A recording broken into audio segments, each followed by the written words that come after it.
to hold our heads up high and beat the drum to what we love. Risk the fall, or we have felt it all come crashing down from far above. Stars are rising, countless worlds colliding, only one will take it all. Can we bring to fall the giants? Can we make the final call? We are the ones to ignite the darkened skies, the champions of the world that we defy. A solo ride of the few who rise up high, and we all fight at the last light.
Liquid hoping to keep the wins going, and CLG hoping to make this back half the split look really good for them.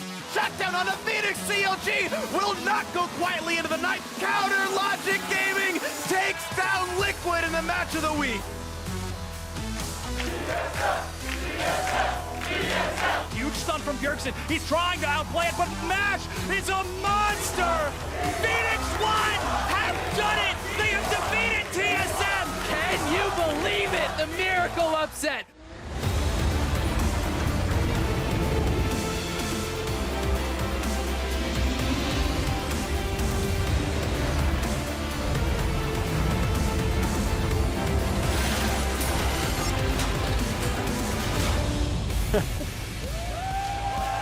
Good afternoon, League fans, and welcome to Week 8 of the North American LCS. We've got some craziness happening in the studios. This weekend has been packed with amazing games, and it all continues today with our 4 matches featuring your favorite teams and players. Now, the teams arrived moments ago. Here's a look at TSM's carry and support duo strolling in and gearing up for their match with Envy. They'll be tangoing with Hakuho and Laud down in that bottom lane. Of course, NRG will be taking place on the other arena in force for their match, greeting some fans and getting set for their clash with Team Liquid. Fabi rolled up to the arena not too long ago and got a little love from his mid laner, Phoenix, to get the day going. Thank you, everybody, for watching with us today. I'm James Dash Patterson, and joining me on the analyst desk this afternoon is James Stress O'Leary, all the way from EU LCS, and Alberto Crumbs-Rengifo, now a mainstay of our North American analyst desk. But I've got to ask you, Stress, how was the flight? How does it feel to be here? Feels great. It's not quite a European vacation. I'm putting in some work a little bit while I'm over here. That's so, right. You've got to stay in practice, right? You can't come back and go 0-4 or whatever. No. And Crumbs, how are you doing today? Oh, well, I didn't get to see you yesterday. I'm really excited. Yeah, it was a shame, but... I know you would have enjoyed being on the desk yesterday. It was so much fun. For a little bit of TSM P1. I loved watching the games. I was smiling from ear to ear the entire day. All those games were so much fun, to be honest. I wanted to go out and do things with my day, but I was like, I cannot miss this. No, that's right. You could not have missed that. We'll get into some of those matches from yesterday, but first, let's start the day off with a refresh of the current league standings. For the first time this split, TSM are not at the top of the table, edged out by Immortals, who have played one more series this weekend and hold that top spot. Cloud9 has sole possession of third, with CLG and Liquid sharing fourth place. Team Envy and Apex fall into the 6th and 7th slots, while FLICKR has risen into an 8th place tie with NRG, and Echo Fox sits in 10th. Now for a sneak peek at the action unfolding across 2 streams today, NALCS1 viewers will watch as NRG battles Liquid, followed by Cloud9 versus FLICKR. And on NALCS2, watch as Envy look to hold on to their playoff spot in a battle against TSM, and then a bout between Echo Fox and Counter Logic Gaming. Now, right off the top, we have to call out FLICKR, who became the first team in the North American LCS to defeat TSM in the summer split, prompting strong reaction from League fans everywhere, including fellow LCS teams like Immortals. And if you think Immortals aren't excited to have a shot at the #1 seed, then you're not following them on Twitter. Here they are watching the end of the 3rd game of that series between TSM and FLICKR. Yes! Yes!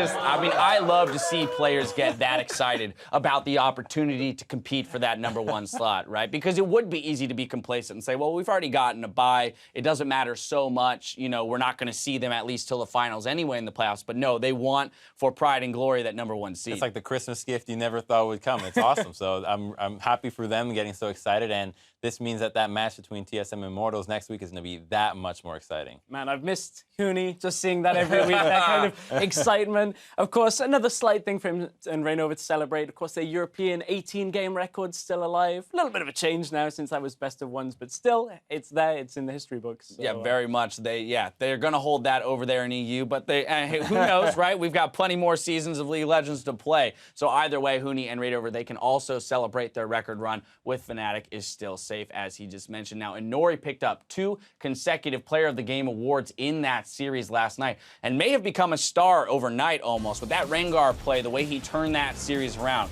pretty impressive. Well, his games were really outstanding. The positioning, the way they played the team fights, the carry builds. My favorite part of all this was watching him play at junglers without any wards. He kept playing these champions and just not warding at all. He went sweeper, no wards, red smite, we're fighting all the time. Yep. And that's a lot of things that junglers dream of accomplishing, and it requires an entire team effort, and they're able to pull it off. So really good props to P1 for doing that. It was so good to watch. I got right off the plane, loaded up NALCS, and I'm like, oh, Rengar, Malzahar, it's going to be great. They jumped Bjergsen in the mid lane.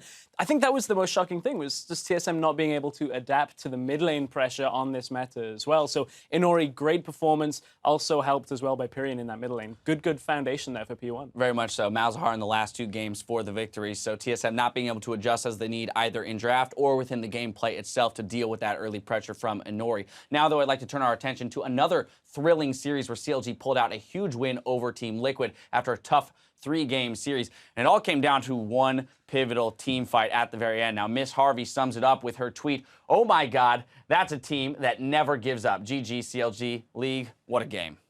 I mean, this is coming, being buried alive and and getting brought back up there. So CLG being able to really pull out this fight was quite outstanding. And the hero of this was Xmithy the entire time with that 3-man barrel, particularly pushing away Phoenix and rendering him completely useless in the fight. So reason why they're actually able to turn this around. And it just shows the importance of late game fights. It's not about the goal. It's not about the objective. It's all about the fight itself. The positioning is ultimately what matters. CLG knew it, capitalized once again. Yeah, TL go for that Elder Drake. They look to try and just get that game-winning objective, perhaps, and from there just couldn't really contend. But I still feel like I don't know which CLG I'm watching. Whenever I tune in, like the games against C9, I'm like, great, CLG, they're back. Right. But Well, that's a really good point, because we have to ask ourselves, how does CLG end up in this situation? Because counter logic, right, of course. Right, exactly. Very much so. It very much is, right? We would have said last split that there's no way this team gets in this position against the likes of Team Liquid, but they do here. One thing I really loved about that fight, and we didn't show it today, but we did show it yesterday,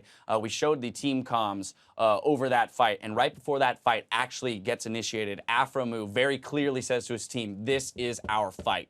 Right? And in a very definitive sense, I love to hear that out of the most veteran guy on the team, the shot caller, because that's the kind of positive mindset that you need to have in a game that you've been bludgeoned over the head all frickin' day, to be able to walk in and say, it's okay, forget everything that happened before this, we can win this fight. That's the confidence I want my team to enter the fight with. That makes it such a huge difference when it comes down to playing in those crucial moments, because ultimately when the fight comes down, you're not looking at the gold, you're not looking at the items, you're just focusing, okay, my team leader just said, this is it, so I'm going to give everything I've got on this fight, and they do just that. And I really like when somebody steps up during these comms and we get a glimpse of hearing what leadership is like. I love that, but then my mind goes all the way back to when we were working together on Team Dignitas, and one of the things Odie was always drilling into us is always clear communication and not having muddy fights. I'm sure you've heard that enough times. But And why'd you bring back those days? He was having such a good day. Everything after that, though, was very messy, and I just think about some of the comms that specifically Splice in Europe. It's almost like 1 or 2 words during the fight about targets. And I think maybe that's one area where these massive fights can just go so horribly wrong, is if everybody's shouting at the same time. It sounds really basic, but I was just a little surprised. Yeah, very much has to be clean, and that was a great fight from CLG to turn that series around. So now the question that I pose to you is, how do TSM and Team Liquid, these two teams that lost in somewhat crushing fashion yesterday, how do they turn things around after these losses? I think for me, starting with TSM, it's about the draft. I don't mind their priority on Cive yesterday. They put Bjergsen on Malzahar in game 1, but after game 2, it's very evident that Malzahar is a problem. Ban the Rengar, get the Malzahar as well at the same time, and if you can at least handle that mid lane meta shift, I don't think TSM are going to have the same kind of problems. We know he also has other picks in his champion pool, so maybe just get rid of it altogether. But they didn't seem completely settled on exactly how 6-14 was going to go in that mid lane. Gotcha. Well, on the other hand, I think that the issues that Liquid has are much tougher to fix, because they're like a Siamese fish, where you put them in a little fishbowl, you put a mirror in front of it, they're just going to bash themselves to it till they die. That actually happens with those fish. That's terrifying. It's a double-edged sword. Their aggression is also the way that they keep losing these games, because they keep looking for the most ridiculous fights, 4v5s, 1v5. It just makes no sense, and it's through that aggression that they get the advantages, but also how they're losing these games. So it has to be such a slow process for them, and toning that down to truly understand, okay, we got to take a step back, we did our aggressive play here. Now we can wait. Now we can wait. Now we can reassess the game. And they just need somebody to do that. But it's a young roster. Well, yeah, that's the question. Who's going to step to do that? We, of course, just saw Liquid on our screens a moment ago with their pregame huddle for their match today. Looked in high spirits, so it's good to see that team, that roster kind of rebound. We know that they're emotional guys, but they seem to be cool, calm, collected today. We'll see if that actually exists on the Rift. Of course, everything can change once you load into the game itself. But, of course, TSM's loss, that puts them within striking distance of Immortals. As we mentioned, Immortals is technically half a game above them because they've played one more match this weekend already. But TSM wins today. They're officially tied going into next week, which means #1 seed is going to ride on that game between TSM and Immortals. That's a big one. Absolutely, but it is troubling for TSM because their loss isn't just credited to P1 playing well and their misread on the draft, but the fact that they played really badly as well. So many uncharacteristic mistakes, not just individually, but macro-wise. They're just all over the place, and it's kind of disheartening because we're reaching the end of the split. We want to see playoffs. We're thinking about Worlds, that kind of stuff. And for a team that we would expect to be able to keep a perfect record, to drop a game in this fashion, rather disheartening. Well, and here's the thing. We look at Immortals as a team that goes ham, just like, say, Team Liquid does, or even kind of create the chaos that FLICKR, in a sense, did in that series. So it kind of speaks to if TSM couldn't keep their wits about them in a series against FLICKR, how could they expect to do so against Immortals? Also, the fact that the TSM, they showed issues with adjusting to mid lane meta. I also think there could be issues another week down the line with top lane meta going up against a player like Huni, who in previous splits has gone monstrous on Fiora. It's something we've seen a lot in Europe. So TSM may have other problems other than everything we've seen this week that might crop up in the next week, but that's a super hype match for next week. Oh, very much so. And, of course, that will give them the extra week to maybe figure out 6-14. So as the meta develops here in the NALCS, they either get helped or hurt by it. We'll see how they adjust. Quick reminder about next week's TSM Immortals matchup. We've moved their matches into the Battle Arena to accommodate more fans, and a limited number of tickets are still available on LOLesports.com/tickets, so go check that out. While you're there, reserve your seat for the North American Finals on August 27th and 28th. The Air Canada Centre in Toronto, Ontario, Canada will host the best teams in North America as they battle for the title of 2016 North American LCS champions. Tickets are still available for Saturday, so get them before they're gone. We are locked in and ready to play some League of Legends, so it's time to hand it off to the casters to get the matches underway. Hey everybody, what's going on? Thank you very much, Dash. I am Rivington Bislin III still, and joining me for this Sunday cast is Isaac Azael Cummings Bentley. I messed it up in rehearsal too, so it was bound to happen. We're gonna be giving you guys this game coming up, NRG versus Team Liquid. And I gotta ask you, it was a crazy game for you, Isaac. Did you have a voice today after P1? I do. Like It was TSM so match? hype. But I'm ready for some more League today, Rib. I think we need to carry all that hype into today's games. As you saw, we're starting with NRG versus Liquid, and expectations were high for NRG coming into the split overall. With a losing record now and only 3 matches left to play, it's undoubtedly looking grim for them now. Yeah, they're a team with their 3 wins off of catching Envy for a playoff spot, and P1 are now even kind of hot on their heels with that win yesterday. So at the very least, NRG are playing to move into that 7th place spot and avoid the promotion tournament, which they would really like to do. But it's going to be tough because they have a really difficult schedule coming up. You can see there at the bottom of the screen, not teams you would want to play against in any struggling moment.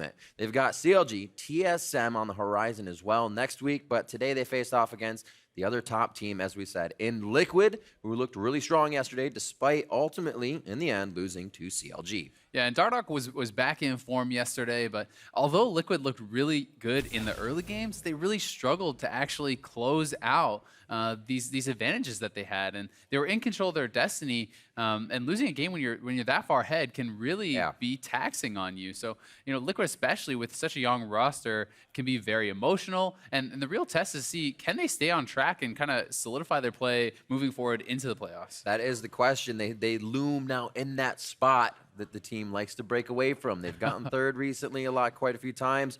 4th isn't a thing for them. They're going to step away from it. And the first step on that road is a win here against NRG. And Liquid Matt believes there's nothing to be worried about. I think the last time we played them was quite a while ago. Actually, I don't remember, but I definitely don't remember NRG having any sort of anything to be scared of. They're a really straightforward team from what I remember, and I don't think there's any worrying feelings before the game starts. feel like that's what TSM said yesterday when they fought P1. Yeah, man. You got to be worried about everybody. Any Exactly. team in this league can beat any other team. We saw it proven yesterday. We'll see if it happens again. Now for a look at the players locking in their champion selections. First up, it's gonna be NRG. That means it's Quas in the top lane, Santorin in the jungle, GBM hailing in the mid lane, I should say from the mid lane, OQ at 80 carry, and the Kiwiest of kids at support with Coach Herman. And on the other side, it's Liquid. In the top lane, it's Lorlo. In the jungle, we have Dardoch. The mid laner, Phoenix, and the bot lane duo going to be Fabi and Matt with Coach Locodoco helping them out.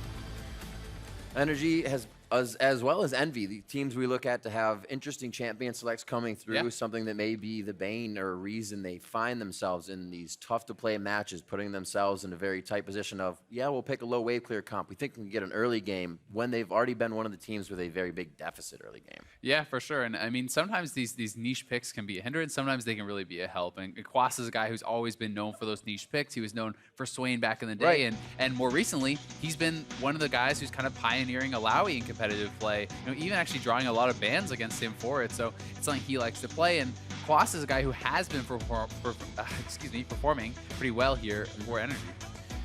Well, we'll see if the picks that NRG chooses today give Team Liquid something to worry about. Matt says they're going to be able to go through this one pretty quickly. Be one of those top-tier teams that NRG has on their list and show they're there for a reason. I always find it interesting. Twitch is something that, against the guys who play it, it's almost always banned, but Yeah. there's so many teams that just never play it. So you'd think when it's this high priority against these players who are so good at it, more players will be picking it up and actually playing it. Because, you know, if people only really ban it against people like OQ, Yeah. but against him, it's almost always banned. So it's one of those things sometimes where teams do not have a lot of practice against it, so they're worried about it. Definitely takes an aggressive mentality as an AD carry. Walk up, flask, be the first guy to the fight, but also Yeah. know your boundaries immediately. And when you have a player that like OQ that can do that, you want to ban it out. It's certainly a cool play style, but not going to be on the Take table. it. Let's get a for Twitch now. Vayne going on. Hell yeah, man. We got Shen, Cassiopeia, and Sivir taking off the table here for NRG. Ooh. And Vladimir left up. It has been a bit of a GBM special. Would not be surprised to see that locked in, but it's going to be the Rek'Sai for Santorin. And choice. it is very strong. Does leave up a fair bit in the mid lane, including Vladimir, who Phoenix has also liked to play a lot. It's also leaving up Karma, which has been another kind of first round rotation pick very heavily throughout this split. Those are two that I'd be looking at for TL to answer back with, and it's going to be exactly that, Karma and Vladimir locked in. I love the way that these guys are picking. They're like, yo, powerhouse picks across the board. We'll take those as well. A lot of damage in those two picks. And GBM Lot of already rats. just insta-locks Victor. These guys are going very quickly through I've this actually pick, been man. wondering where the Victor has been going for GBM. Yeah. He went all the way to Ari before we saw him go back to the Victor. Yeah, and GBM has not really been having a great season this time around. You know, last split, he was absolutely crushing as far as Right. the stats win, damage share. He was always at the very top. This time, he's actually been struggling. He's been in the very low end of really all the mid laners in North America, and has, I think, been trying to kind of find his niche, trying to find what's going to work for him, Yeah. and perhaps that's pushing him to some of these other champions to really try to figure something out.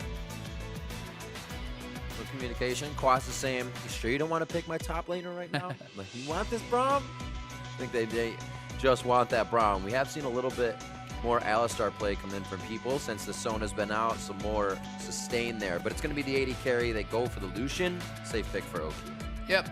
And they're looking at contested picks. They say, hey, you know, Fabi, he plays Lucian. Lucian Karma, strong bot lane. Let's take that away. Right. And look at these picks Woo! coming in so fast. And Totally forgot about the Ashe, too. yeah, it's going to be Ashe and Hecarim. And I was actually kind of wondering, I didn't want to jinx it, but Dardoch already had his Ghost selected. So I was thinking maybe he's going to be playing Olaf or Hecarim. Sometimes that can actually give away the team's picks. Yep. Obviously, their opponents cannot see that in Champion Select, so I don't really have to worry about that. But it is going to be this so far.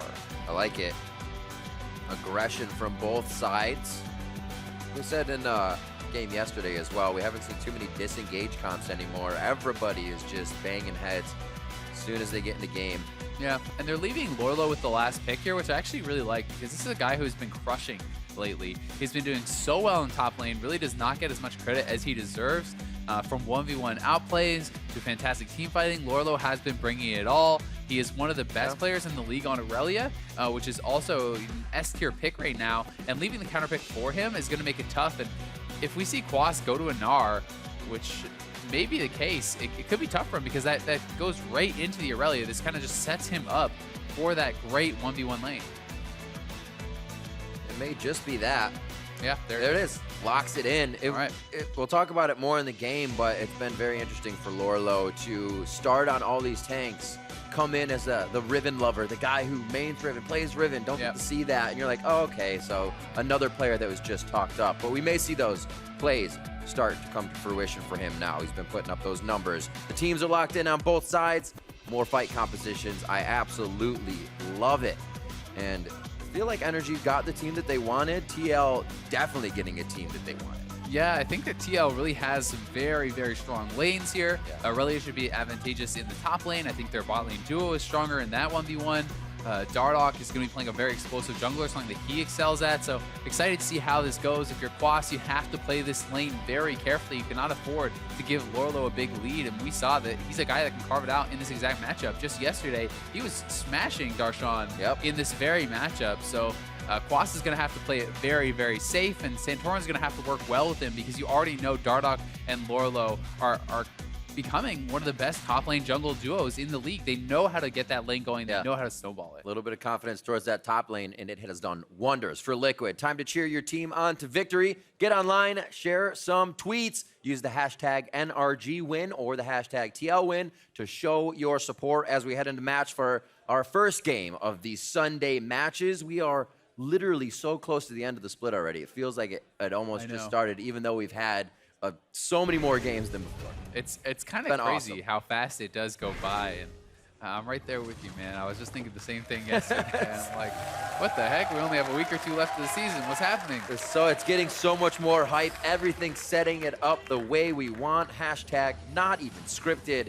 And we're going to be on the Rift now. Double teleport composition from Liquid on the Vladimir and the Aurelia in the top lane. So it looks like GBM does take that kill pressure with Ignite on Phoenix, also to help cut that healing. So this is something already TL is doing as an adaptation. So they're saying, okay, NRG is actually going to try to avoid our lane because we have the Karma, so they may go for deep wards. So you sneak your duo lane straight up into that top lane, and then basically they may try to show the Lorlo even to be like, oh, hey, Aurelia's up here. And then they're not going to be able to see where the bot lane duo is. They swap away to the top side, and hopefully for Liquid, get that 2v2 matchup. So we'll see if they're able to actually kind of mind game them into this. And that's exactly why they did this, because if NRG goes for a 5-man invade, for example, and gets a deep wards, their bot lane duo is already in the lane, so they can't spot it. And now it's just really up to NRG. How are they going to react, and can they anticipate this, or are they even aware? Sometimes you kind of mind game yourself a little bit, you know, where the other team has no idea what's even happening, so they don't react. Yeah, and it seemed like they will. No, and for Liquid, this is probably going to be a bit disappointing because they would love to have Aurelia matched up against the Gnar, and they would love to have this 2v2 with the Karma advantage. They tried to basically call this out and assume that NRG would lane swap into it, but it's not going to happen. And still, a nice try. Clever. Now they're playing the if it doesn't work situation. Keep it clean in the early game. Don't do anything too crazy. And it looks like Phoenix and GBM are going to have some alone time in the mid lane. And they're also kind of setting up here to maybe cheese Quas out. If Quas goes too far up, he could be in some... Okay, never mind. They're actually just going to poke him out right away. Okay, they just, I was thinking that they were going to go for some more damage, but I guess they decide, hey, we actually are going to have no chance of killing him, so just deny the XP. So they're keeping him away from the XP and any gold, whereas Lorlo, you can see he got 3CS. Quas may not be able to get any of that. So just kind of going for the guaranteed advantage instead of a riskier play for maybe a summoner or something. Yeah, absolutely. He's going to try to hug that side of the tri-brush as well and say, push to the turret, maybe I'll be in range. But OQ and Kiwi Kid are actually pushing that one. Yeah, and Lorlo... Tad slow. Lorlo's really hanging out. Crushing it down. He wants to try to soak up XP as it crashes to the wave. So he's going to hide in this bush, and he will be in XP range. And okay, so the TP comes in, now he's going to bail out. They actually had that assist ping. He goes to the top side, trying to keep everything even Steven here, and the CS is looking very even, actually, all across the board, except for that CS that Lorlo picked up. The game changer of 3. Oh, yeah. Insurmountable. Raptor for Raptor as we keep it mirrored. Fabby, you can see he's taking damage as he just holds off some minions on the side. I think they might give all of this gold over to Lorlo as it would be as well as Quas on the bottom side. Yeah, GBM actually missed a lot of CS in the mid lane because when you look how fat this wave is stacked up here, and they're basically tied, but Phoenix has like 10 plus more minions to actually potentially catch up. So we'll see how well Phoenix is actually able to CS under turret, but if he does a good job, he's going to end up ahead in that matchup, and can be tough to CS early game with that Vladimir. Your auto damage is just one of the lowest.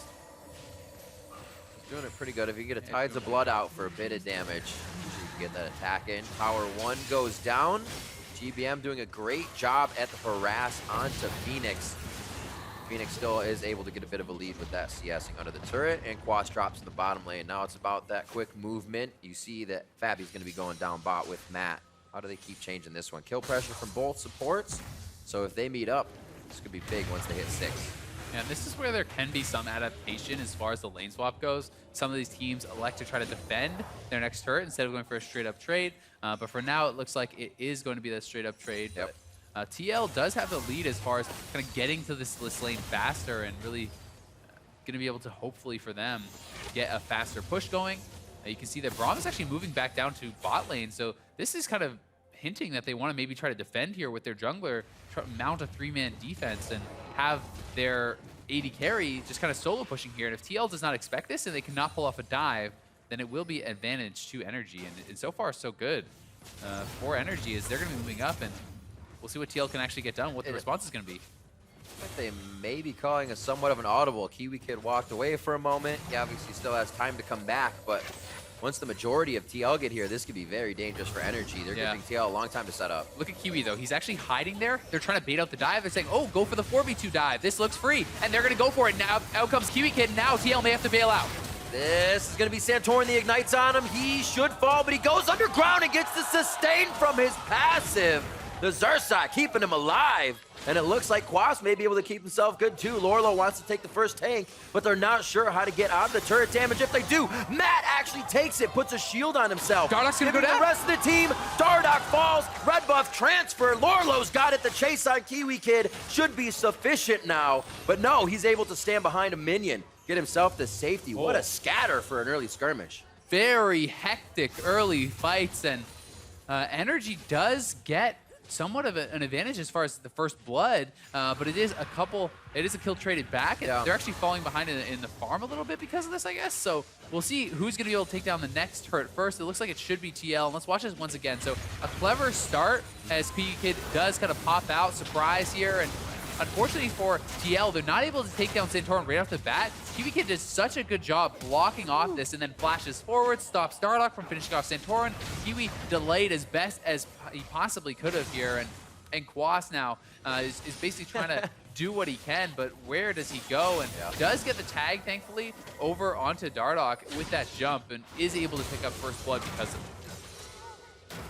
What an extended fight. Mid lane wasn't even able to move during this. The teleport from Phoenix. He didn't want to give GBM anything with his gold lead, and now Santorin thinks he has some free time to play in TL's jungle.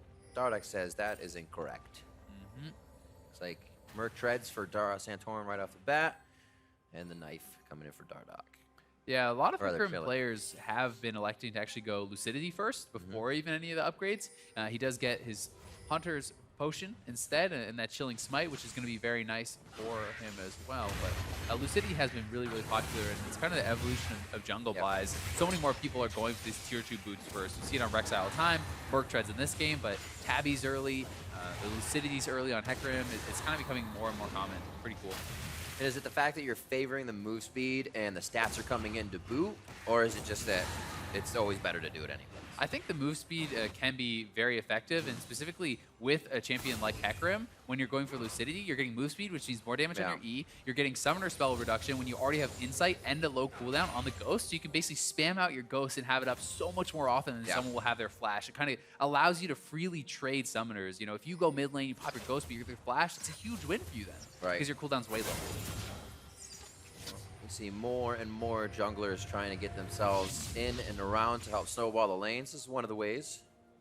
And Dardock is 6 now, so you know, NRG may not be aware of this exact timing, but they do know that he was 5 last time they saw him. They can assume that he is 6 by this time, and they're going to have to be careful.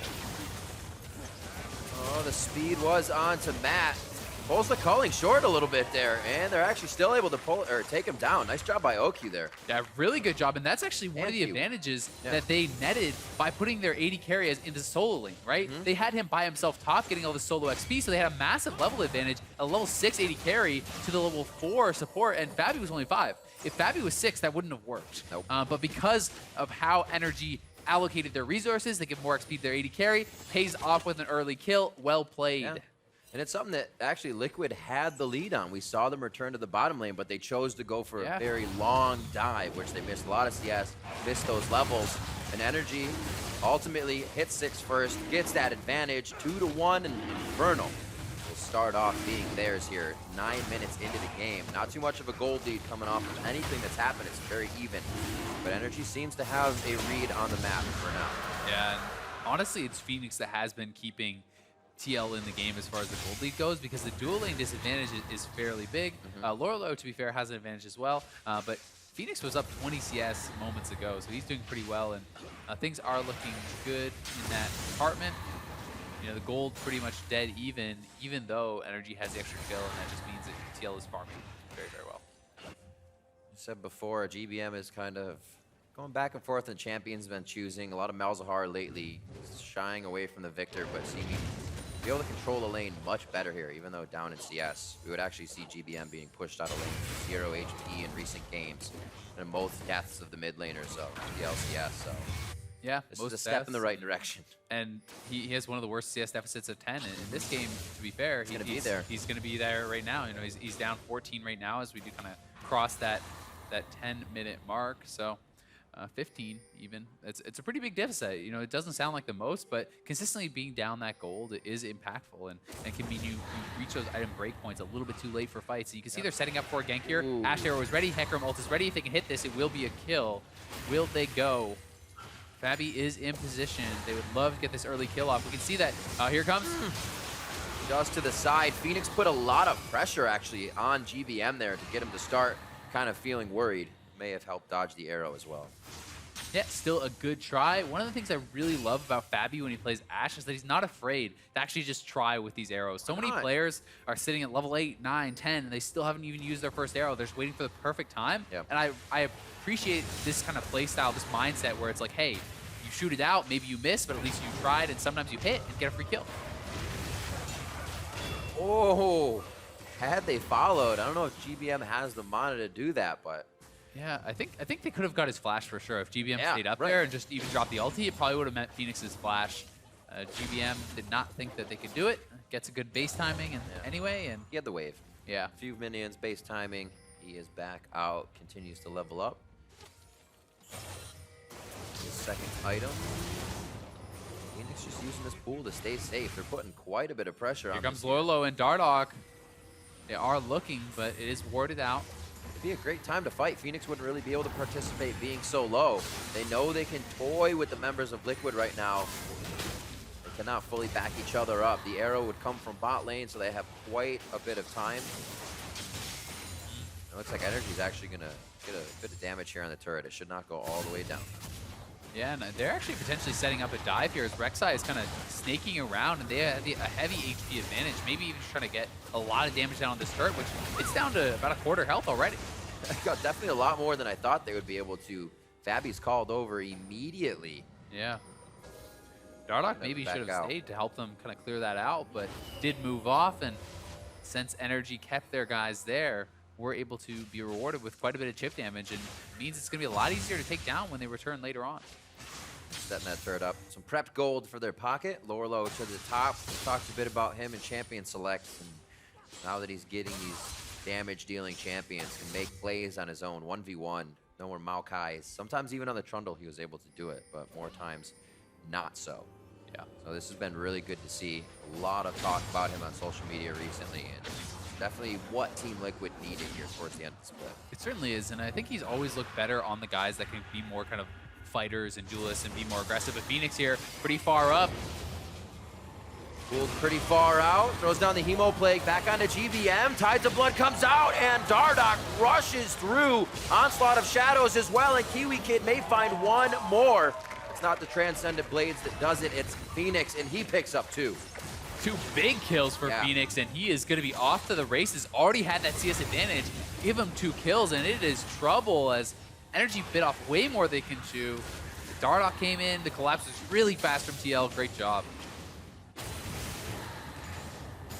No pressure on this wave that got pushed top lane. Everything's called back to the mid, and TL is getting everything to fall the way they want it. We'll see this fight one more time as well. Yeah. Another good arrow from Fabby. Exactly. The arrow coming across here is able to nail GBM. He's not playing with cleanse, and in comes Dardoch, executing the mid laner. Quas has to bail out, has to cancel the TP, which means Kiwi Kid is a free dive, and there was no other choice for Quas. He would have just died too. Wasn't even a Mega. And the CS advantage is starting to get pretty big here for Lorlo, but he may get cut off. Senses it, getting out of there. Will he be in time? One slow. He can call up Dardoch. No ghost, though. Ooh, Dardoch's just going to go ahead and turn around already in the jungle.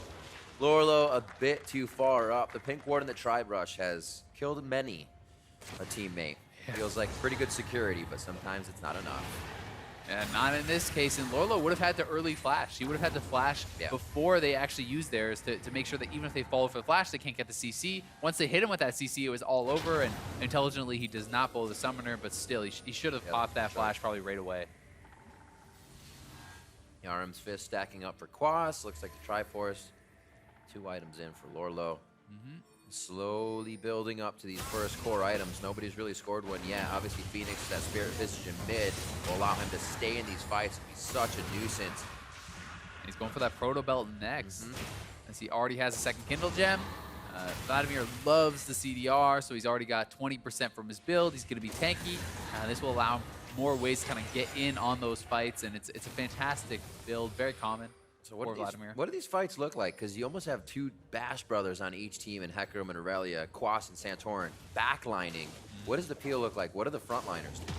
Yeah, I think it's going to be more on Kiwi Kid to try to peel off for his team.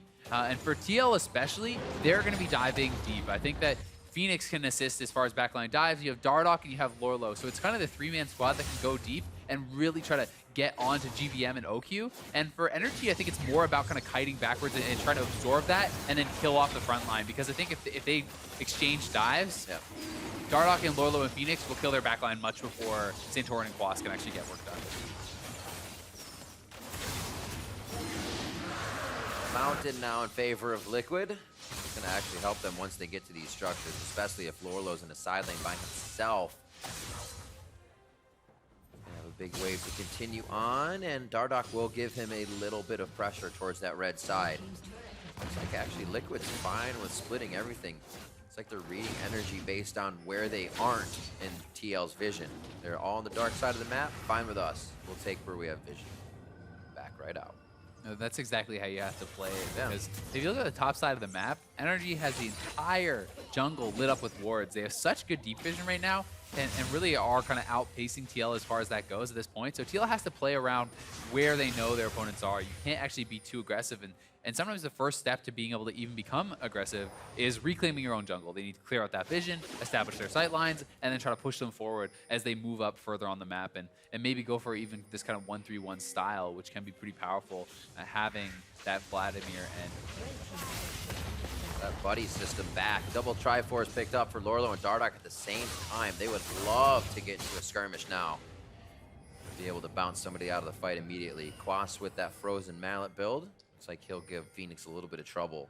Mid lane could get some love here. We still haven't seen anything work with these teleports for Team Liquid yet. They've actually been able to be in place for everything they need. This is risky. See if the arrow hits.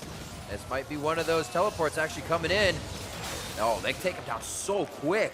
Phoenix can just stay top. It's not even anything they have to worry about. Yeah, not at all. And because Quas was building for the 1v1 against Lorlo, you rotate your Vladimir over there, and now the Vladimir kind of has this nice matchup where there's no MR whatsoever on Quas, right? He has Ninja Tabbies, he has Adoran Shield, he has kind of this stuff that's great against the melee characters, but not so good in that 1v1. And another good arrow from Fabby nets him another kill. He's been doing great, and I love the CDR build for Ashe. He's going to go Essence Reaver, pick up a Hurricane. Once you have that 30+% CDR, you can spam those arrows out. He's already halfway done with that cooldown. We'll probably see many more arrows to come from him. Oh, yeah. 12 for Phoenix, just a little bit over GBM still. Trying to see if GBM can kind of pop off in one of these games. The team needs it. Have to be able to keep him alive in these situations, and he's really not have too many core items. He's sitting on 1,600 gold, so that's why he's buying time. They're saying, let's not fight right now. I need to get another And one. TL's looking for bot lane turret. They have 3 men down here. Remember, they didn't even have to blow their ultimates to kill off Kiwi Kid. So this is a very scary defend here right now for Quas. Quas needs assistance, and they spotted Dardoch out in the river. They knew this was coming. No one rotated, and they're giving up so much free chip on that turret. Double Triforce and Mountain. Quas finally pushes them back because Liquid actually knows there is a transfer of members. Good wardage right behind that red area. But very timid from both sides. TL's peeking in, but they know NRG can still come back with a pretty strong fight here. They're giving them good respect on both sides of the map. Yeah, you certainly have to. Both teams still quite strong at this point. The gold lead is insubstantial, so Yes. it's really about the engages, who gets those better fights, who gets the better picks. So far, though, I think that Trinity Force, kind of double Trinity Force power spike right now, is going to give TL a really big advantage in a lot of these fights, because this is kind of the key point in time for both of these champions. They're going to be ridiculously strong, and Vladimir on 2 items is fearsome, so they have a lot going for them. If those 3 members ever reach backline, OQ and GBM are going to be in so much trouble. I'm gonna have to look at the bigger picture for Team Liquid soon. Coming up 20 minutes into Rift this Herald's game. risky at this point. They're looking for the collapse. TL wants to fight. Arrows up. Start that bigger picture right here. OQ, the back line gets hit. And Dardoch kind of deters the attack on Rift Here's Herald. the arrow. They may try to steal that right back. A nice shield from Kiwi Kid helps the team, but it may cost him his life. And Rift Herald will not be taken by anybody. Baron gets that one.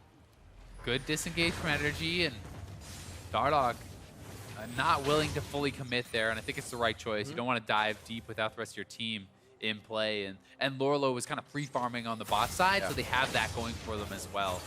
It looked, and I could be wrong, but it actually looked like Dardoch kind of messed up his combo. I think he ulted in and didn't actually use his E, so I think he actually missed the E damage on OQ. It looked like he actually activated after OQ had gotten away, so a little bit of an oopsie if that is the case, but I could be wrong. Like he clicked the onslaught, realized he would have just E'd farther into the Baron area, or Herald, if you will. Sometimes you can just one-shot that AD carry, though. Feels good, man. Oh, yeah, if you're the one doing the one-shot. Not when you get the AD carry, not so much. I'm sure we'll see one-shotting. Lorlo's looking for that Blade of the Rune King almost next. Dardoch has the one-shot potential. Somebody is going to get zeroed out immediately. Probably not this guy, though. Quas, he is the one that needs to be quite tanky. We still see Cinderhulk over on the side of Santorin, so they can help, but one of those guys is going to be on the back line. Yeah, it's even more scary when you bring in the Vladimir, because just the damage amp that he's adding in. You know, he drops the ultimate. Now all of a sudden you're taking even more damage from these bursty champions. And OQ may get chased down here. Oh, the Equilibrium Strike. He is just flinging the blades everywhere.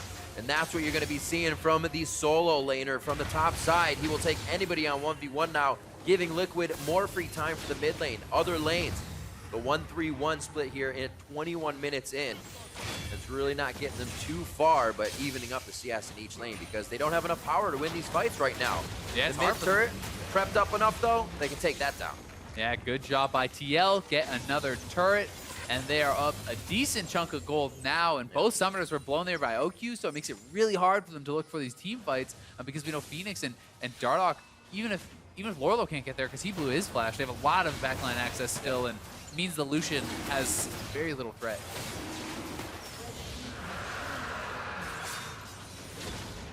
Say if you ban our Sivir, we'll take another way to get right on top of you regardless. An arrow into the onslaught, and the rest of the Liquid is there just like they have the On the Hunt.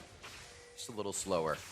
You said that gold lead is starting to come into play, but GBM as well. Evened up the CS in mid. The Rylai's can start to facilitate a little more and help catch these skirmishes in the favor of NRG. And they start to put down the wards so they can find those picks, find a few members out, and then start to gain the map control back. And if GBM can ever kind of get behind Fabi or get up in Fabi's face, the amount of damage this Victor can put out on an Ashe who doesn't have a dash to easily get out of that ultimate is ridiculous. It's so hard to actually escape that if you're one of the less mobile AD carries. You can't just kind of dash out, phase shift out. You need the flash essentially to be able to survive at all.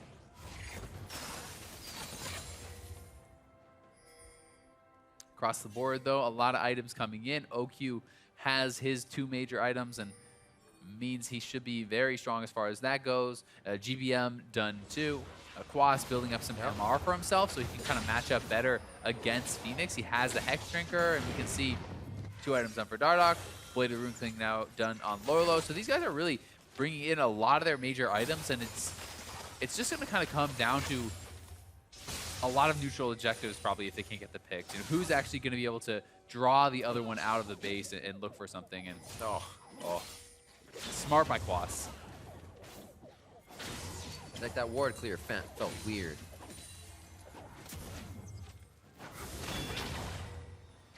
It is coming down to uncertainty almost. You feel like either team could win a huge fight in the mid lane and open this right up. Yeah. The AoE has to be avoided by NRG. And right now, really, they don't have to force any fights. They're getting forced with the bot lane, though. That's going to be the Gnar onto Lorlo. I don't know if they're going to be able to get Quas. He flashes over the wall. He'll be safe. Actually still has flash up.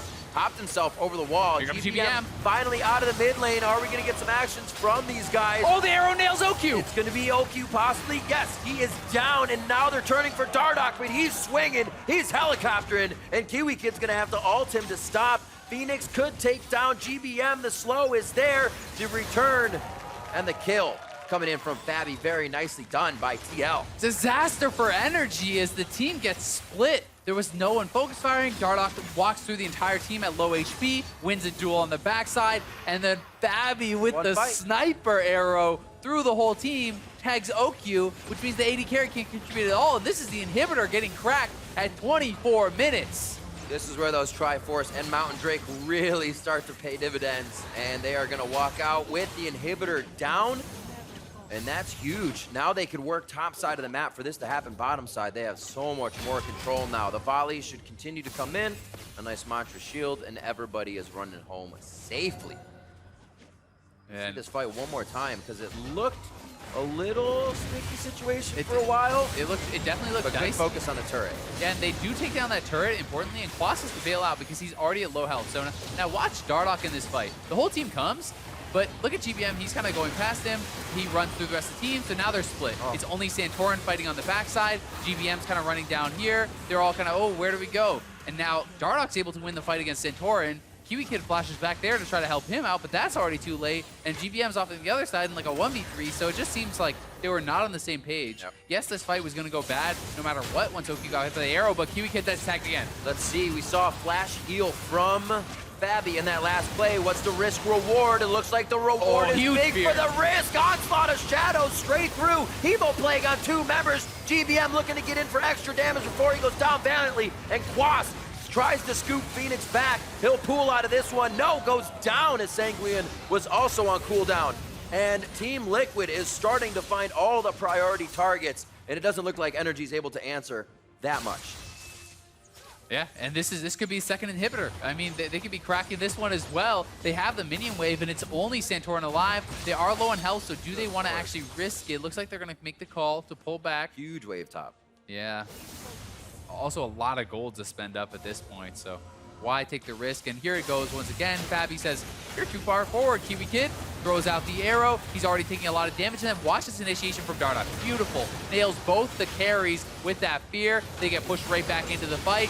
Everyone is just raining down damage, and you can see Fabi in the backline taking a ton from GBM here. Almost gets taken out, but Phoenix is able to chase. There's so much disruption from the Steel squad that it's hard for NRG's backline to actually free fire. There's so much movement as well. There's no way you can peel this Aurelia and Hecarim. They're everywhere. And Phoenix, who has the Rylai's now too. So it's so tough. It's one of these squads where if you let them get ahead, they just pile in on your carries. And how do you put out enough damage to take them down when you're just running for your life? If you don't, they just dash everywhere. Yeah. The location you choose, Arrow comes out. Got it. Oh, it hits GBM right in the kisser. This should be the follow-up kill from Liquid. And on to Kiwi Kid. A 2-for-1, 3-for-1. Can they keep going? The arrow just keeps on giving. And Quas could be the next target. TL now playing with their food inside the base here. Santorin's gonna be pushed right out. He's trying to say, Ali, Ali, Oxenfree. He's like, I'm out, you can have it, it's yours. We'll come back for the next one, and NRG is gonna have some things to discuss here between the break, because game 1 looks like it could be going to Liquid. Yeah, they're pushing in with the bot lane wave. Supermans are here. Everybody is dead. It's a 5-man Liquid squad looking to take the Nexus at 28 minutes. The turrets, the Nexus, not long for this world, and a sub 30-minute game coming out of Liquid as they need to start making statement wins towards the end of the split and get these preparations ready for playoffs. Game 1, Team Liquid takes down NRG. They make it look easy, Riv. This was, wow. I mean, it was close for quite a while, but when it broke open, it was like the floodgates just, they absolutely destroyed them in a couple consecutive fights, and there was no coming back for NRG as once Liquid got ahead, they kept getting initiation after initiation, and so much credit has to go over to Fabi for finding these arrows. It felt like he was just hitting every single one, and not just on the free targets like Kiwi Kid in the front line. He's hitting OQ in the jungle. He's hitting GBM in the mid lane. Just great. There are a few calibration arrows in the beginning. Like, oh, all right, tighten up the wind's off a little bit, you know, okay, yeah. And then everyone after that from off the screen, hit them right where it counts. And they come out strong with a Game 1 win. To break down that Game 1, let's check in with Dash and the analysts.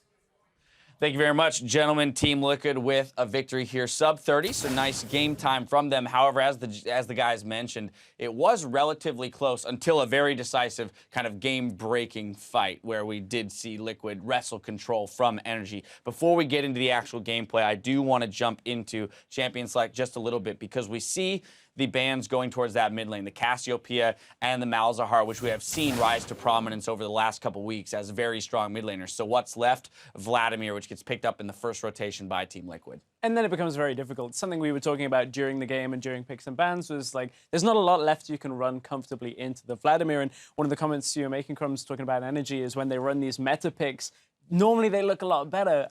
And we kind of saw as it went on, the Victor, while it's still kind of meta, has taken a couple of hits. Also, a lot of attention mid lane from Fabi with those arrows means that what is already kind of a tough matchup just suddenly gets so much more dumped on top of it. Well, he was clearly confident going into it with the Ignite into the Vladimir, thinking maybe I can get a little bit of a solo kill. That's a classic GBM move. you know, that I would expect that of him, but not many others. Ari the other day, but yeah, well, Rek'Sai into Karma, when you trade Rek'Sai and you give away Karma and Vladimir, it's never a good idea because Rek'Sai struggles so much to get into a Karma comp. You just get sped away. As soon as you tunnel in, you get the little tether on you, and you're useless for the entire fight. And we saw that happen. And it's just not a really strong trade, particularly because Phoenix has been so good on Vlad as well. I got to interrupt you real quick just because we're welcoming our viewers from NALCS 2. 27-minute victory by TSM over Envy in the first game of their series. We will dive into that post-game analysis after we finish out discussing Team Liquid's victory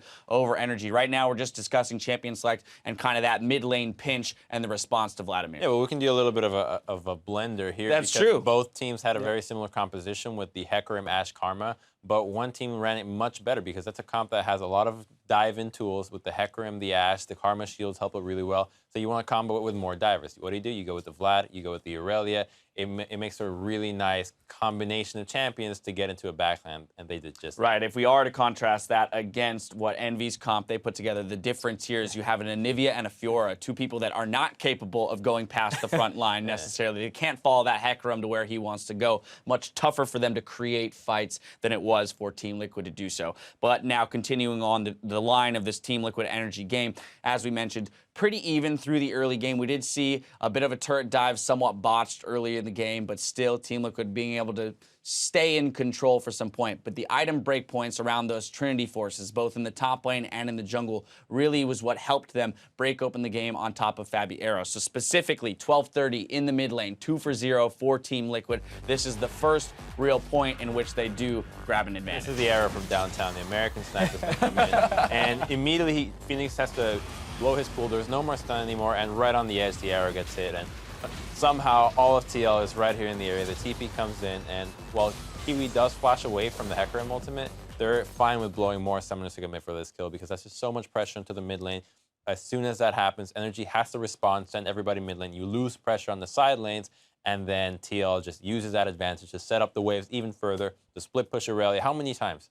How many times is it going to be where we see Aurelian Tanar and Aurelia wins every time? I don't know, Crumbs. If you were here yesterday, you would have fit too. We keep saying it every I don't know what to tell you, man. I don't know what to tell you to calm you down. Well, it just makes no sense. We can't calm Crumbs down, we can't calm Liquid down, because Exactly. when we look at more of the fights, like, okay, this game went very well for them. Right. Continue to fight. There was another fight that we wanted to look at, I believe it was bottom lane, where it went very well for them, but still always about the aggression for Liquid, constantly piling things on. This time, they are so far ahead that they can afford to make a play like this, and again, okay, it looks a little precarious. Dardog just kind of tanks the turret and takes it down first. Doesn't really matter, but in comes the TP. This is the freedom that this Vlad has had all game, always getting TPs into fights, and another arrow comes out through. I believe it ends up hitting onto OQ at that point. We were joking that Kiwi has his ult and his ignite for so long in this He doesn't fight. use any of those, and whether or not they would have necessarily been able to turn the fight is a whole nother discussion, but the fact that they're not being used, the fight gets so disjointed. Team Liquid more comfortable brawling with their advantage and their lead that they've created, as well as the champions that they have, right? Vladimir, very comfortable 1v3ing off to the side, while Dardok can kind of solo out Santorin and Kiwi Kid on the other side, so a split fight for them is advantageous. Well, there's obviously a problem with the champion. It's like, oh, I'm very comfortable 1v3ing on the side. Maybe don't give up the ladder here. Yeah, exactly. Or don't give up the gold lead that allows him to get there. But either way, Team Liquid with control there in that fight, pick up the inhibitor. From there, it's kind of another day at the office. We just got to close the game out. Player of the game going to Fabi. Critical arrows. Azale was talking about it in the cast. We love players that actually use the arrow essentially on cooldown. It's not about having 100% accuracy or having 100% accuracy on amazing arrows. Just hit the arrow, decide whether or not you want to follow it up. When he made his LCS debut, it was on the Ashe as well, and the arrows are just coming out non-stop, and it seems to be just such a good fit for the team where it allows Dardok to go with these carry-type junglers with just Trinity Force Rush. I mean, no worries, just Trinity, we're going to fight, and it just makes the dynamic between the team just so much smoother because everybody gets to play how they want to play. Although, I guess we'll have to ask Fabi, hey, are you okay with just being a support? I think he is. If you keep winning, he is. Pretty well. Final thoughts on this matchup before we move over to TSM? Final thoughts on Fabi and just the Ashe arrows. Yep. I've seen a lot of games over in Europe where people hold them, and this is so much more exciting in that context to watch. Right. You're welcome. Just fire them out. It's good. I'm enjoying the vacation already. That's the NALCS, my friend. That is the keep going. NALCS. You're welcome to stay. No, so now I want to turn our attention to game one of NALCS 2, which was TSM versus Envy here, where TSM came out victorious for about 27-minute mark, 27:01, as you can see here. We got our full post-game breakdown, give you a real nice overview of the game itself. But the story here, early pressure from Spenskeren out of that Nidalee, along with very strong lanes, basically just let them roll over. Well, they said that they struggled with the meta, and immediately they pick up. Well, you could not get more meta than what they went for. So the order was great, the pick composition, the way they utilized it, and the icing on the cake was the fact that they got standard lanes. Yes. And Envy, I don't know, they keep digging themselves into these holes. They like the view from below because they keep picking these all losing lanes with a losing jungler. And you don't lane swap. What do you think's gonna happen? Well, this is exactly gonna what happens. happen. This is what's gonna happen. Exactly. You get ganks all around from TSM. They're able to get such a big lead in the early game. Sven also gets to kill the jungler solo because this is how the matchup goes. FLICKR cannot keep up with Nidalee whatsoever if you don't get a lane swap. So as soon as this kill happens, you know that the game's going to just be all over. And this is where you see the comparison to the other game. This is the feast or famine of Hecarim. Already you're kind of splitting focus perhaps with Fiora because somebody has to get resources and end up carrying. And from there, the Hecarim doesn't get ahead. You've got Anivia who's playing for later in the game. Suddenly, everybody's mid lane. It doesn't matter that the TSM have a composition that potentially could play out on the side lanes. Right. They don't care. Shen's just as happy to dive as he is to sit in the side lane. And I think that's where a lot of Envy's drafting struggles lie, is that they built themselves a 4-1 split that isn't even the optimal 4-1 split because Hecarim doesn't fit there. I would have much rather have seen a Gragas, for example. Fine, now we have more opportunity to defend those turret dives or the 5-man pushes from TSM off Fiora's powering up in a side lane. Or we can take the TL approach in which they just go with the Aurelian Vladimir. You got two more diving buddies, really easy to execute. We saw how TL played it. It's quite simple. You just go with the arrows, everybody blows everything on a couple of targets, and that's it, end of the story. But I mean, just try to visualize Anivia assisting with a dive. I mean, what you gonna do? But here's the thing: in a game where these are the given circumstances, and you're playing TSM in a very meta composition with strong lanes, exactly what happened is what is expected. You're winning across the board. You can move over to Rift Herald 11 minutes into the game, and you can pick any fight you want. You know you're going to come out on top of it. Svenskeren is going to get a double kill here, plus a 3-for-1, starts in the top lane, makes his way down into the river. Envy's looking for ways to get back into the game with that Hecarim and that Fiora. They don't find it. I mean, this is a horse with a little carrot in front of its head because it's just chasing so much and completely ignoring what's going on the map where TSM's already there. They're collapsing Malzahar, easiest kill of his life. And Sven's is going to be able to live just outside of the edge of the Anivia. That little growth is going to be unable to let him pick him up. And hey, to Lod's credit, he threw the arrow. Yeah, Didn't hit. nearly. Didn't hit. We were asking Ashes to throw arrows. It didn't hit, but it went. to the batter's credit, he swung and struck out. I guess. I don't know. It's better than him like just not batting, right? Baseball didn't get over to... That's all I got. I'm not a but- baseball fan, so we're going to move on. I'm super happy to see TSM with a different setup. Yesterday we saw the Gragas, the Sivir, and they just were like, oh, we're behind, we've got to keep fighting. This time, okay, they didn't get behind, but it's a different play style. I prefer watching this one out of TSM. I think it fits them very well with that whole, hey, maybe anybody can carry setup they like. And Svenskeren, player of the game here, 705 on that Italy. Is so fun to watch him play that champion, just living in the enemy jungle as well as the lanes, right? It's just constant pressure. We see Hecarim is a champion that can keep up with most in the jungle. He's got decent clear, and he's got pretty easy ways to get into lanes.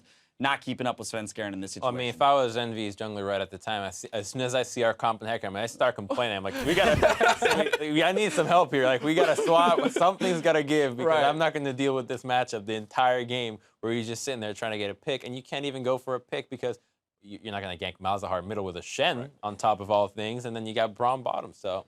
All right, well, that does it for Game 1s on both streams. Team Liquid and TSM out to 1-game leagues. We've got more League of Legends coming right up, so stick around for Game 2 in both series after the break. You're watching the North American LCS.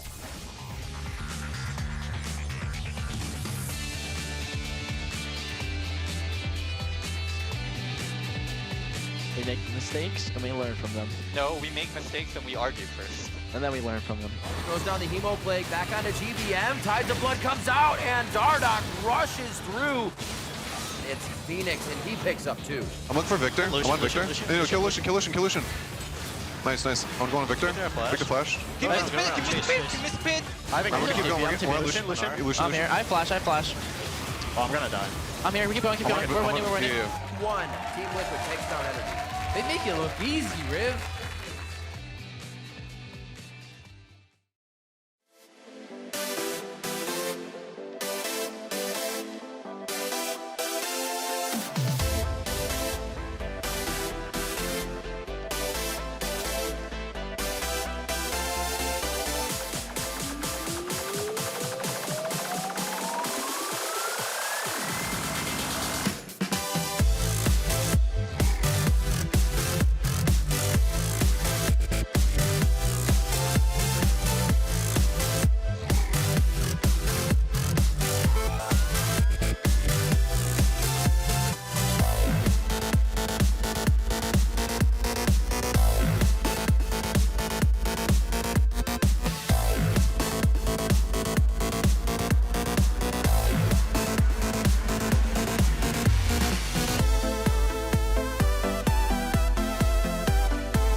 Welcome back, ladies and gentlemen. Liquid started off the series with a decisive win over NRG, running an engage comp straight into them and through to the finish line. Yeah, they did great. They had a clear goal all the way through the draft. They executed exceptionally well, hard engage, look for these incredible fights. They did a very good job with that. And Phoenix, coming up huge with this game on the Vladimir, a 17.6k damage. He was really in the running for player of the game too. Did very, very well.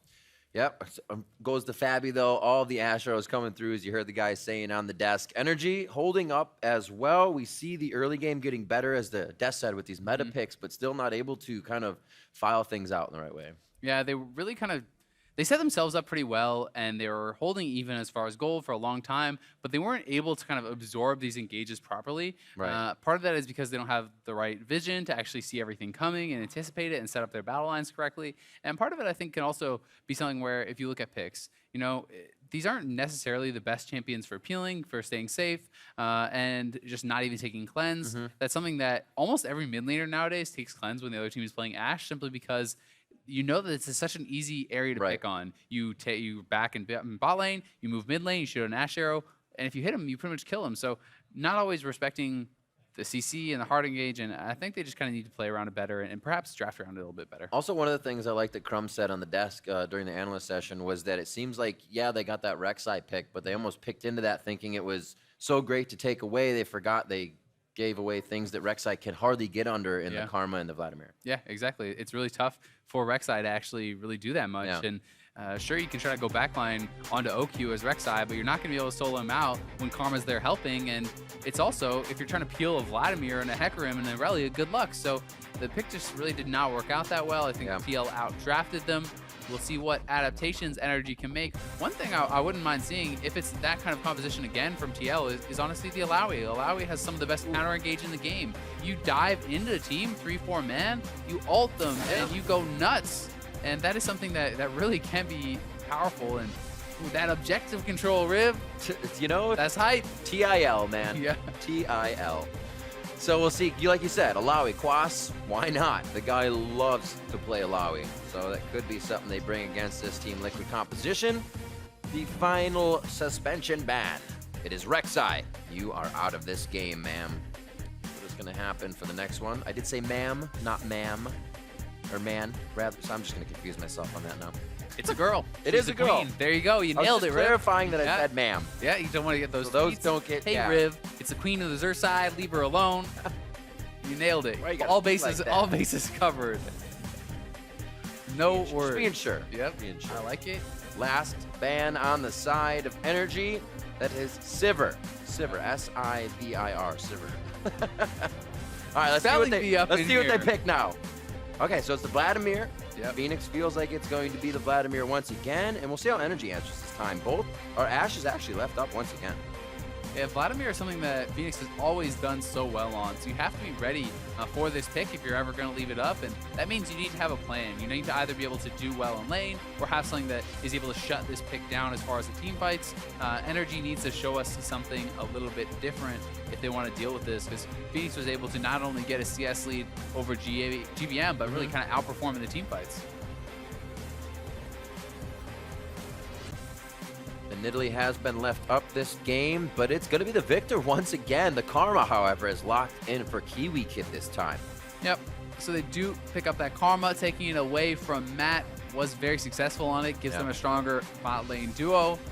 Karma also very good as far as dealing with the Vladimir AoE damage. You have the Mantra shields. He goes in, drops all the AoE, you shield that up. Can really help to negate a lot of that when added into a locket. You have a locket shield, you have the AoE shields from that. So there's a lot that can be done to mitigate that damage. And at the same time here for TL, are they willing to start drafting heavily into these kind of engage type compositions when they haven't really seen the rest of the draft fleshed out? And it is going to be Ashe, and it's going to be Sona. Sona now is something that's really rising in priority. Very strong, powerful healer.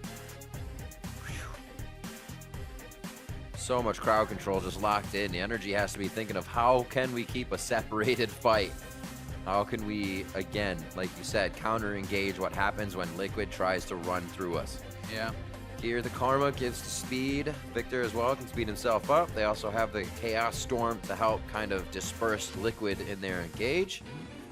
Jhin would be a scary pick here, but NRG feels like it might be the right one.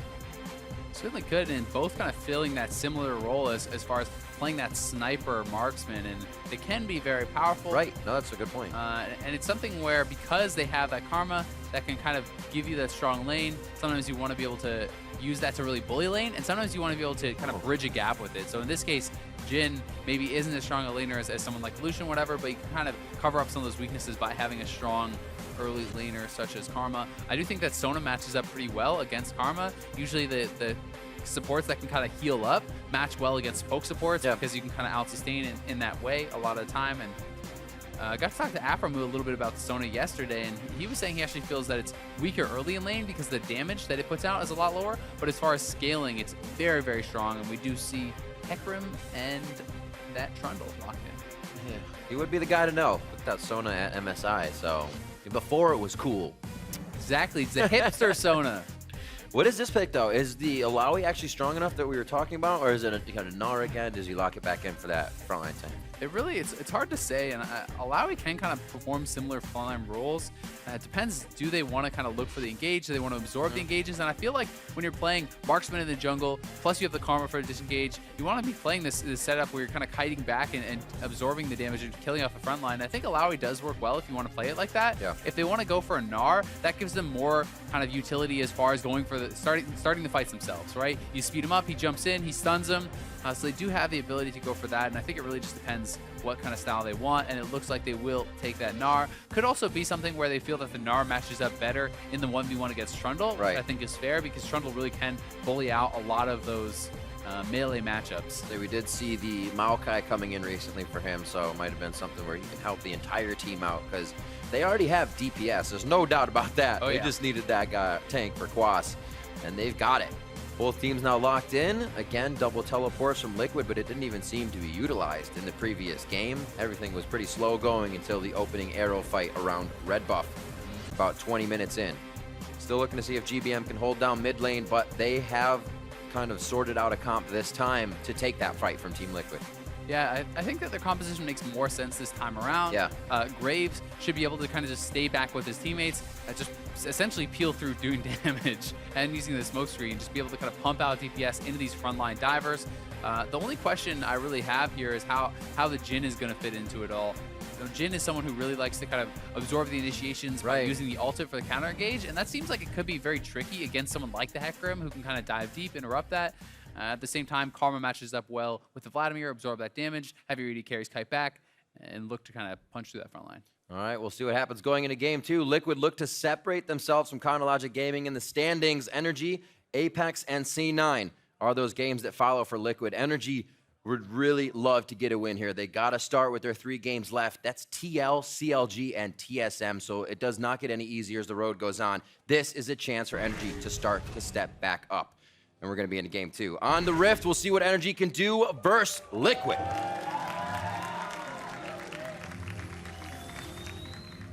We saw Liquid trying to pull out the swap call last time. NRG did not buy into it. See if they can get the matchup this time. I'm not even sure if they want what lanes they exactly want here, because I do think that everything seems pretty even as far as there's no like, oh god, I gotta avoid this. Whereas last game was much more of that, because it was Karma into the Braum, whereas this game it's Karma into Sona, and I think Sona should be fine with that matchup. I think that although you could say Karma maybe has a little bit of edge over Sona, in my opinion, early, because you have the additional poke and the damage, Ashe is probably a little bit of a favorable matchup as far as pushing power against that Jhin. Oh. Look out. That's why you gotta keep that safety on, Riv. Safety It first. hasn't even started yet. Shouldn't be shooting anything. Yeah. Are we gonna get it? No, they're walking up. That makes me sad. Okay. Smart move, though. Obviously, Matt's going to be able to sustain as this lane goes on, and they have a ridiculous level 6 that you would not want to be in lane 4. Yeah, Ashe Sona is a really strong combo with kind of double CC chains. And will Kiwi actually go for the invade? Storm Raider Surge on the Vlad, as you point out. It's pretty nice. I'm going to get that extra speed. And Matt, maybe, or Kiwi, my mistake, may actually be able to push them off here on this blue. And we'll see if they do start it up, or if they kind of get tricked. I think he's, wow, they actually did. Oh, he goes back. He smells it. That was pretty smart, actually, from Kiwi. We'll see how annoying he can really be here. Does have a lot of early harass with the mantra. He still has that available and has to be a little bit careful, but should not be able to get chased down. And he's like, I'm coming back. All right, no, I'm not. I'm just kidding. Just kidding.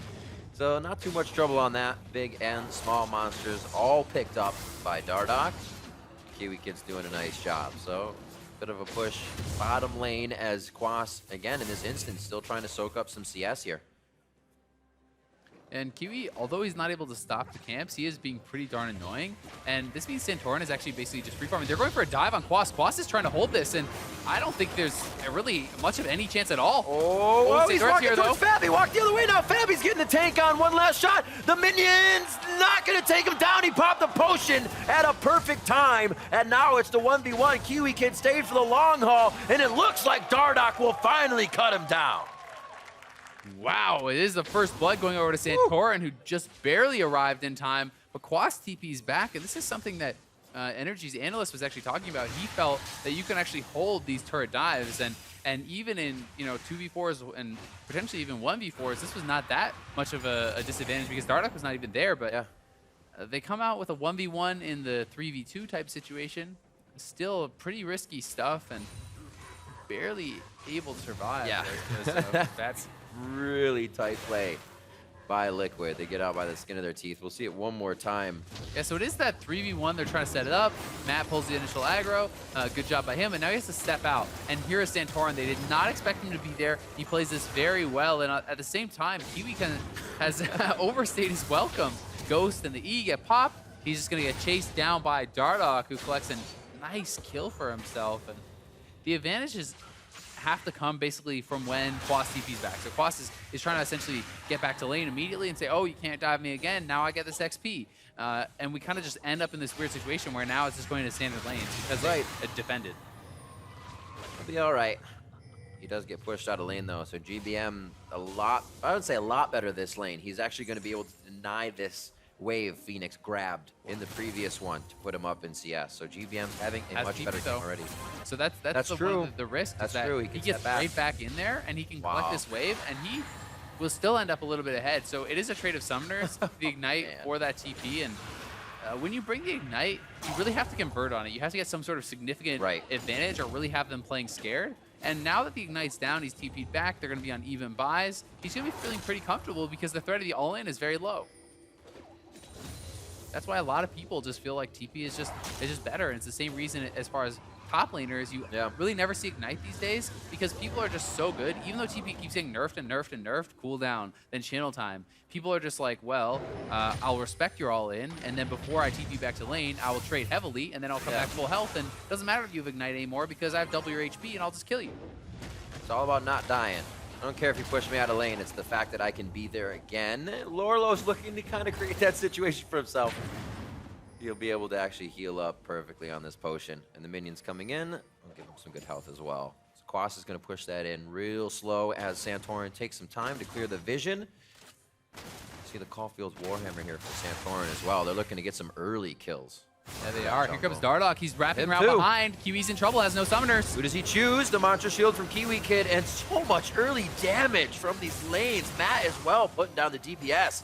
And Liquid is starting to clean up from lane to lane. And it all comes back to Kiwi Kid's mistake in the jungle. And not only does that give up the one kill, he had to blow his flash, which meant Dardoch returns to scene of the crime, picks up a free kill. Notice how they did not go for OQ. They took the guaranteed kill of Kiwi Kid, and that means that Kiwi Kid not only gave up 1, but 2 kills from the same mistake. So that is very punishing. And it cascades too, because while OQ made it out, that summoner heal is down now, so something else they can work off of in that lane if they choose. And it gives the advantage over to this bot lane, because they pick up assists, so additional gold to them, additional experience, you know, as they're able to kind of deny that from Kiwi. Oh, Santorin, though, looking for a trade. Throws down the Hemo Plague for a bit of heal. Good follow-up. That was the last bit of mana from GBM. And with that Ignite being down, they couldn't really put too much more pressure on. That's exactly it. You know, if they have the Ignite, then Phoenix maybe has to flash, but he calculates this damage extremely well. He realizes, hey, my ult is going to pop. I'll get that health back. Oh, I thought that was a level 6 Fabi. I was expecting to see an arrow over Lorlo's shoulder. Then I realized we're only 6 minutes in. That's just a young Ashe. Needs some time to grow, to be nurtured. He will soon blossom. He will soon blossom into a beautiful Ashe with a big arrow. Oh, I don't know if you can say that on stream. 7 minutes in on this. Should have the bottom turret. Quas, however, he loves to hold this. Like they said, it can be done sometimes. The level 6 makes it a bit easier as well. And he will actually be able to push him off. Matt keeps his life as he entered deep into the jungle. GBM and Santorin didn't have too much of a catch on him. Yeah, and a good CS advantage for Quas as a result of kind of being able to stick around in some of these risky situations, has collected some more farm for himself, has a bit of an advantage in that regard. But the kills, the extra kills going over to TL have really been the decider so far. Game still very close. Moki's actually been in lane quite a while. He's the only 6 out of the duo lanes on both sides, waiting for those Ashe arrows to start off again and Liquid to start working the map.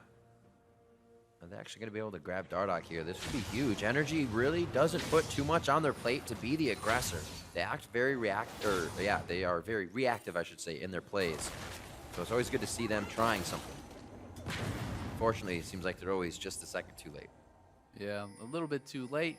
But at least for GBM, he got that deep ward, and he was kind of gifted that by shoving in Phoenix. He has lane advantage, pushes him to his turret, so Phoenix can't roam to match, so he gets a deep ward, which will help protect himself. Oku looking to get a little bit aggressive here. Nice sidestep, though.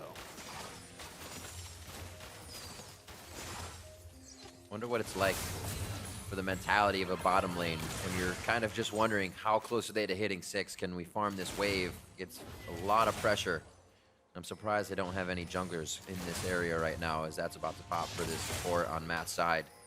There's a bit of a jungler do-si-do above the mid laners right now, and Dardoch looks like he may give GBM something else to think about. A flash as well. Could be big, as Dardoch has been making a lot of return ganks. That's when the 6 stings, but Matt is just short of hitting it as well. They cannot follow up, and now the curtain call comes back. Matt's got to get in the way of Fabi, but Sona doesn't have much HP herself.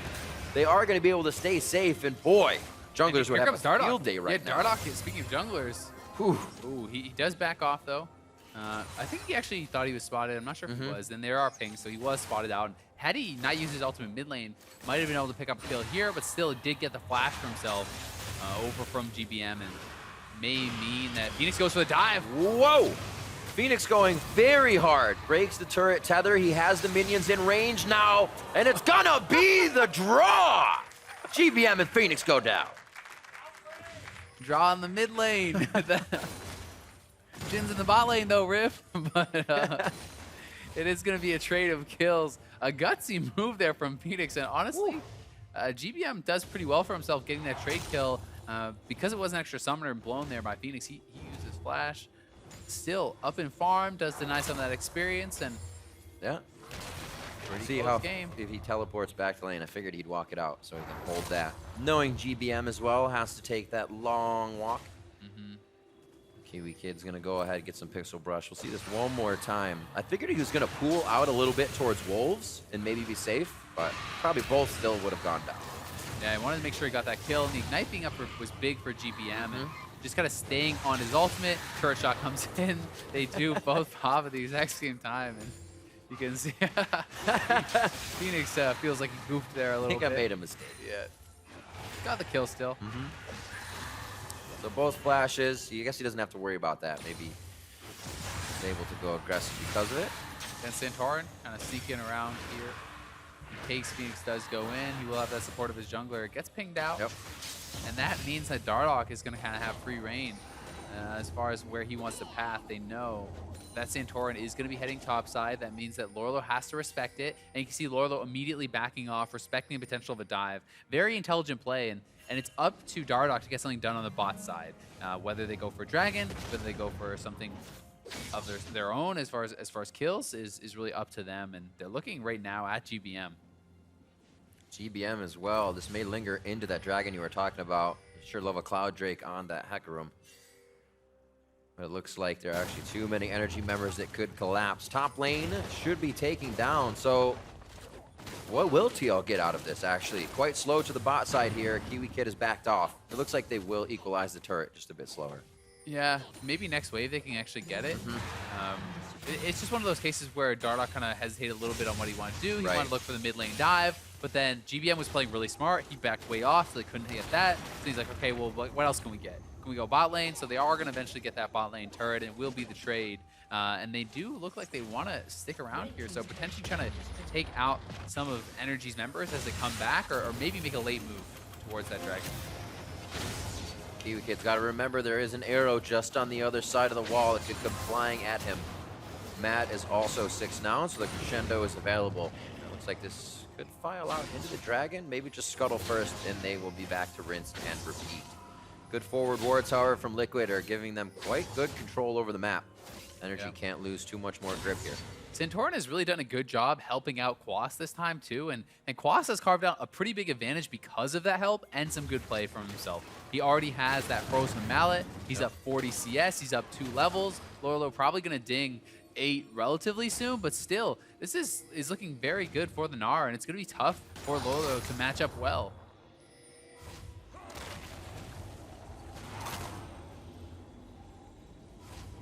He decides to back. Actually are respecting NRG quite a bit. This could be good for NRG. They get a nice hit in. Oh no. As soon as I say that, the caster curse to GBM, and he has instantly wiped out in the mid lane. It looked like TL was on a breather, but they are always ready to hit the go button. They are, and they nail that kill, and GBM without the cleanse, easy pickings for Fabi as he nails the arrow, and they have the follow-up. Now going to be moving over to Rift Herald. They have a big advantage here as Phoenix is still alive, and they could go for it. Maybe just going to try to push for the top lane tier 1, though. Actually a very dangerous place to be farming, think about it. In a pile of minions in the mid lane, you're not going to be able to walk out very fast. You just kind of get pushed around before you get the distance you need. It's so tough, and unless you have those deep lane wards, you can actually be safe against the Ashe. That's definitely something you have to think about. Santorin gets a quick bite. He's just making sure that Lorlo isn't getting as big as Quas. They're doing quite a bit to keep him up. And it looks like this wave actually may not be as much as Lorlo wants either. They should push that into second. Fabi again towards the top side. They keep him with this solo experience quite a bit. And they're giving Quas solo gold even, so they really are investing heavily in this. And that's great, but you need to make it work, right? He can't just get this advantage and do nothing. This means that there's a lot of onus on Quas to carry because this is where they're investing all of their time. They're saying, okay, you're the one who has to win the game for us. Santorin is camping for him so hard and trying to put him ahead, and they have succeeded in that. But if he can't convert in team fights, it was a waste of time. Right.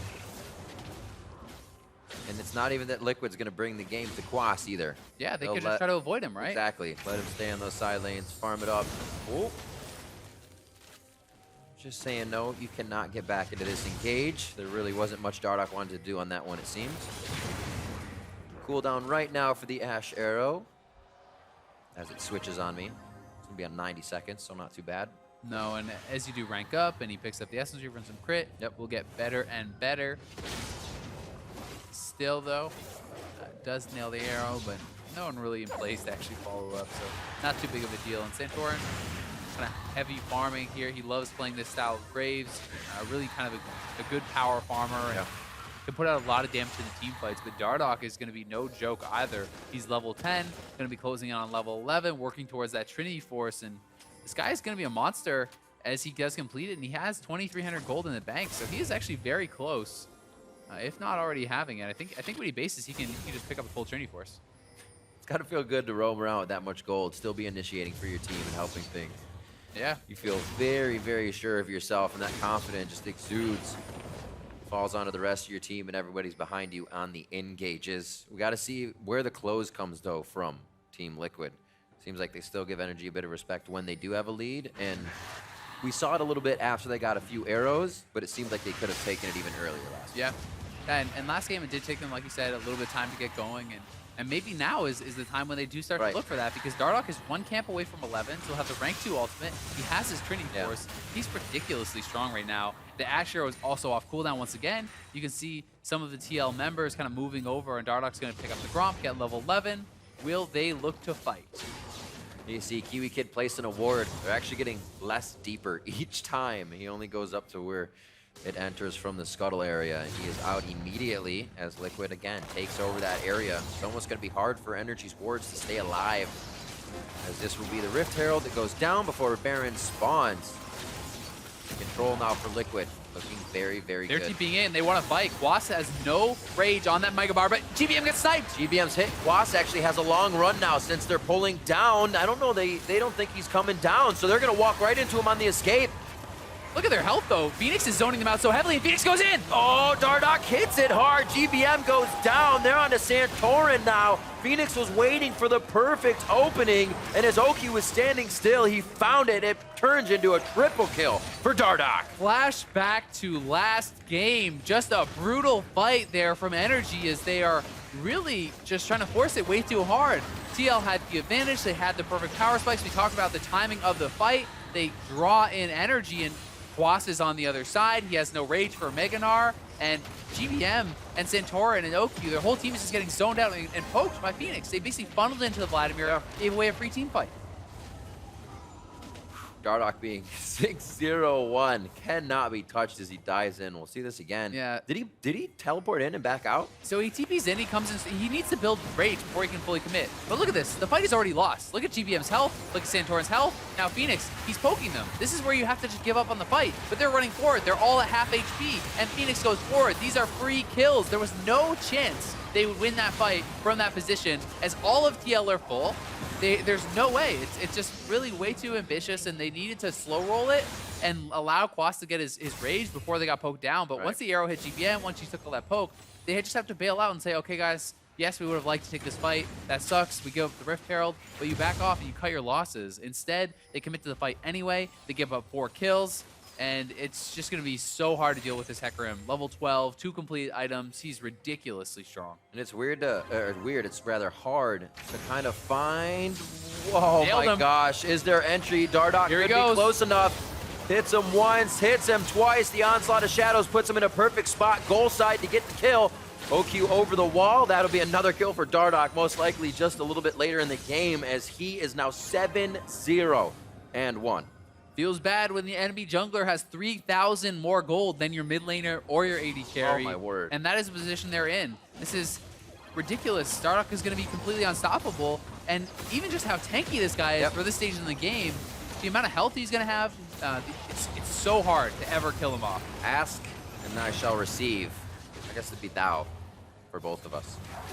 But yeah, here it is. TL kind of turning that go button on. They're saying, we have the chance to end. Let's try to end. We're up. If they want to hit us at Rift Herald, we'll take that fight.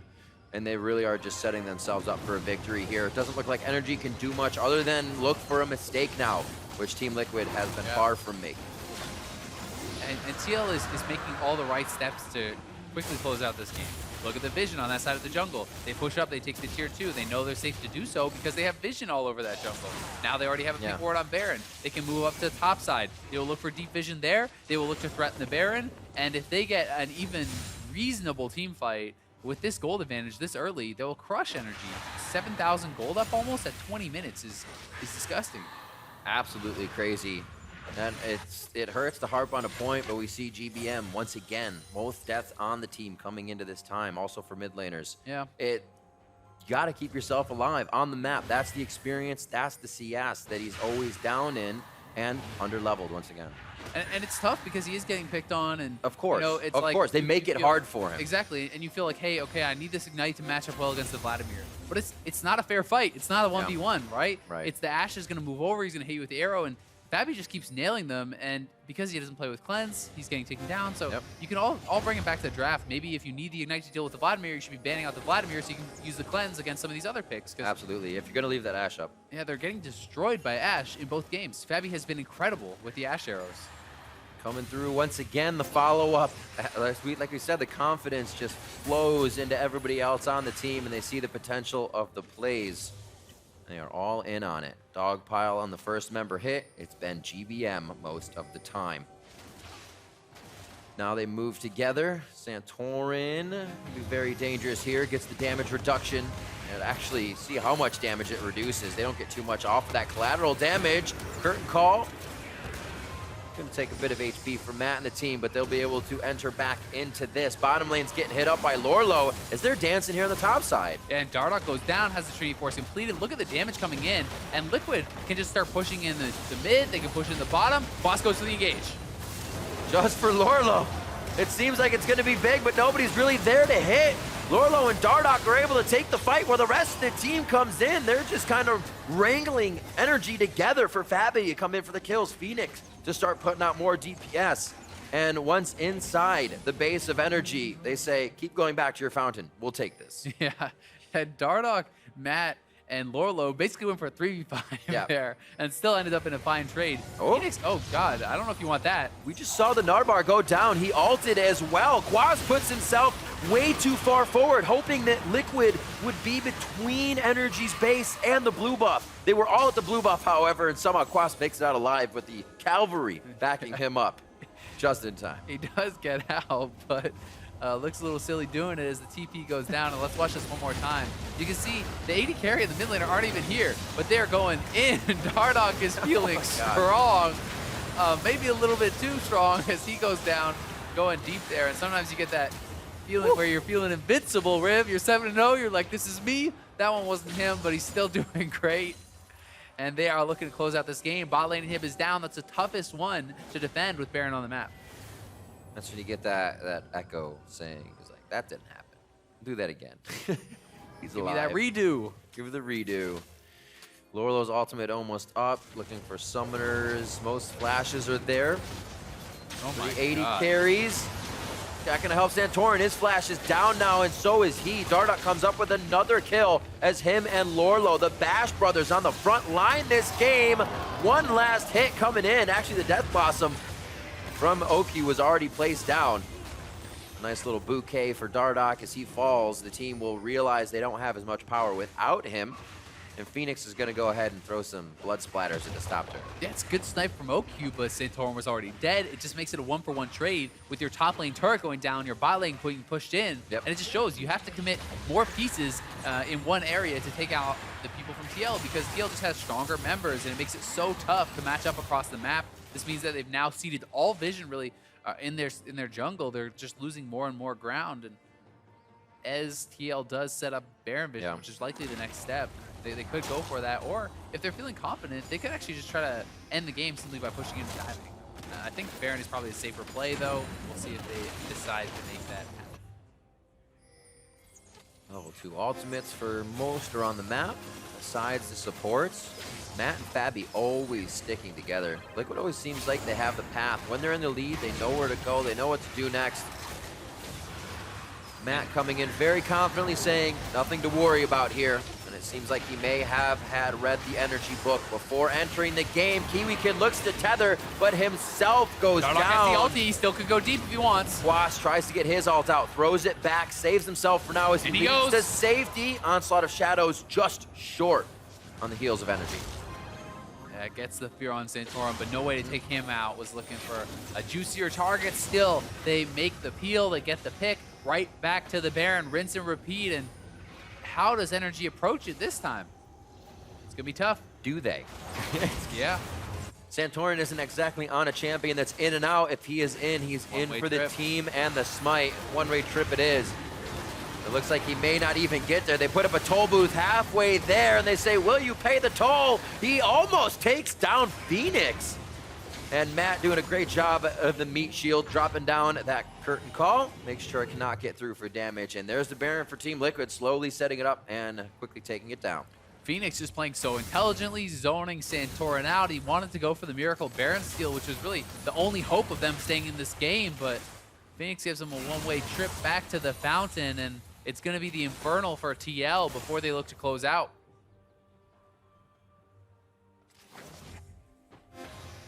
Summoners of Teleport up for Liquid. They could really scatter energy if they wanted to.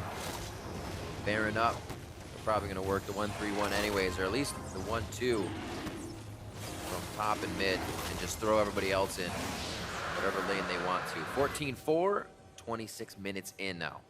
Dardoch saying, who wants to clear this top wave? Anybody?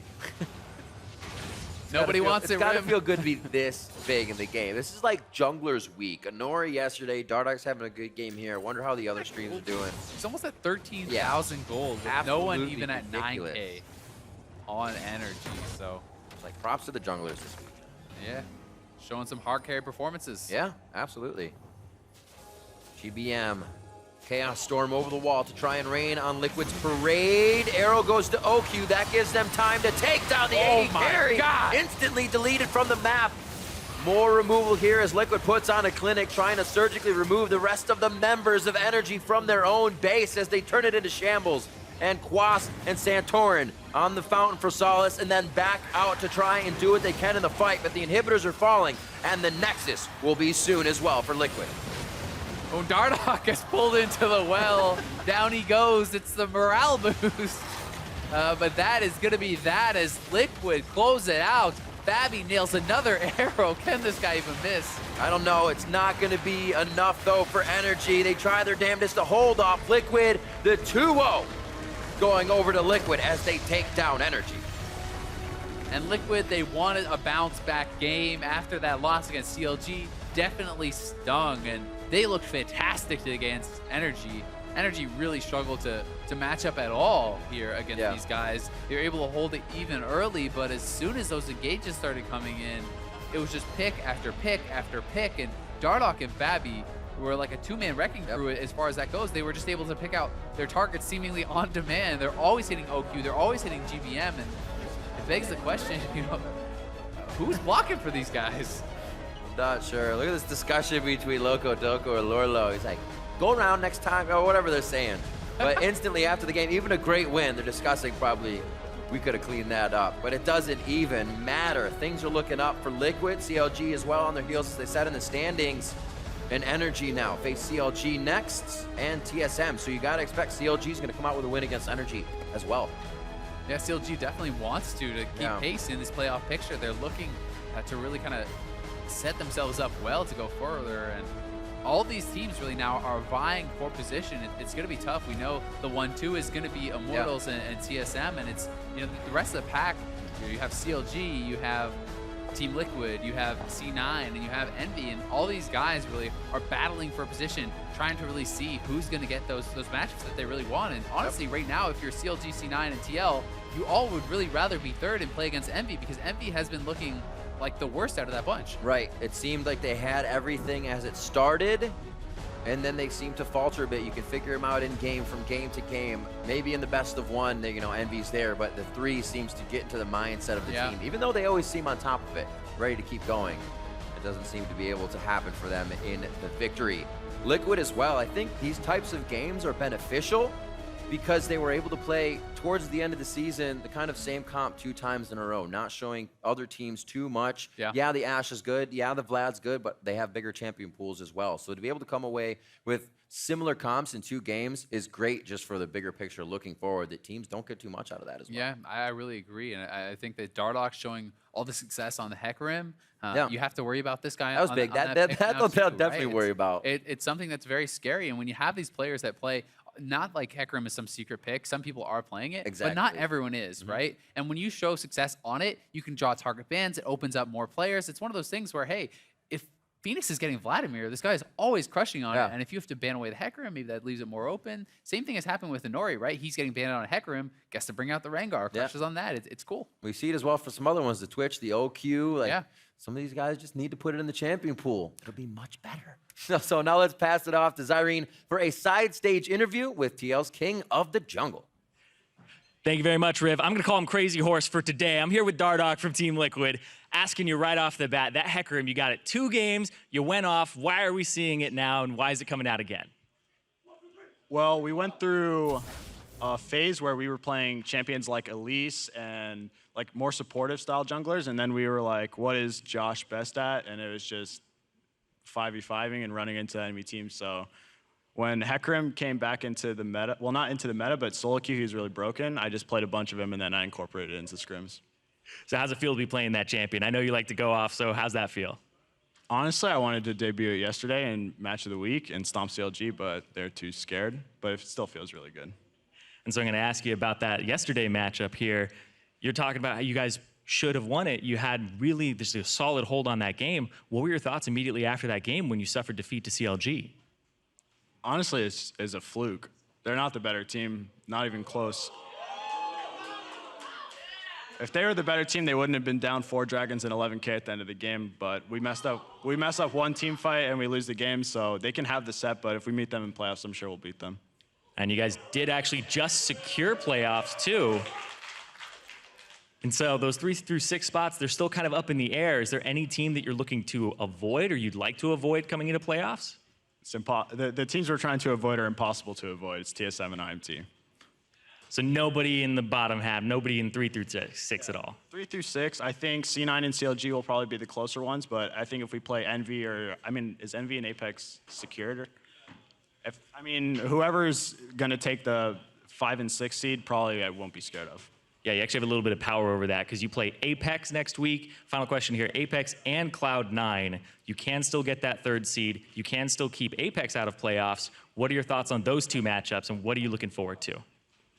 Honestly, I think C9 is a really good team and they have one of the strongest mids in the region and one of the strongest junglers in the region. So I'm really looking forward to that matchup again. And for Apex, I think it's going to be pretty easy. And I kind of want to keep them out of playoffs. All right, thank you very much. Congratulations on playoffs and good luck as well. Now we're going to send it over to the desk to break down that game. Thank you very much, Zyrene, and thank you, Dardoch, throwing a little fire, a little spitting hot fire here. It's always exciting to hear confidence out of players, especially when we're looking towards that playoff picture. You know, even suffering that loss yesterday to CLG, standing there confident that they could beat them the next time they meet them in a best-of series.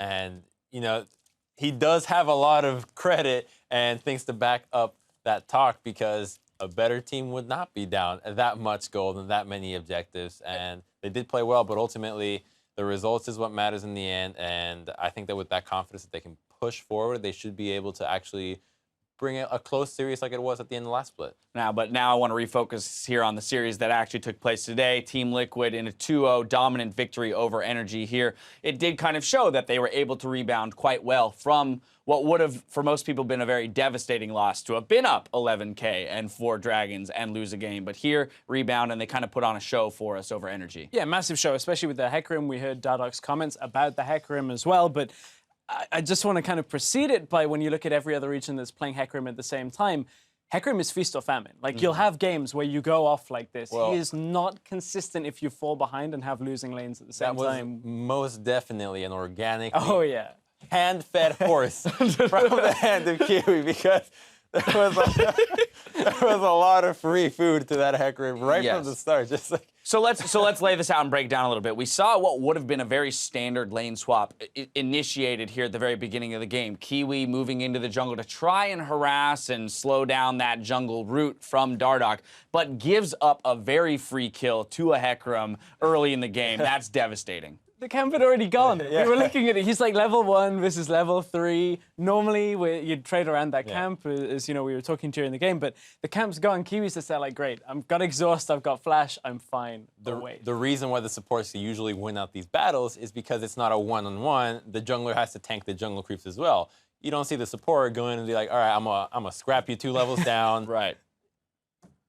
I mean, is there more to say? I don't know. Well, it kind of looked like you were gonna do that, but. All right, so I'll take this moment then to welcome our viewers from NALCS2 who are watching TSM take the second game over Envy, also close that series out in 2-0 fashion. We're currently breaking down Team Liquid's dominant 2-0 showing over NRG in their rebound after the loss to CLG yesterday. I want to dive into the game now because this one, with all that craziness, there was definitely an advantage handed over to Team Liquid in terms of the number of kills. The one big advantage for NRG, though, was within this lane swap, Quas got significantly farther ahead of Lorlo on that Gnar versus Trundle matchup. It was the one thing going in NRG's favor. And it didn't seem to matter what the TL were doing to fix it. They brought their dual lane bot side. Still, this Gnar was getting ahead. It's always going to happen in that kind of setup. But the thing that kind of progressed from that was it wasn't enough on its own. Right. The rest of the map was going horribly for NRG. I mean, we looked at GBM.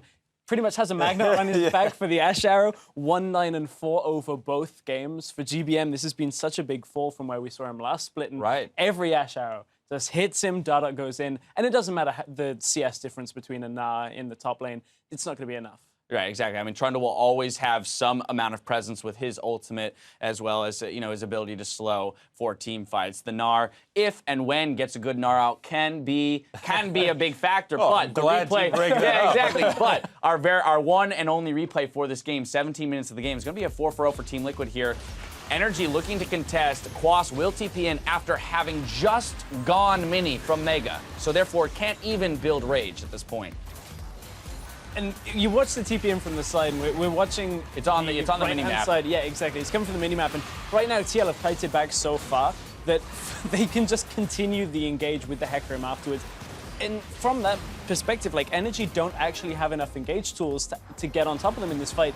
Their only combination is going to be Karma plus Mega Gnar, which is already there, somehow matching up. But when one's on one side of the fight with no Mega Gnar, Karma's on the other, that's never going to work. Right. Just get pushed away. The problem with the composition, you put that 4-man unit and you're like, all right, guys, let's get the fight going. And everyone's just looking at each other like, wait, me? I'm supposed to be the one that's engaging? Like, the Graves is going to go up in there, the Karma, who starts a fight at this point? So just, being able to, this is a rare exception where 5-manning Herald worked out in a good. Yeah, for the it's NRG's composition is an interesting one because if the fight plays to the way that your composition wants it to, it'd be great. No, I'm saying it's a strange composition because in an ideal world where you actually get the fight you want, it is a full 5v5. A 5-man Gnarl with a Victor ult and a Graves ult on top of it is a lot of damage. However, they have to remember that how can we actually create that fight? If you can't create that environment, that circumstance for yourself, then your composition is moot. It is essentially useless, and that's exactly what that replay illustrates, is they couldn't set up the fight they wanted. Got to move to player of the game, going to Dardoch. I mean, he did get hand-fed. He did get hand-fed by Kiwi, but we always say if you're going to get hand-fed kills, then it's your responsibility to make something happen with it, and he did just that in this game.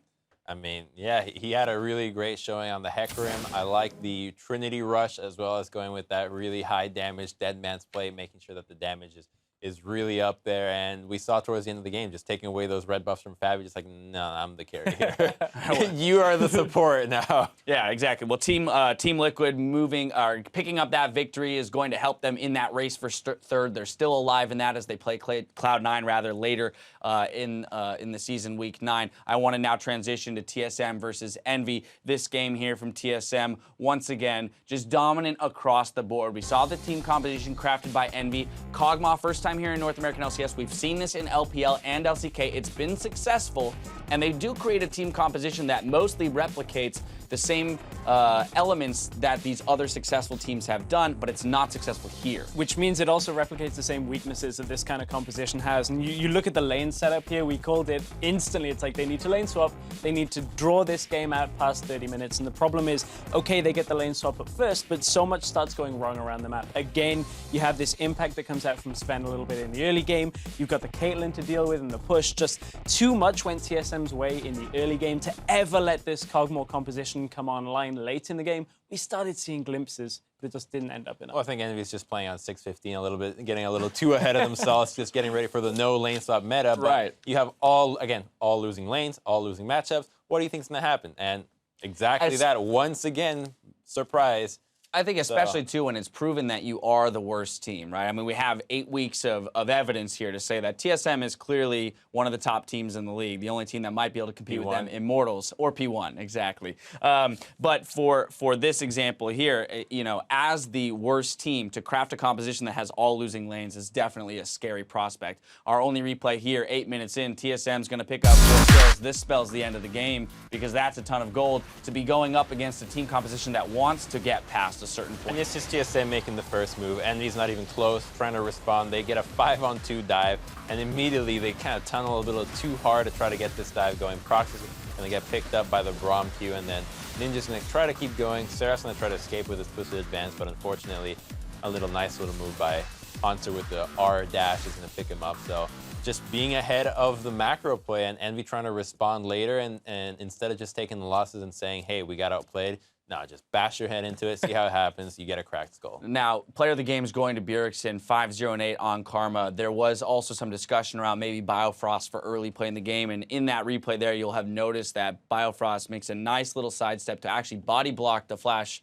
E from Grox to keep Double Lift alive, so saving that kill there. Great play on him early game, but Bjergsen on the Karma, deathless, 13 KDA, lots of poke, being essentially the initiation that the team needs through that, mantra E for the entire team.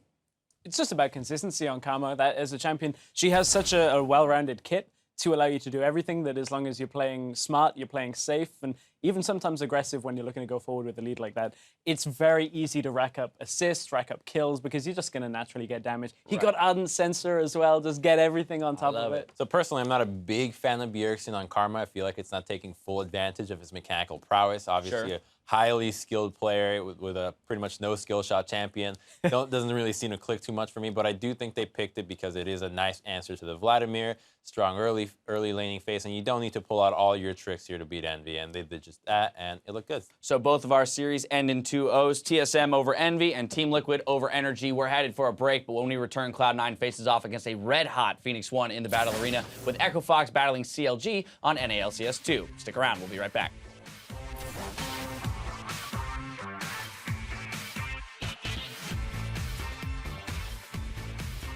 Going into game 2, Liquid look to separate themselves from Chronologic Gaming in the standings. NRG, this is a chance for NRG to start to step back up. Oh, he's walking towards Fab. He walked the other way now. Fabby's getting the tank on. One last shot. The minions not going to take him down. Phoenix goes for the dive. Whoa. Phoenix going very hard. Breaks the turret tether. He has the minions in range now, and it's going to be the draw. Turn right. Nice. Holy shit. They're going for a jump. I got all this guy. Good job. Was the OQ. That gives them time to instantly deleted from the map. The 2-0 going over to Liquid as they take down NRG.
And welcome back to the Battle Arena League, fans. I'm Julian Pacetime Kai. Helping me break down all the action in this next series is Aiden Zyrene Moon. We've got a battle of elements coming up with air versus fire as Cloud9 faces off against FLICKR.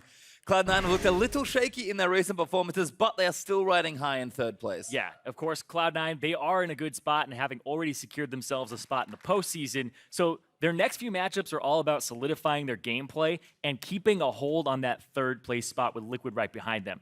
They do have smooth sailing ahead of them until they face off with Liquid next week, but that doesn't mean they're taking any team lightly. Jensen, he tweeted last night, "We face off against the powerhouse P1 tomorrow." And, you know, maybe that's a little tongue-in-cheek, but you know that P1 got everybody's attention yesterday with their win over TSM. And you can bet that FLICKR are prepared, coming in prepared for Cloud9 because it is very much do or die time for this team. They need every win they can to avoid the promotion tournament. Yeah, and they certainly could continue to pick up wins, and taking down the #1 team is a huge confidence boost. And before, in the previous split, it was like best of ones, anything can happen. That was a best of 3 that they slugged through. So you got to see a lot of P1 strength, but I think their biggest strength is being underestimated by teams. And we definitely saw that yesterday, especially with the mid laner Pyrian, because he had huge games on Malzahar. And if it wasn't for Inori's flashy performance to the jungle, Pyrian could have easily claimed player of the game in both of those games.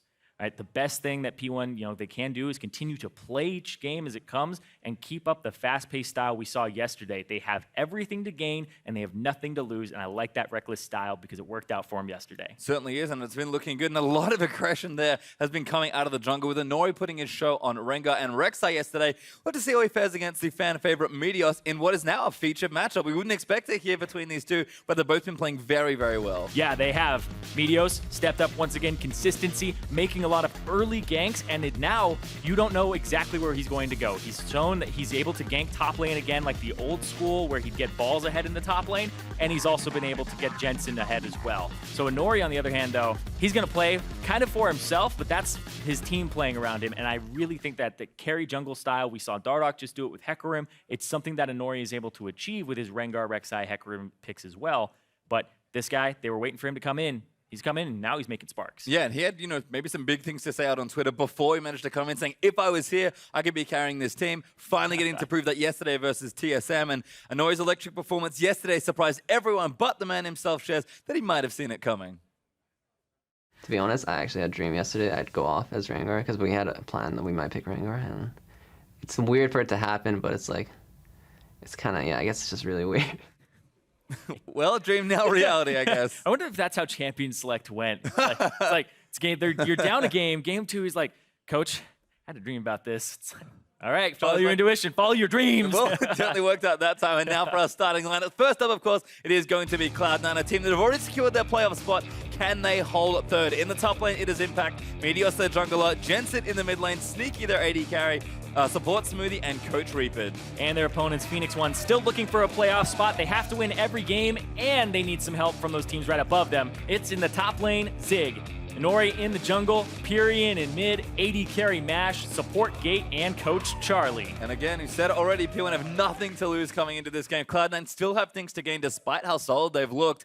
I think you're right, P1 should just kind of do whatever feels good. They went crazy yesterday. Follow your dreams. Exactly. I think that should be their logo now. their slogan. The rebranding's coming. I like it. I like it a lot. I mean, we talked about the jungle matchup. Definitely expecting some more early fireworks there from Inori. Whether it's Hecarim, whether it's Rek'Sai, or even something like Rengar again, he should try and snowball these lanes again. Yeah, we're actually seeing more and more junglers find success when they're abandoning like Sightstone second. We're seeing Rek'Sai's even build Tiamat first and waiting and delaying that Sightstone an incredibly long time. People like Reignover, they still go for that Sightstone, they still go for that early vision, but we're seeing the middle of the pack teams just abandon it and say, hey jungler, you're another carry threat, let's take over the game, especially if they get 1 or 2 early kills. Well, let's see how much attention they get in this draft, because we are into Champion Select for game number 1. Cloud9 on the blue side for the first one, P1 over on the red. Shen and Gangplank band away with Vlad and Malzahar out on the P1 side. Pyrian certainly knows the power of that champion, but Jensen's been playing a lot as well. He'll take it away here on the red side. Yeah, and it's definitely first pick worthy. I expect it to be a red side ban. It's the highest prevalence right now in Champion Select on the 6.14 patch, with Sivir being the second highest in terms of how many picks and bans they have received.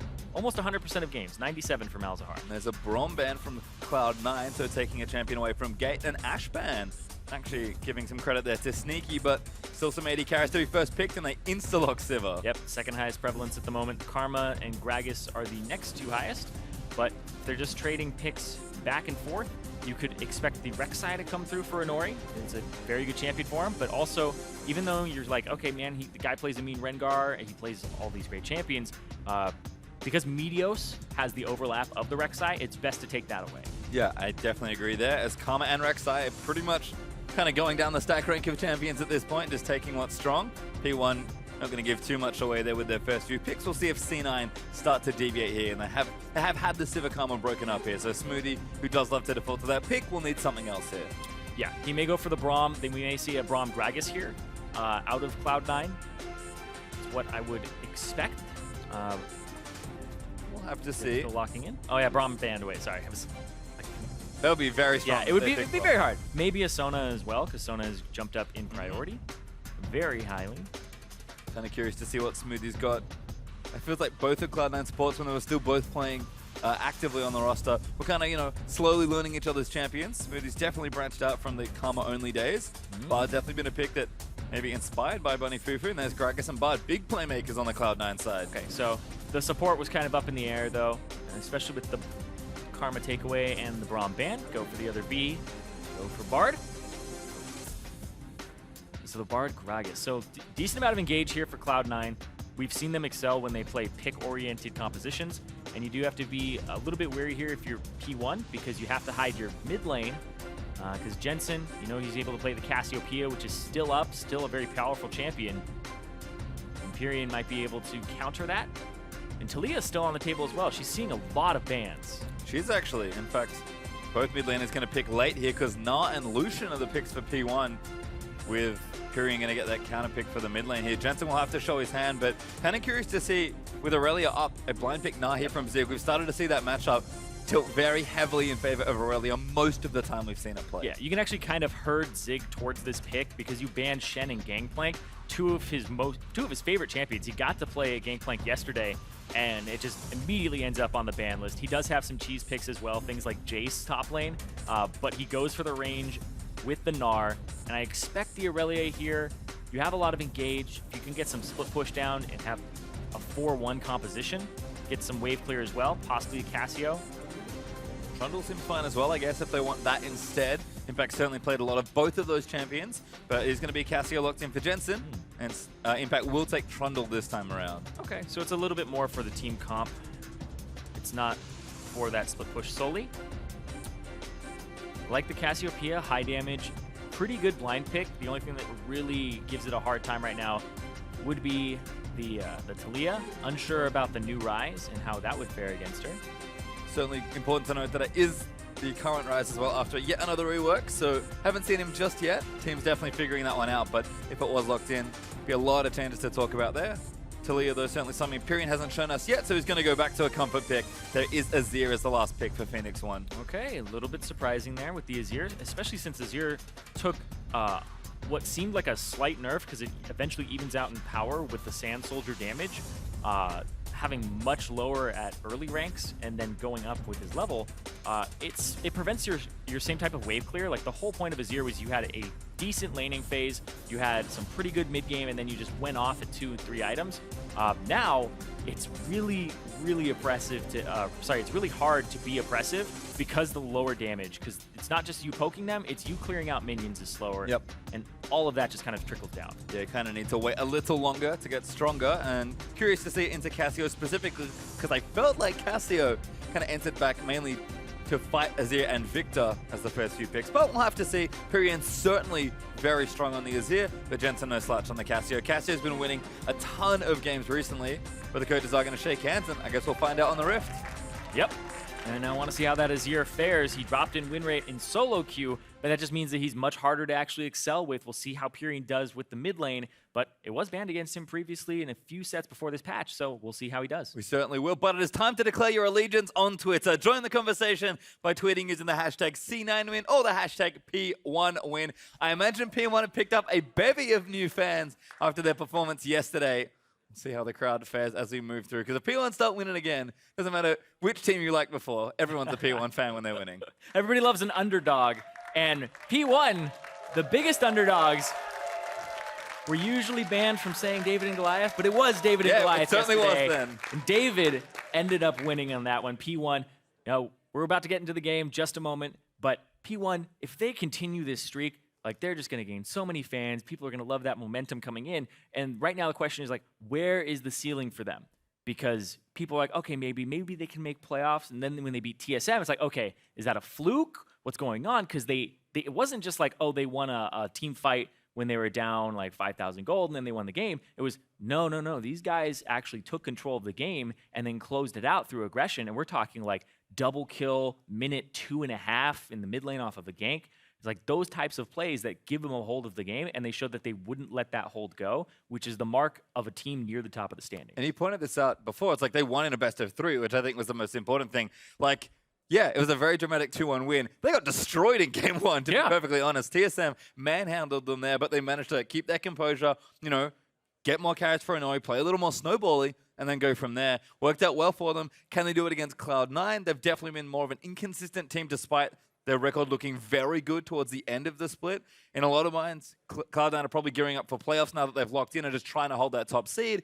But they don't want to drop more games here to P1 because they do want to hold on to 3rd. And P1, if they do want to sneak in, they'll have to take down Cloud9, I believe, 2 straight. I believe they have to take down everybody. Yes, well, clearly. They have to take down everybody in their path. They're going to need a little help from, I believe, Envy to lose all of their remaining games. So it's kind of a stroke of luck here, depending, because they aren't completely in control of their own destinies. And we'll see what happens with them because they could still make playoffs, but it still continues here, that road. Yep. Got a long way to go. All they can do is play one game at a time. So let's have a game. Game 1 is now starting between Cloud9 and FLICKR. As the teams are going to move out onto Summoner's Rift for the first time for these two, today at least. I guess they've played already. Cloud9 going to group up as 4 pretty much. Moving straight towards that top lane. P1 fanning out. They're over on the red side. We'll see what plans Cloud9 have here at level 1. I mean, Meteos taking the body slam at level 1 is something that he loves to do. It helps your jungle clear still, doesn't really slow you down, but it also has really good multi-man knockback potential and stun.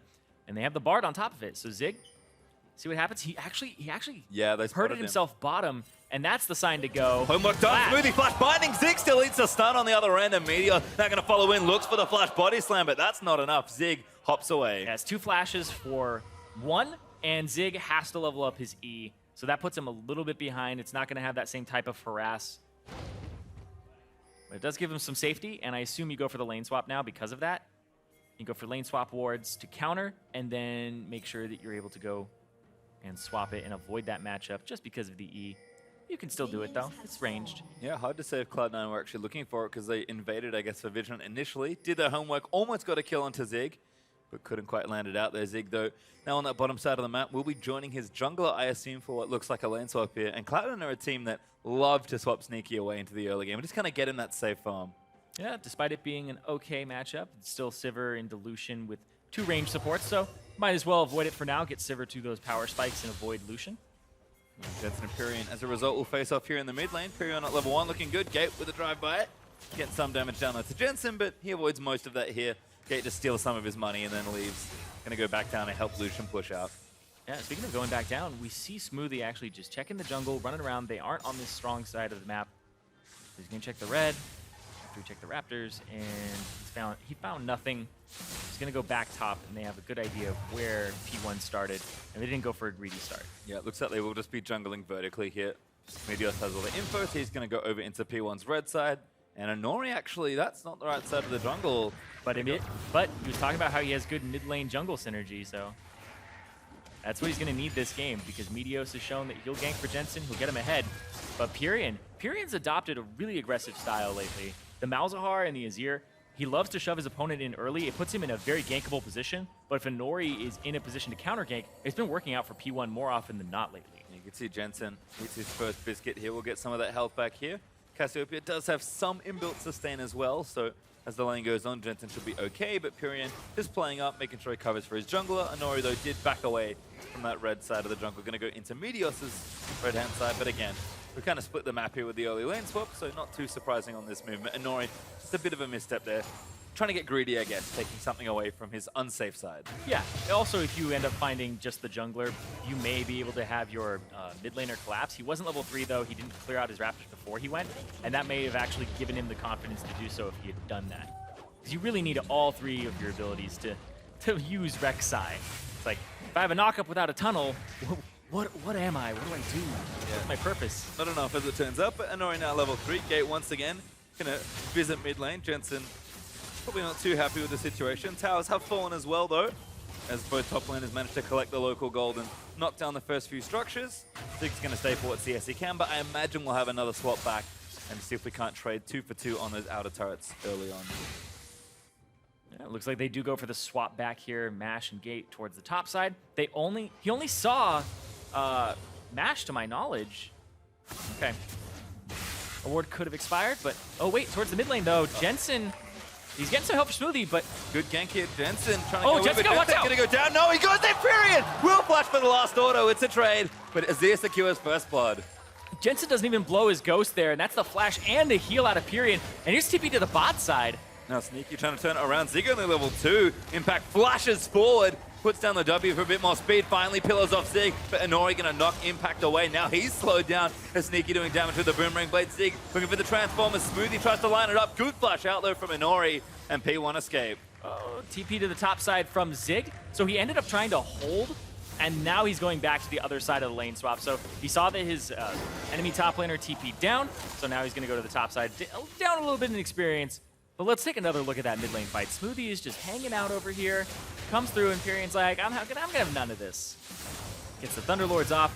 The Q pass through and the damage there. Oh, man. Jensen thought he wasn't gonna have to flash, but if he was going to, should have done it before the Soldier, so. Yeah. Unfortunate trade there for Jensen as Perion goes back, gets himself a second Doran's Ring and 2 daggers. Just a tier for Jensen. He needs that to stack up, and Perion's just not going to stop being aggressive here. Exactly. Because he has those 2 daggers, it's going to give him a lot of damage early on to just get 2 autos off if he can at that point per Soldier. And also it gives him about 200 gold up, because that kill did go over to Smoothie, and the first blood went to Perion. So it's a 400 gold versus 150 to Jensen. And he's just going to try to bully him out over and over and over again. This is actually pretty delightful to watch from Perion. Certainly looking good. His Azir's always impressed me, even when P1 was struggling early in the season. Impact, though, takes a turret down.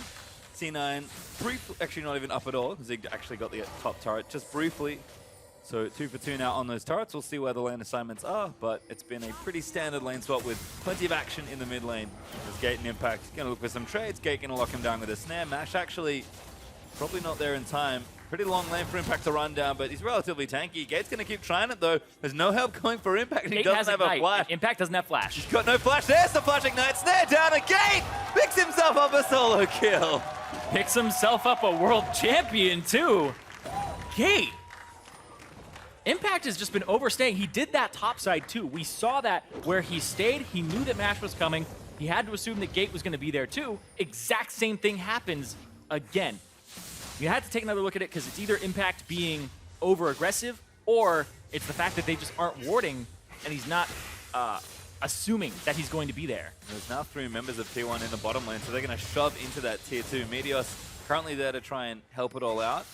Jensen and Perion still back and forth here in that mid lane, both level 6, so Jensen can maybe turn something around with a well-timed ultimate, but no help coming right now for Jensen. He's stuck in this lane, keeping up in CS to his credit, but P1 still taking control of the map. They'll go for this Cloud Drake. Cloud Drake, fantastic Drake on this patch with a 25 out-of-combat movement speed. You definitely feel this Drake, especially just one. Doesn't suffer any diminishing returns at that point, no soft cap. You're able to just zoom around the map.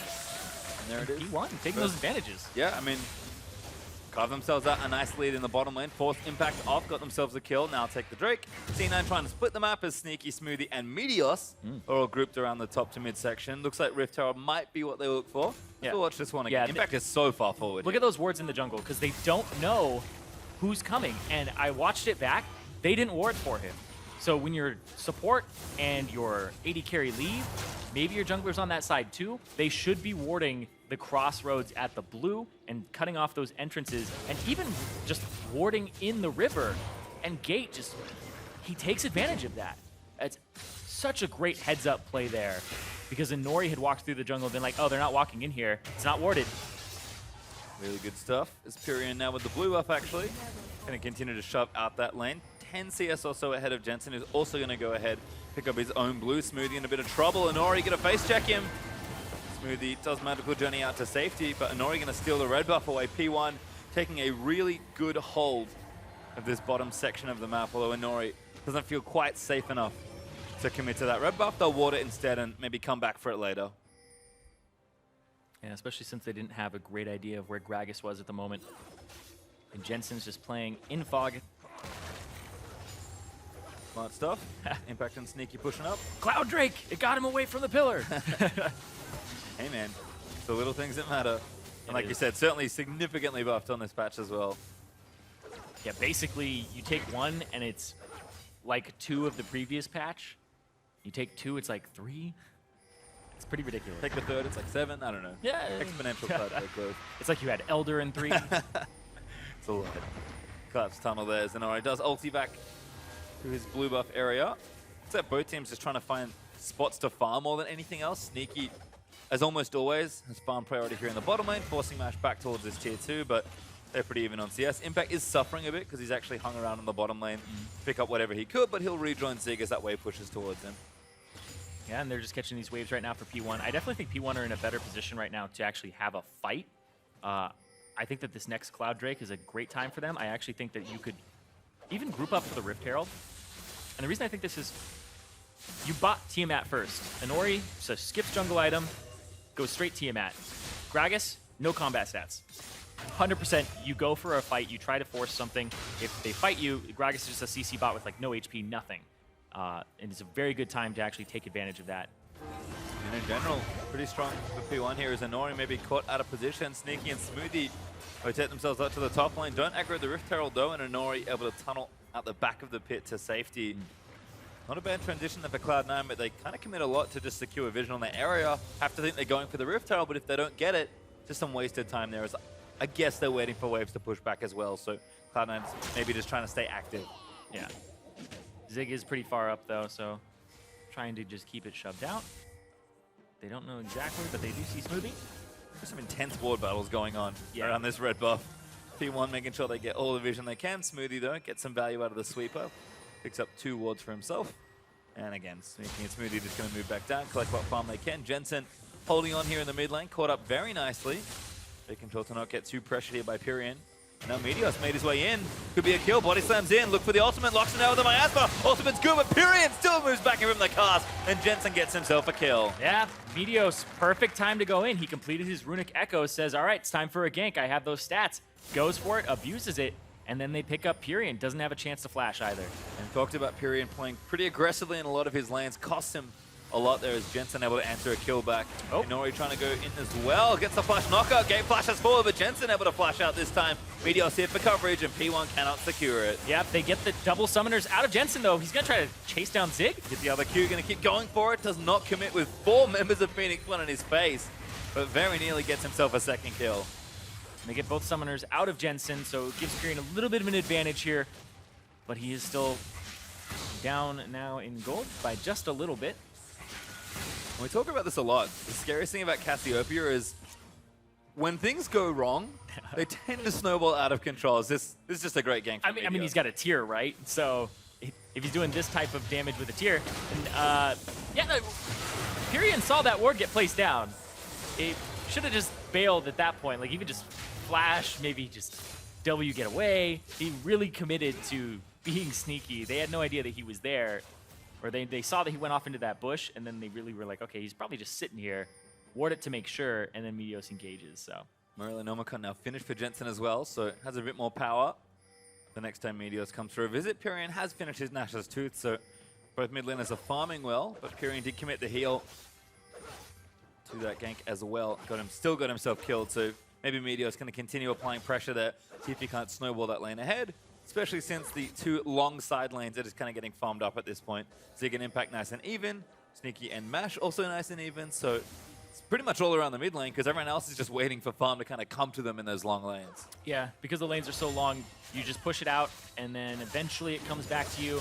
But every time you push it out, you get this small window, maybe I would say about a minute to make something happen on the map, but you have to also hope that you shoved both waves out, or else you might lose something on the opposite side. And whew, speaking of losing something, all that health from Smoothie. Yeah, but not the most resilient of champions. Kyrian there with a good bit of damage after picking up that blue buff. As Cloud9 are definitely grouped to try and contest for this next Drake. It is Cloud Drake number 2. The P1 will be more than happy to secure themselves the second. Cloud9 will see if they can't challenge for it, because it looks like they are positioning for a fight here. Yeah, Sneaky's actually sitting on 1,800 gold, so this is a great time to take a fight if you're P1. Nobody has more than 900, and that's on Kyrian, who already has that Nashers. Cresting about 1,000 now. I mean, but start it up, but you have to watch out for Meteos' body slam flash. Yeah, the gold's even as well, so those numbers are deceptive, given that Sneaky has so much unspent gold. P1, though, just going to force themselves onto the Drake. Cloud9 know that maybe we can go for a steal. Well, they are sticking around here. A little dangerous. Meteor's going to try and go in for it, but Zig's around the flank as well. He's going to try to build up that bar. Drake goes over, P1 get it. C9 just turn tail. Not worth committing to try and challenge there. I think by time is kind of messing them up. They'll just, I guess, continue taking their farm, but P1, strong control around the Drake in the early minutes. Yeah, 50 extra movement speed out of combat, and it comes up fairly quickly as well. Like when we say out of combat, it's like, I want to say 4 seconds. It's really quick how fast that actually comes back up after getting hit. And you know what? Sometimes I feel like the game knows what kind of game we're playing. Because we have a big lane swap game here, so that movement speed actually matters moving between these lanes. Also, there was another buff that actually got put in to Cloud Drake. When you kill wards and attack wards, it doesn't put you in combat anymore. So as a support, you run around, it doesn't cancel your Moby boots when you start clearing wards, when you sweeper things, and then you can just get out much faster. We'll have to watch just how zippy P1 get. Cloud9 is still trying to keep their mid laners strong here, hold on to that turret as best they can. Plenty of wave clear between the Azir and the Cassio though, so mid lane turret's going to take a while. Unless teams really want to commit to some sort of siege. Mash actually pops top lane though, going to get himself farm there. And Sneaky sees the farm in top lane, has gone back and bought. Looks like Essence Reaver first is pretty standard here for the Sivir. But he'll catch that wave as it moves in towards the tier 2. And once again, P1, initiative around the map. They could maybe now go for the Rift Herald. I think you get the Rift Herald, but Zig on the opposite side of the map. Give it to Honori, he's the real carry. Yeah, that's true. On the carry now, let's go. Ends up picking up the Tracker's Knife for himself. So we see this a lot with Rek'Sai. You get the Tiamat, and then you finish your jungle item completely. The reason he went straight for Titanic yesterday was he literally did say, like, I'm the carry now. I have so much gold. If I spend this on Cinderhulk, then I'm wasting our advantage. Titanic Hydra for him right off the bat. And it worked out for them. He even went Red Smite that game. Absolutely insane with his lead. Yep, gonna play a little more conservatively. Good flash force. They're gonna Nori flash too. follow. And Nori now zooming in. And Impact can't really get out of this. He's got his ultimate. He's gonna have to look for the 1v2, but Nori knocks him up there. Zig gonna keep cutting it out, and Impact's just dead. Zig gets one. Yeah, and Impact getting picked on this game. And P1, look at this. You see Meteos wants to collapse, but I think they're too fast. Too late. I mean, that's the thing. Like, Frozen Mallet double Cloud Drake not really getting away there as Impact a little too far forward in that lane once again. Not much of a gold lead here for P1. They're continuing to make plays around the map. We'll see if they can't keep snowballing their objective advantage, because the Drakes really are the things that are keeping them ahead in this game. Yeah, and just for some context, like we're talking a lot about movement speed here. Meteos has 401 movement speed. That's with Boots 2 and the 7% from Runic Echoes. And then Zig, with his Boots 1, has 430. He has room to grow. He's hitting those soft caps already, and he's just going so fast. Well, it's helping him around the map. Here is Gate. Gonna shuffle in. Make sure Mash gets that big juicy wave up safely. Ghostblade finish now for the Lucian, so P1's mid-game fighting power also coming together. C9 though, especially in an even game, do not underestimate the power of Sivir Cassiopeia as the game goes on. Cloud9 have more than enough here to try and force the fight. It's just a matter of finding the right angle for it. As they're down 2 Drakes being the only real lead here for Phoenix 1. But it's solid play. They just have to continue playing this way. Not they're going to get massively outscaled. Cloud9 going to have to find a way in here. Yeah, especially since the next Drake is a Cloud Cloud Drake. Drake. Everybody gets mobility boots at that point. And they're just so fast, and it becomes so hard to engage. And think about what a Bard wants to do is just throw his Tempered Fate out and catch people. It's so hard to land it when everybody is like 450 movement speed on the enemy team. Super zippy. As Jensen just kind of camping that left-hand brush. Inori commits the ultimate to the top lane. Smoothie wards out Gate Mash. Oh, last auto is there. It's actually on top of a pink ward, so easy ward clear there for Phoenix 1. And it does feel like there's some action around the Rift Herald. It's going to expire in under 2 minutes, so if you want to get it, you're kind of running out of time to do so. But it looks like maybe we'll actually have Rift Herald go untaken this game.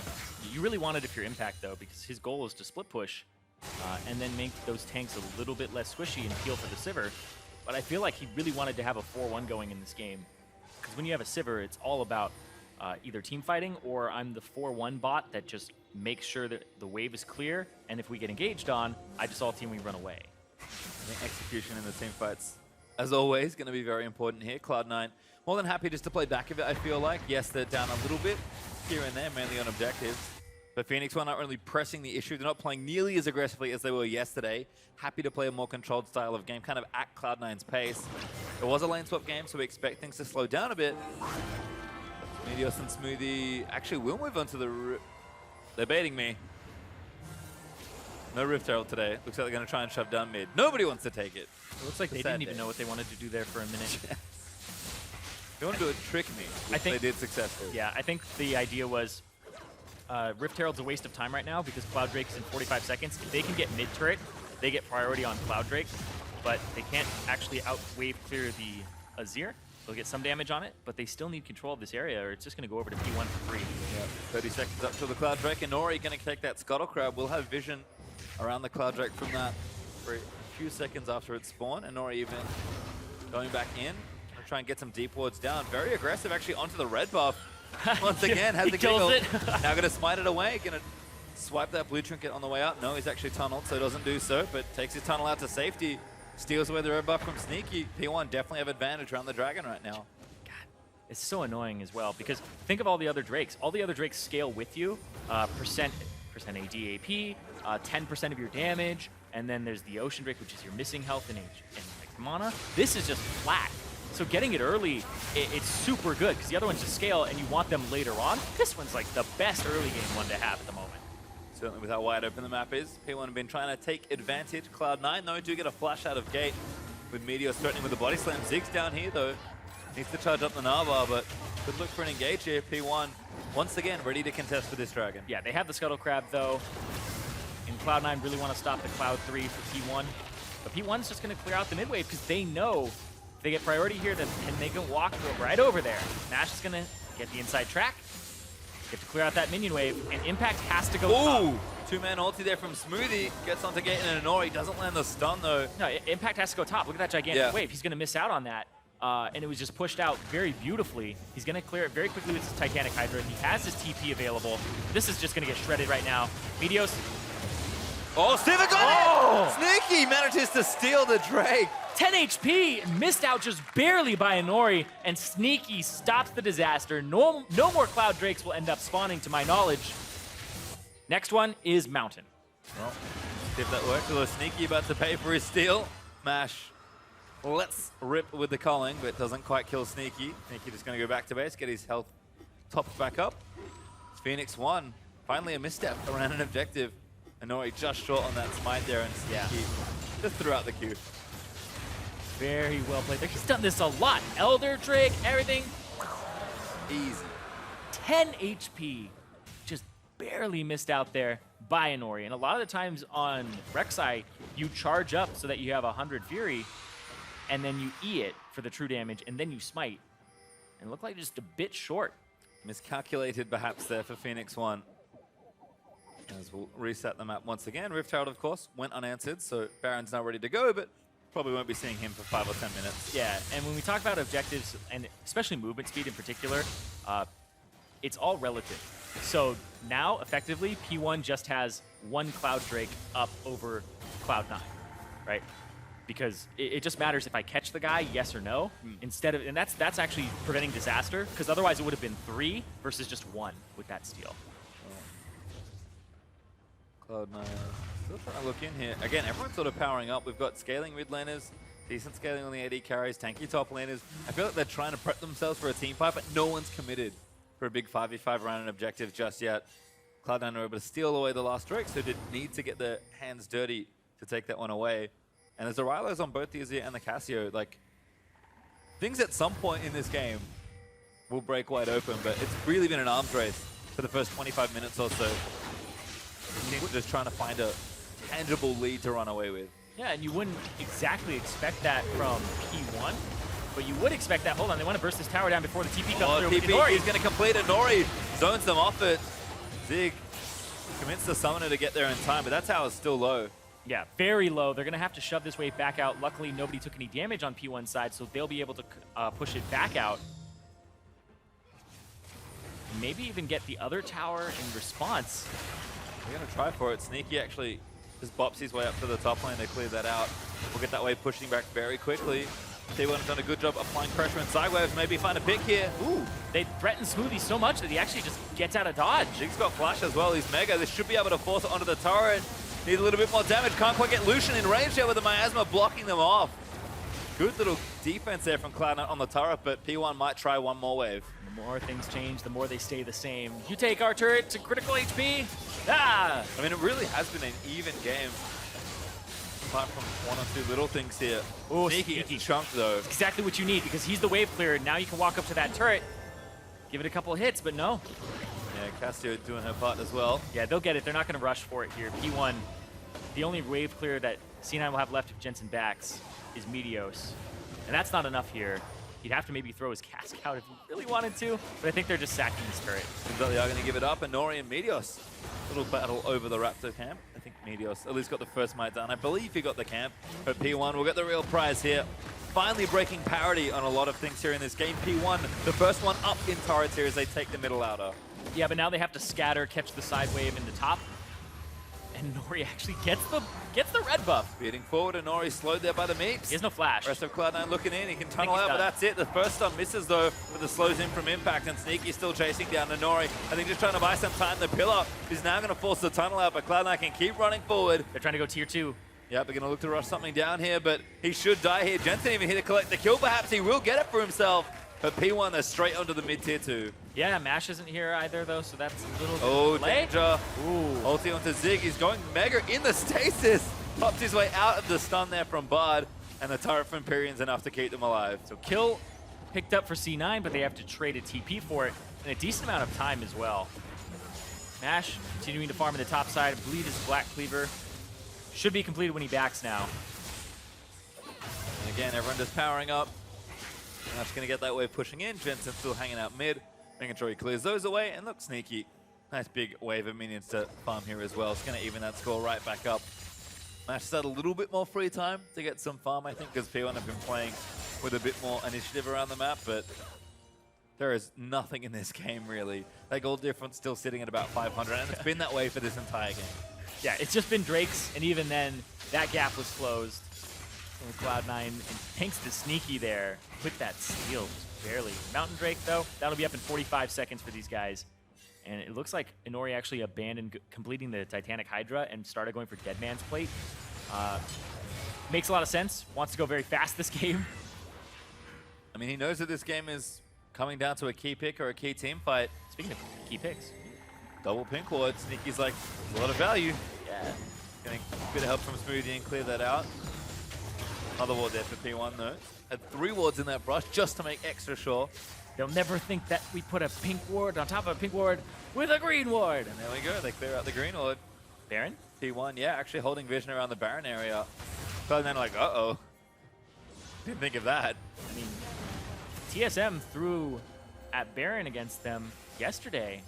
I don't think P1 would actually go for it, knowing just so freshly how much that can actually ruin the game. And Nori's going to look for a flank here. Actually pretty deep, wrapping around the mid lane here. They're going to try to pincer here. This is the commit, but Meteos doesn't there they get go. the They're looking for Sneaky, and Ori wants in. He finds Impact and Meteos instead for the knock-up. Zig though, knocks his way in now. Mega gets 3 there with a big ultimate, but Jensen's already taken one down. Zig going to go down as well. As Jensen gets a double and an instant flash from Cassio. Going to try and lock another down. Pyrian's going to keep him off, but Cloud9 finally opens something up. Yep, 2 for 0 there in favor of Cloud9, and this middle turret's not long for this rift. They're going to pick it up, and yeah, great cast there from Meteos. When you're doing that type of flank against a Gragas, always have to be conscious of when you actually meet up and who is, because they were able to ulti Fury and stop his DPS with the Tempered Fate, and then Meteos split the fight perfectly. Mountain Drake as a result. Impact making sure that P1 don't do anything tricky around the Baron area. It does take some damage.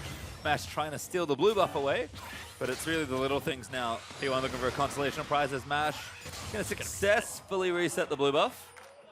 Not what he wanted. You had to be around that little lip there in order to pick it up. He's still going to go for it. This is a little greedy. You have to be like right there, and that's about as far as you can take it. If you go back and it passes like that little white bush he's standing next to, then it'll start check. Okay. No one else from Cloud9 there, so Mash gets away with it. Steals the blue buff away from Cloud9. Yeah, luckily for Jensen, it doesn't matter too much. Cassiopeia is very mana hungry, but he's running around with a lot. Zig, nope.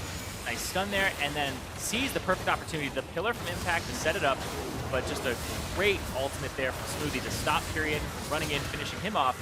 And that was just a great display of confidence in his Bard, because that could have been him going down. If he misses that, Period just finishes him off. And Cloud9 starting to maybe snowball things a little bit here. Gold's still very even, but they've got more room to maneuver now with that middle outer turret taken down. Cassiopeia almost finished 3 items. Sneaky also on the way to the Infinity Edge.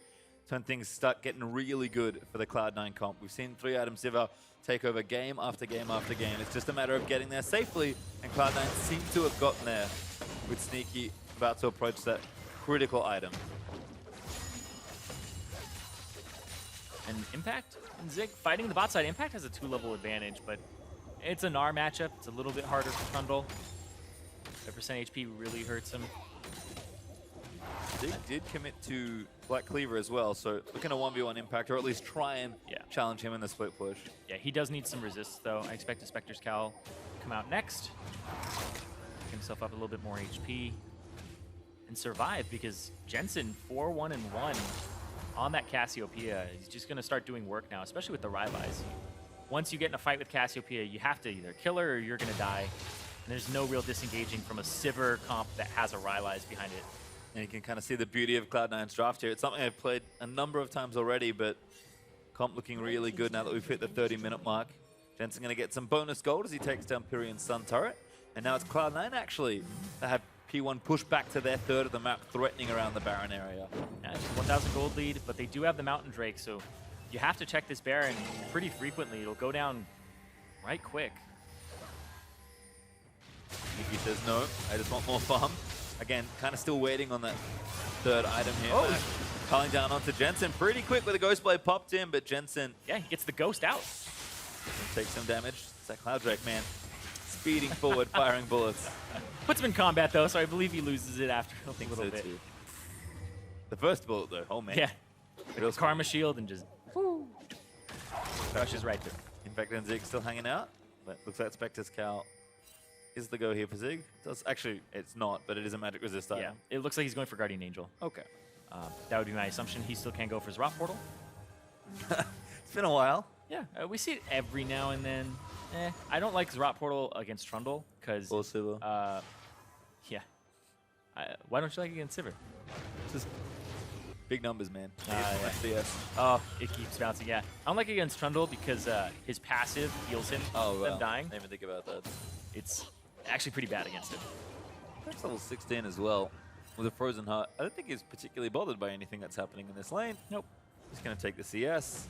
He's going to be forced back. He's now Mega, so P1, unless they make a play right now, which they didn't, mean that they do have to kind of chill out. Because that Cloud9 is playing around their timings really nicely. Na's a very finicky champion to make work with the teleport. We saw that yesterday with Ray. Despite how good his game was, you have to balance between being offensive in mini Gnar and being a big tank in Mega Gnar. Yeah, and he's got such low base stats a lot of the times in that mini Gnar that your first 2 items are just flat HP in terms of what you're building. Doesn't have any defense to multiply that, so he really waits until 3 items, 4 items, until he has both resists. And even then, he's not stacking them like a Maokai would or anything. And despite how close the gold is in this game, the Drakes are even, the kills are pretty close, and the turrets are still dead even. It does feel like Cloud9 have kind of gotten a hold on this game. They are still waiting for Sneaky's last item, but he can't be too far away at this point. There's another Drake up in a minute 15. It will be Ocean Drake. They fancy themselves that. Cloud9 is making sure that the Baron area stays swept out.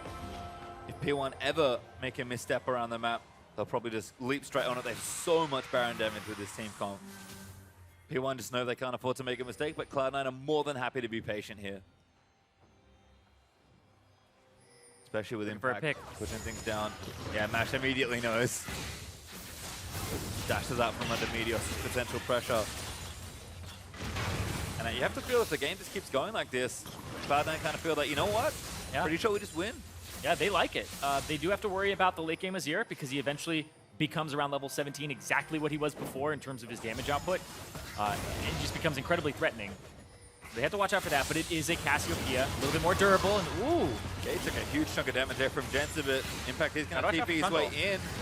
Kind of straight in the middle of the team. Going to take some damage here on the front line. Pops the ulti, gets a bit of health back. Pyrian ultied up, but Ziggs looking for a big play here. Cast just knocks them back in as Impact's going to zone them away. Smoothie finally dies to Pyrian, but Ziggs also taking damage on the front line. Impact chunked down to about 50% health. P1, 5v4 right now, but a little too low. Yeah, really well played there from Zig and Pyrian especially.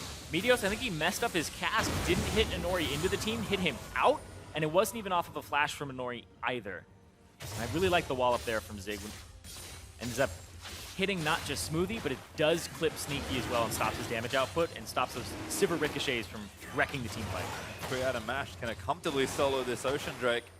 Feels like the last few times T9 have fought, they haven't quite had Sneaky with the gold he wants. Oh! Impact straight in! Kills him with the ultimate! Didn't even use Titanic Hydra either for the auto reset. Just get flash, boom, boom. Feels bad, man. Yeah, I feel like now you're in a great spot to bait the Baron. It's 30 seconds on Mash. He's a little bit too confident in his ability to do that. And who said bait Cyrene? Cloud9 gonna go straight for it. It's getting, oh my god, that Baron is getting destroyed. Yeah, Mountain Drake really hurts it. So many wards in the back, and Nori needs to try and steal it. Can they get him out of the way? And Nori gonna move in. Oh, he's going for Meteos. It's already low. Who's gonna get it? Jensen secures the Baron. But Cloud9 just trying to take up P1, and Nori gets shredded in the front line as Sneaky able to take him out. Meteos flashes out to safety. His Impact taking the rest of the backline damage. Good flash from Pyrian. Gets him out from under the ulti, but Ziggs has been popped. Impact still taking damage. Jensen now unstoppable. Takes out Nara, and Cloud9 surge forward to finish off Pyrian. Pyrian's gonna die as he can't walk through the miasma, and Gate, one of the only ones left alive. Max has already turned for the hills, but that's 4 kills, C9. Yeah, and they secure the Baron on top of it. They surge up to a 4K gold lead. Mash now, what's he gonna do? Pop the culling and get out of there. Yeah, they really needed their AD carry in that fight because you saw Impact just got to walk straight at Pyrian's face the entire time, and Pyrian just wants to be left alone to deal all that damage, and he almost killed everybody, but not today. Nash being missing. Very smart force there from Cloud9 as they break straight through the middle of the base. Have some time left if they want to keep going. Looks like bottom tier 2 is looking juicy. It's the Lucian flank. He's cutting the wave. They're still going to go for it. They're going to try to pick up more here. They have the TP from Zig when he comes up. They're just going to try to pick up this fight as a straggler. They have the Cloud Drakes. Little greedy. P1 though, going to try and chase in for it. They've sort of split up here. Smoothie found a recall spot he liked. Baron empowered recall is going to help out here. Teleport committed from Zig onto a Rek'Sai tunnel, but Meteor's going to get out. C9 leave Impact out to dry, but he's pretty tanky. Going to try and maybe take one down with him. The rest of the team's going to surge on forward. Impact does not have enough. Gets shut down by Inori. It takes so much to take him down as well. And that's just going to be Impact off the map for 50 seconds. Waves still all the way pushed up. That inhibitor is down in the mid lane for P1, so they're just on wave clear duty for the next few minutes here. And no real objectives for them to actually contest or even take. Yeah, a worthy sacrifice, I think, for Impact. Gonna lose a bit of Baron up time, but let's watch this again. Yeah, Inori goes in, and he's like, okay, get Meteos out of the pick, because Meteos is almost dead, because Pyrian's dealing damage. And then, oh, the Baron. 10 HP again, come on, guys. I'm getting trolled now. Picked up there from Cloud9. And then Pyrian, he just has all this pressure on him. His soldiers were on Meteos before, then they ended up on Jensen Sneaky. Smoothie gets him out of the pit. The Bard with the big magical journey save earlier.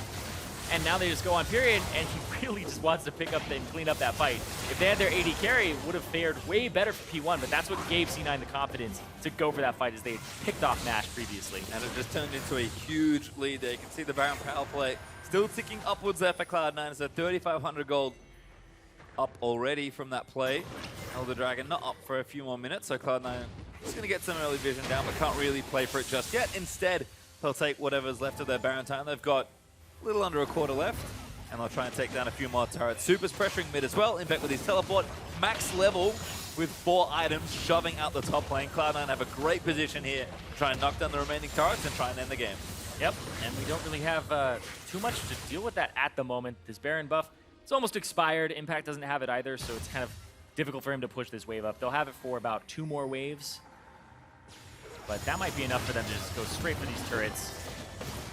Well, that first turret getting almost an untimely death. 50% of its health already chunked away. He's going to regen, but not that quickly, as Impact will make short work of this tier 2. He's actually the only one that doesn't have Baron right now, which is a little awkward for this push, but Trundle's still Trundle, doing just fine there as he slows down for a bit, re-pops the W, takes out the minion wave, and I'm going to build up a nice big wave towards this inhibitor turret in the top lane. Yeah, somebody's going to have to go deal with it, or P1 are going to have to engage, and even then, they'll probably just lose their inhibitor flat out. They want to send Mash, but then he actually tags Zig in, so Zig is going to clean up the top side. Baron buff is gone, and now Pyrion's all the way clear. Ooh, Nori grounded. Doesn't keep going for it. He's just Impact gonna go for ignoring Zig. Ulti committed. Impact's not done. Manages to take it out. And now Gate's here. Now Nori's here as well. Impact, he's huge. He's already popped the ulti. He's 4,000 plus health. Just ignoring 3 members of Phoenix One. He's probably going to continue to ignore Zig. See if he walks up again and just goes straight for it. Yep. Yep, can't do much. And this is why people hate playing against Trundle. This is the point in the game where Trundle is insufferable to try and play against. And Cloud9, they knew they had the scaling. This game looks really tricky for P1 to try and make any room in. Cloud9 is kind of closing in on opposite sides of the map here. Going to take down these last few inhibs. Sneaky only needs a few pot shots in. Purion does a lot of damage, so Cloud9 don't want to overcommit to any soldiers. But they've got plenty of time to try to get things done here. Elder Dragon up in 40 seconds. Cloud9 probably just going to reset the map at this point. Yeah, see if they go for that as well. Elder Dragon is an objective that's very hard to take. Takes a lot of time. It does a decent amount of damage, and that inhibitor in the mid lane, it'll come up fairly shortly. Well, P1 probably in position to try and fight for it, but Cloud9 will do more than enough damage. Jensen just went back home and picked up a death cap for himself. Going to ignore the zombies from around. Might not even get it at all. Yep. But the amount of total damage from these carries is absurd. Yeah, and Cassiopeia reaching 6 items. She's one of the only champions of the game that literally reaches 6 items because she doesn't buy boots. We usually actually exclude. It's funny, we exclude boots from items until we say 6 items. Yep. It's weird. It's not 6 items. It's like, he's got boots too, but no. They magically count. Yeah, it's like, oh, he's completed his first item. It's like, the guy had boots the entire time. It's like, anyway, still, Elder Dragon up, looking for a setup here on P1. Sneaky's not there just yet, but Zig is trying to build that bar. Didn't take too long for Sneaky to get there either. Gonna leg it up the river. See if he can't make good time. Impact gonna start things off. Killer's up on the gate. Takes a big bite out of him, but nothing too problematic there for Karma. Meteos looking for the player. Nori separated from the team. But Meteos does not chase his way back in. Very speedy on the Gragas right now with the Dead Man's Plate. But Cloud9 happy to play this patient. Mid-inhib is back. P1 kind of on even footing to try and start something here. But Nori again zoned out. Mash forced to burn the Culling. Those crits, those Sivir crits. Oh, and now Sneaky looks in for it. Impact, who's he found? He's looks for Gate, but the pillar's going to get flashed over there. They'll still lock him down. Zig going to get destroyed by Jensen's damage. His Pyrrhion blocked up there as well. That's going to force a flash out. Zig gets an ulti onto a bunch of people, but he's going to die for it after the GA pops in as Jensen takes him out. Pyrrhion now caught in between the wall as Sneaky just cleaves him off the ramp. And Cloud9 going to leap forward. Jensen nabs the double. Nori left alive, not for too much longer. Jensen with the triple and another 4-0 fight, Cloud9. And Cloud9 say, you know what, it's midnight right now. It's time to turn back into a pumpkin. P1 looks like they're going to lose this first game. Mash trying desperately to take down Impact. Don't think it's going to happen. Good luck. Mash is going to dash, zip his way away, but Impact's going to find him, pillars him up, bashes him in the skull with the baton, and that's going to be an ace. And the game ending here for Cloud9. A deliberate 30 minutes, but some strong team fighting, and Cloud9 knew they could take it. They will claim victory over P1 in the first one. Cloud9, they can still keep hold of that 3rd spot. And they take down the God Killers in game 1. I mean, we looked at Jensen's tweet saying they had to play the Powerhouse P1 tomorrow. Game 1 looking pretty good today, but I will say Cloud9 showed a lot of restraint and a lot of respect there. Really deliberate game from Cloud9, not wanting to make any mistakes. They knew that their competition would scale. They felt comfortable playing around the map and playing safely. And lo and behold, they pretty much win, what, 2 to 4 team fights, and that's all they really need to claim victory there. P1 just couldn't find an opening despite the objective lead they had. Game was too even from them, and Cloud9's team fighting looking a little too good there. Yeah, we're still seeing some things for P1 where they're getting caught out, and then we're seeing one member drop, and that gives the confidence to Cloud9 to actually go for those objectives. So the team fighting, from Cloud9 was actually rather good when they got to that phase.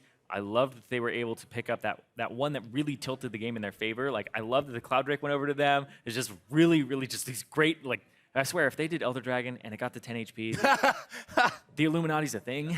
Yeah, sure. It would have been confirmed at that point. But yeah, I absolutely think that Cloud9 showed that they respected them in the early game. P1 showed that they can actually hang with these guys. I think that this is actually a closer series than we would have thought. I think so as well, but Cloud9 do take game number 1. And for a closer look at that exact game, let's send it back to the analysts.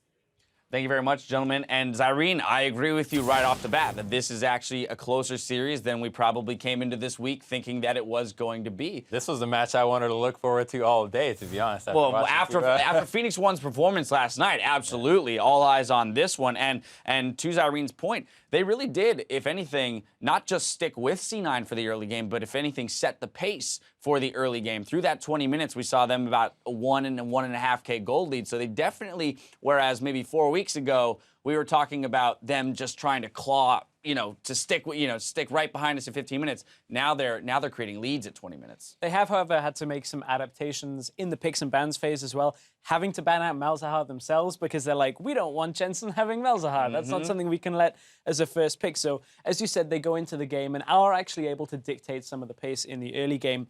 There were a couple of crucial fights, though, that were slowed down for them. Azir could never really get in there, and that was a lot of good play from C9. And when we take a look at some of the replays that we've got, there was one at about 27 minutes into the game where C9 end up picking up a great fight mid lane because Azir just can't get into this fight. If I'm remembering this correctly, Bard Ultimate is going to come out here and lock down period. Yeah, exactly. Jensen's already picked up the first kill for this fight, but again, denying the follow-up, so Zig ends up dying as well. Out on their own, too far forward.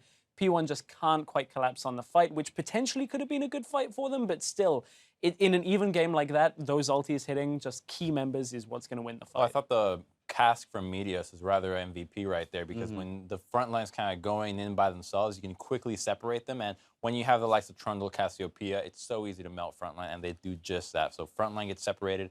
And on top of being dispositioned away, you get the Bard ultimate on top of you. You have to go through a pillar as well. Like, you just like, all right, you guys are on your own. The fight's over. Yeah, it's like, all right, I'm out. So Cassiopeia, great at burning through front lines, also great through burning through Barons, right? So 35 minutes into the game, Cloud9 just decides, you know what? After a pick onto Mash, here we go. We're going straight for the Baron. Gonna peel off, make sure we finish off a Nori while Jensen secures the Baron. So a bit risky there, but they do win the fight. All 5 members will remain alive and complete the kind of unofficial ace. Yeah, I think it's a shame here that Inori kind of tunneled a little bit too much on focusing on the Gragas, while Cassiopeia was finishing the Baron by herself with no smite around. This could have been an easy steal for P1 that could have transitioned into the game itself. Very much so. This is a really close call from C9 that could have cost the game, and I think that it's a pivotal point for them to look back and kind of reassess, hey, this is quite risky. Well, and that's why I think, to Zyrene's point, that this series is actually very close. Although, yes, now we're sitting at a 10K, 11K gold lead at the end of the game. Up till that Baron, which was already a risky call, they were essentially even. So P1 very much sticking in there with them. Exactly. You look at that gold graph. Now, player of the game is going to go to Smoothie. It's important to note that the highest damage in the game, as you see there, was Pyrion on that Azir. So a lot of it was his ability to keep Pyrion out of fights. Now, of course, that was hand in hand, Meteos and Smoothie working together to create that zone and separate the space between front and back line. And that is actually a really hard combination of champions to play together when you have Bard or Gragas and Bard, because so many times you both want to use the ultimate at the same time to kind of disposition or zone people away, and if you combo it together at the wrong time, it's so bad. It looks awful. You get flamed all the time, but this time around, they're able to actually do it successfully, and it looks great when you can pull it off. Now, Stress, this is a series where I do want to look at the next game and do a little bit of a predictive thing or ask for adjustments that we might want to see these teams make, because given the fact that through the 20-25 minute marks, we were essentially even, who are you putting the onus on to actually create something earlier in the game? Is it P1? Do they need to come out of the gates harder? I think it has to be, but at the same time, they can't really afford to go into this game and have some of their strengths disappear from them. I think C9 will probably just switch up for the Malzahar ban in this game. They won't really get the combination that worked yesterday against TSM, and that's the importance of this extra day now of seeing them play. Is you've seen what they're going to the well with, and you can't go to the well too many times and expect it to work. So I think C9 just need to do the same. Just keep going. P1 need to change it up somehow. Maybe the Rengar, but without the Malzahar, who knows? All right, so Cloud9 on your screens right now, we're saying they don't have to change up much except for throw that Malzahar ban towards P1. What about for Phoenix One on that blue side, Crumbs? What's their answer here? I do think this benefits them a lot because C9 is not going to be able to look at blue side and go ahead with Shen, GP, and Braum. They're going to get one of those picks. So we know that C9 struggles against Braum, very chaotic pick, makes a lot more action than the Karma. We know that they struggle into the GP, Zig, fantastic Gangplank, and the Shen obviously works really well with their Shen Hecarim combination. And if those three are banned, you get the Malzahar. So they're going to be able to get something that they have been successful with before, and Cloud9 has to be prepared for an answer with that. And I just don't think that they have that just yet because this game stalled out so much more than it should have. And the closer we get now to playoffs, like if you're struggling against Braum on a regular basis, you've got to somehow fix that. You cannot have a pick like that is going to undo you in a best of 5 because you have to manipulate your picks and bans. In a best of 3, it's bad enough, but I mean, come on. In a best and of 5, Braum's not disappearing from the meta, right? Exactly. Like, this guy's going to stick around, so you got to find a way to play holding around the him. door. Exactly. He is holding the door. Well, game 2 between Cloud9 and Phoenix One is right around the corner, so keep that URL pointed right here. We're back with more League of Legends in just 3.5.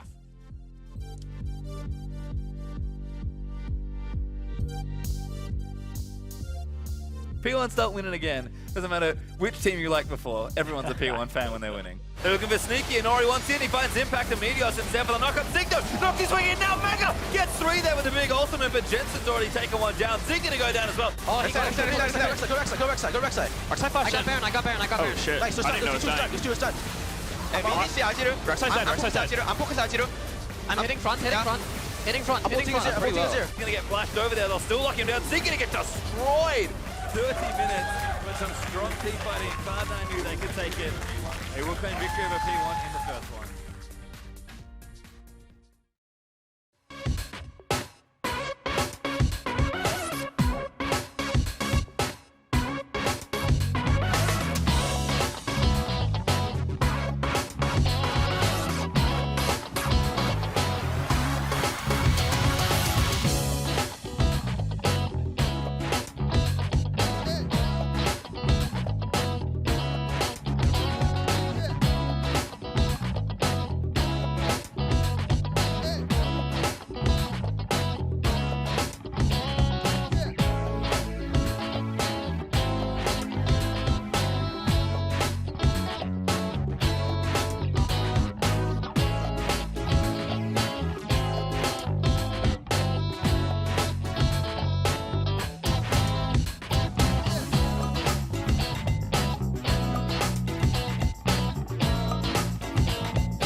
And welcome back, everyone. P1 showed in Game 1 that they can keep up with the top dogs, but ultimately it was Cloud9 that walked away with the win, looking to keep hold of their third place spot. Yeah, a lot of that I think was actually the team fighting of Smoothie. It went a little bit unnoticed in them because he kept Pyrion out of the fights. He ended up throwing multiple Bard ultimates. The last fight, there was that one where he threw it at the Baron and he forced the flash out of Pyrion. And then there was the one that was very early on the bottom side of mid where he also pegged just him. So he knew his job, and I loved the way that he was throwing the bindings and the flashes to even just put up magical journeys to save his teammates. So well-deserved player of the game there for Smoothie. And on the other side, Pyrion, you just saw there on your screen, highest damage in the game despite a loss there.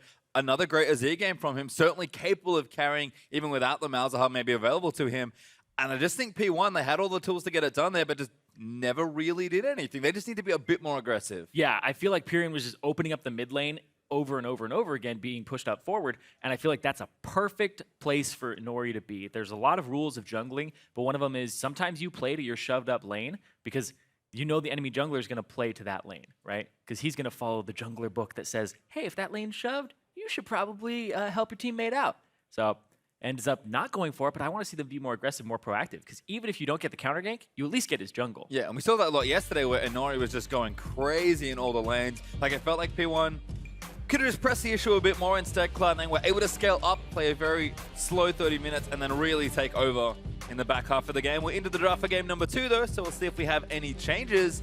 Seems like P1 also agree with Smoothie's good performance there, because they'll ban away the Ashe again from Sneaky, but take the Bard away from Smoothie. Yep. Keep that Bard out of there. Also just banning what was working for them. I think now you ban the Malzahar. I think you leave the GP open. GP blind pick, not that great. You can counter pick it with a lot of different things, but it is a great champion for Zig. Shen Sivir banned away there from Cloud9. Like you mentioned, banning away kind of what beat them as Gragas was the final ban there from Phoenix 1. And Cloud9, do they just say, we do have to take the Malzahar away, or do they give it over and maybe Jensen feels comfortable in the 1v1? I feel like teams have underestimated the Malz, but they will ban the Gangplank away. So 2 bans again to Zig, and P1 just say, yep, we'll take it if you give it to us. Malzahar's back. Yep, Vladimir's still on the table. The previous bans from C9 were Shen, Gangplank, Braum. So Braum falls through as well, and Vladimir is the other one. Well, we'll see what Cloud9 do want to take here. Can't imagine Meteos is at least interested in taking away the Rek'Sai for himself. Oh, especially since the Gragas is banned away. But that will be leaving Inori to play something like Hecarim. I don't really enjoy playing Rengar into Rek'Sai because you can see him through his stealth from a further range, and all you have to do is stand on top of who you think he's going to jump on and just A-click. A-click, and you'll come up as soon as he leaps on him, and you'll actually stop the damage. So tricky stuff there, but I think Inori will at least flash the Rengar, if nothing else. Yep, that's the other option for him. Cloud9 do go with Jhin and Rek'Sai though, so pretty standard stuff there. Sneaky going to take kind of the last utility AD carry left, and Inori insta-locks Olaf as Gate takes away Braum. That is a very devastating level 1 team fight already. I'm pretty sure P1, they should invade. They should just get Braum passives on people, keep throwing the axes down. You have Ghost over the flashes, so if people just flash straight down a lane, well, Jin's probably going to die. You'll probably kill the Rek'Sai as well. See if you can actually pick up some of those early kills and get yourself an early lead, because this is a very aggressive team from P1.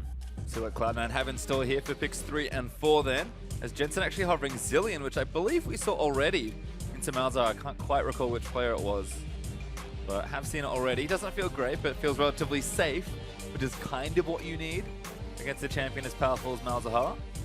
Cloud9 though still with options. Sneaky, maybe even giving, Thresh over to Smoothie, and there is the Zilean locked in for Jensen. They'll leave Impact with the counter pick this time around. Yeah, it was actually Jensen who played the Zilean into Envy, playing it up against Ninja's Malzahar. It does feel prepared, it feels like. Cloud9 give it away knowing that Jensen feels maybe comfortable in that 1v1. Curious to see how that works out, because it's gone wrong in the past when he played against P1 as early as yesterday. That's true. I do believe, though, that the Zilean, he can keep up his pressure a little bit. He is very mana-hungry early, so he gets shoved in.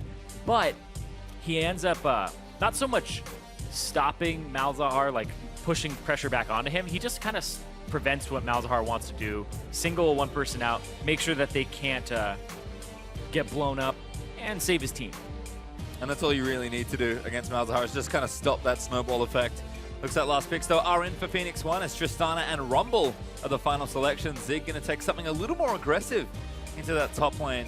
Although it is a blind pick, of course, with Impact still to choose his champion. And Mash kind of going back to a throwback pick. You haven't seen too much Tristana. She's appeared a few times this summer, but definitely a pick that Mash is comfy on. Yeah, I assume they go for a damage dealer here. But yes, the Tristana, I believe, is a great pick. Especially when you compare it with a Braum. Gives you some protection. You can become a hyper carry. Get those turrets.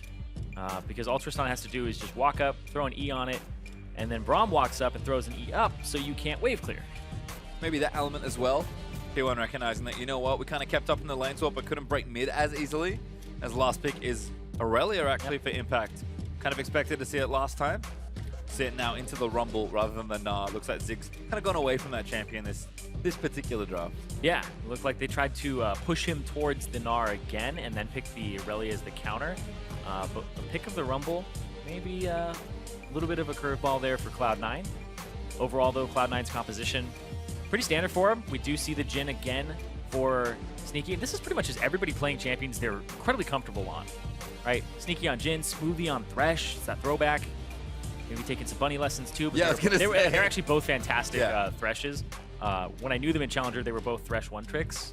Or I guess every Challenger player was a Thresh one-trick, I guess, in Season 4. Right? Yeah, if you're a support player, you probably only played Thresh.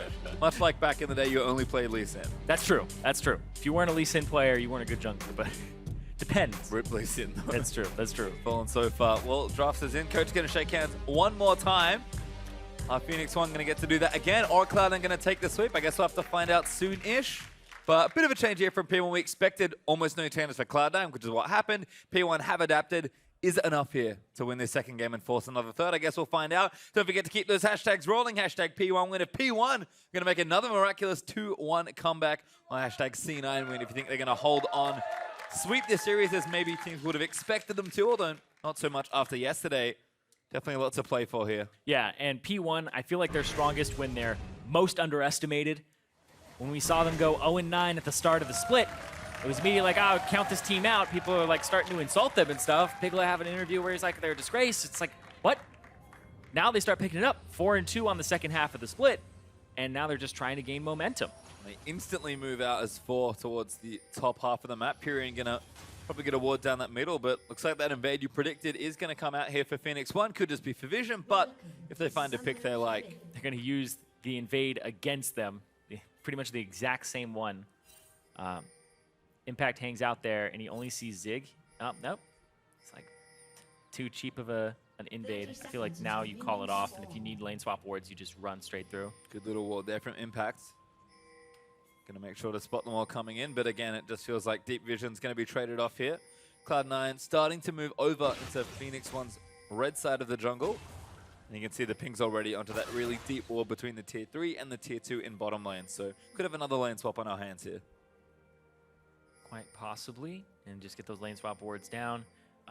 You'd have a little bit of a faster push with the Tristana, and you'd be able to get that turret down maybe a little bit quicker. The Jhin does end up critting them, so he gets a decent amount of bonus damage too. It should be, for all intents and purposes, pretty much the same time. I guess it's just a matter of if the teams want to commit to the swap or not. Because that P1 are sticking their duo lane up towards that top half, and Sneaky's already anchored in the bottom lane, so once again, they're going to have a lane swap to start this game. I feel like I've seen so many Cloud9 games where they lane swap, but kind of with the way their team likes to play things out, it does make sense to me. Yeah, and it also allows Smoothie to roam mid really early on, and it looked like he was just trying to get another roam. He has Thunderlords on Thresh, so you know he's looking for an aggressive play. And it's actually a fantastic champion to actually make those kinds of roams on. Looks like Cloud9 just going to shove this down. Nice little wave clear there from Sneaky. Gets 3 melee minions with the dancing grenade. But again, this should just be a standard push. But Impact's already walked his way down to this lane. Zig's going to join top half, so no teleports need to be burnt just yet. Take these towers in a nice orderly fashion as Pyrian going to lose that passive. Jensen level 2. Yeah, and Meteos might actually go for something cheeky here. Could clear out the Raptors and then go for a level 3 gank mid. Or he can just go on his way and continue to go for the red buff. He has the options, but... he tunnels down, okay. Dances back and forth a bit, but decides not to commit to a potential gank. kind of tricky to convert a gank with a zillion in the lane, but it's not impossible. Could have gone for the Malzahar in the back, but doesn't go for it. And instead, Inori gets to clear out one more camp than him. Catch up pretty quickly though. Both these junglers pretty efficient when it comes to early clear. Jensen though just keeping the wave shoved in. Pyrian can't really clear too efficiently without some levels. Jensen just able to double on the wave and kind of just leave whenever he wants here. Inori finally taking down that red buff. Meteor's a little further ahead, I think, although it may have just done some different jungle pathing. Regardless though, we are going to trade these turrets back. Cloud9 ahead for the early stages here. Impact gets the gold, but Zig going to collect only seconds after. And I imagine these teams are going to swap back. Cloud9 already looking to push Sneaky and Smoothie into the top lane. Yep. Only difference here between pretty much the entire map is that P1 got an extra camp earlier, and then Meteos trades out that camp for the Scuttle. So Inori's just barely up at the moment, but it'll just wax and wane by like one camp. Inori's ahead by a couple seconds. Yeah, just some small pieces of jungle fun. Here we go. They see them coming up. They see both of them. Malzahar starts to roam. P1 gonna augment the roams. They're gonna augment the lane swap. I like it. Smoothie's on level 2. Inori, oh, first X misses. Why is he here? Is what Smoothie's saying. Throw another one. Exhaust already down. Teleport committed for Cloud9. Damages that. Malzahar's good. And Inori gets himself first blood. Now Sneaky gonna try and get himself away. Jensen did teleport up here, so did Impact. They're gonna try and take out Zig. Sneaky takes a huge amount of damage, but he will get the kill back in onto Rumble. Is Jensen going to try and chase down Inori? Pyrian's going to get out of there, and Inori kind of left to die. Who's going to get this kill? Sneaky looking for it again, but Jensen gets the bomb down. And that's going to be a 2-for-1 in favor of Cloud9, who got engaged on. TPs come through, and that's the disadvantage that you risk because you have a top laner on the other side of the map, so it's actually a numbers disadvantage. And speaking of which, Pyrian 2-on-1. Caught. Jensen flashes forward. There's the bomb. There's one. Pyrian going to flash up. Meteor's going to flash in for it. Gets the last few autos down and make sure Jensen gets the kill. 2-0-1 at 4 minutes and 50 seconds for Jensen. Tower push is what they sacrifice, but now Bunny's going to try to hold, and we'll see how that works out after this, because Inori walks up, gets the other side, misses the first one, but he has the red buff application, able to ghost through. They pick up Smoothie. That's clean. But then they don't collapse. I feel like that's the mistake, is they don't collapse onto Impact and Jensen immediately, because this puts the fight so far away from where Malzahar is that Pyrian can't actually join in. If you're able to collapse on the teleport, Sneaky's level 2, he's out of the fight, and then you have multiple level 4s on a level 4 and a 3. Yeah, Pyrian's got himself caught towards the end as well, so it didn't even live, despite not being able to join the fight as aggressively as he may have wanted to. And Jensen will take 2-0-1, return his way to the lane with a Catalyst already completed and a early looking Rod of Ages on the way there. P1 didn't even trade that turret back either. So they've actually rejoined into standard lanes, but P1 don't have a turret in this bottom lane. And only one turret apiece, and Inori's at it again. Yeah, but Meteos is also around here to counter gank. Tag Sneaky. They know he doesn't have flash. Lantern's good, but now Meteor's going to join in, make sure it doesn't happen. Huge triple play. Sneaky going to go down though as Inori chases him down.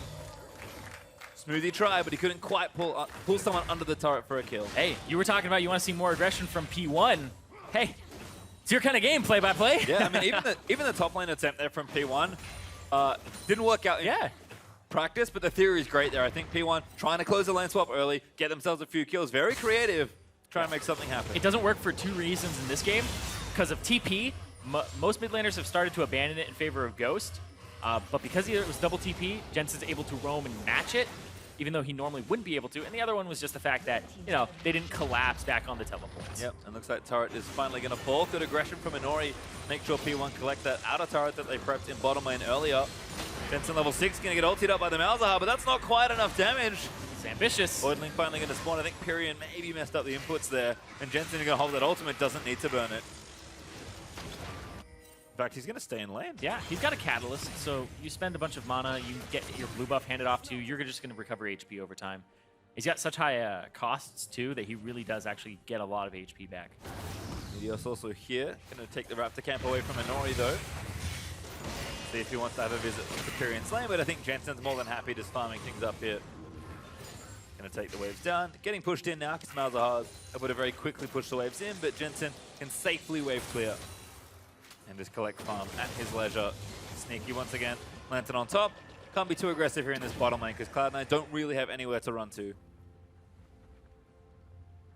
Meteor's they're going to try something. Yeah, this is a long lane too. Like that turret's already gone. He doesn't know where Nori is, but he's been checking it out. He's like, this guy's not at his red buff. He's not on his bottom side of the map, and now gonna chase him down. They want Mash. They lock up Gate though with the snare from Sneaky. Gate, he's gonna be the sacrifice here, and Sneaky gets himself a second kill. Yep, they tried to ward it a little bit too late on that. And immediately Impact starts pulling back, knowing that if you're making a play on the bottom side of the map, communicate it, and so your top laner backs off. I've seen too many times where something happens bot, and you try to make something happen top, where you know that you're gonna have a numbers disadvantage. So, backs off. Great coverage there from Cloud9. Meteos does some thorough investigation work before attempting that gank on the bottom lane. P1 gonna have to play a little more safely, perhaps. As Sneaky and Smoothie push that lane in, Mash will now collect the CS that will move towards his tier 2 turret, but Cloud9 have created some space for this Infernal Drake, and they are gonna start 3-manning it. Jen's gonna join in as well, and Impact, if necessary, can come, but P1 sniffed this out, managed to chase them off the objective. Purian almost has his ultimate. He's a couple seconds away, but he pops the ghost, and now it's up. Well, P1 actually might turn it around for the Infernal Drake instead. Cloud9, a little too aggressive trying to take that down, and instead they gift it over. Yeah, their timing on these Drakes early has been a bit off in terms of power spikes and what the enemy team is doing position-wise, but Impact would have to blow teleport to get there, and they had actually pulled Zig down straight into this lane. Unfortunately for Zig, he's not doing too much else because he's really far down in CS. Yeah, there's a big wave top right now that he needs to catch, or else he risks just actually having that CS be it's funny because I think of CS as like what's in the wave right now added to what you have. Like it would actually just be this type of difference, this 21 or this 31. Yeah, he's walking. He's about to losing a lot. Maybe more creeps. Gonna finally pick these up, so he's got 7 to add to the total here, but he is woefully behind Impact still. Yeah. 1v1 has not been working out particularly well. And you saw Zig just hit 7. Impact is about to hit 8. And we saw him have a 2-level advantage last game where he's just getting funneled decent amount of farm, but it's not so much that they're like giving up waves to allow him to have it. It's he's so good at just picking up the waves and managing them and knowing that his TP is going to matter, and he makes that moment worth it. See Phoenix1 actually bringing multiple people up to this lane. Gonna swap out of the Aurelia 1v1 for now. In fact, maybe even just try for a tower dive here. Meteos is around. I think you make a play here because Sneaky's on the bottom. Jensen just used teleport to get back to mid lane. Push this turret down. You have a Tristana, you have a Braum. You can have your Malzahar get wave advantage in mid lane, and Jin is never going to get your tier 2 in the time that you're going to take this one. Yeah, Jensen can't leave the lane because Malzahar's right there waiting for him. Smoothie has roamed up though, so maybe enough here for Cloud9 to defend 3v4 with the turrets to help them out. But P1 are going to move in. Good ulti there from Impact to clear out most of the wave. Going to surf on a bunch of minions and collect some CS as well, and C9 deflect that easily. Yeah, it was a really late Unbreakable there from Gate, and he just seemed a little too cautious. I feel like if you block those Transcendent Blades, you really shut down the wave clear. Well, fortunately for P1, again, I like the spirit of the play, but execution not quite there. Purian is going to lose the passive. Jensen tries to lead a bomb, but Purian is going to skirt the edges around and make sure he avoids it. Unfortunately, that does mean Cloud9 are up almost 700 gold. Despite being down a turret. Continuing to get farm as well. Things looking good. Impact more than happy to keep the wave back. He's going to have Trinity Force up relatively quickly. And they're at it again, trying to gank Impact, but he's just playing so safe. Yeah, and now you can see, look at Cloud9. All 5 members are like, hey, they are trying to make a play top. Let's go. Most of Cloud9 coming. Zig still with that teleport, but he is bottom lane for now. Meteos does see 3 of them moving through. Doesn't quite tag match with the Prey Seeker, but his presence alone is enough to kick P1 out of that potential gank again. And Impact, once again, plenty of space to play with. Still up in CS versus Zig here. Yeah, it's very hard to make those types of plays early on because you don't have level 9, you don't have that upgraded sweeper that follows you. So you can't have that whole Minesweeper, I'm running around just trying to find all the wards. And if you don't see any, you're like, all right, it's clear they didn't see me walk up here. He's actually mid lane as well, looking to start a siege, locks him down. Purian going to get ulted up as well. Bullet's going to fly away. Ghost actually helping out, needs one more though. Does not land the crit. And a sniper. Misses all of them. American snap. Yeah, that's true. Oh yeah, okay, I won't include, I won't embarrass Canada, that's fine. You know, it's just us. Anyway, the The Ghost is popped there as well, though, from Purion, and it does force it back, so overall it is an advantage for Cloud9. More CS advantage here in that mid lane for Jensen, as well as experience that's going to be wasted. And Sneaky able to collect some farm in this top lane as well. Impact has kind of opened up a nice little farming spot there in the top lane. Sneaky more than happy to move in to collect it. A little bit behind Mash right now on CS, so it makes sense. And that's why we see the gold difference being 300 right now, because there's this wave top, there's this wave on the bottom side, and Impact has a lot of gold. There's basically like 400 gold sitting in that bottom wave right now.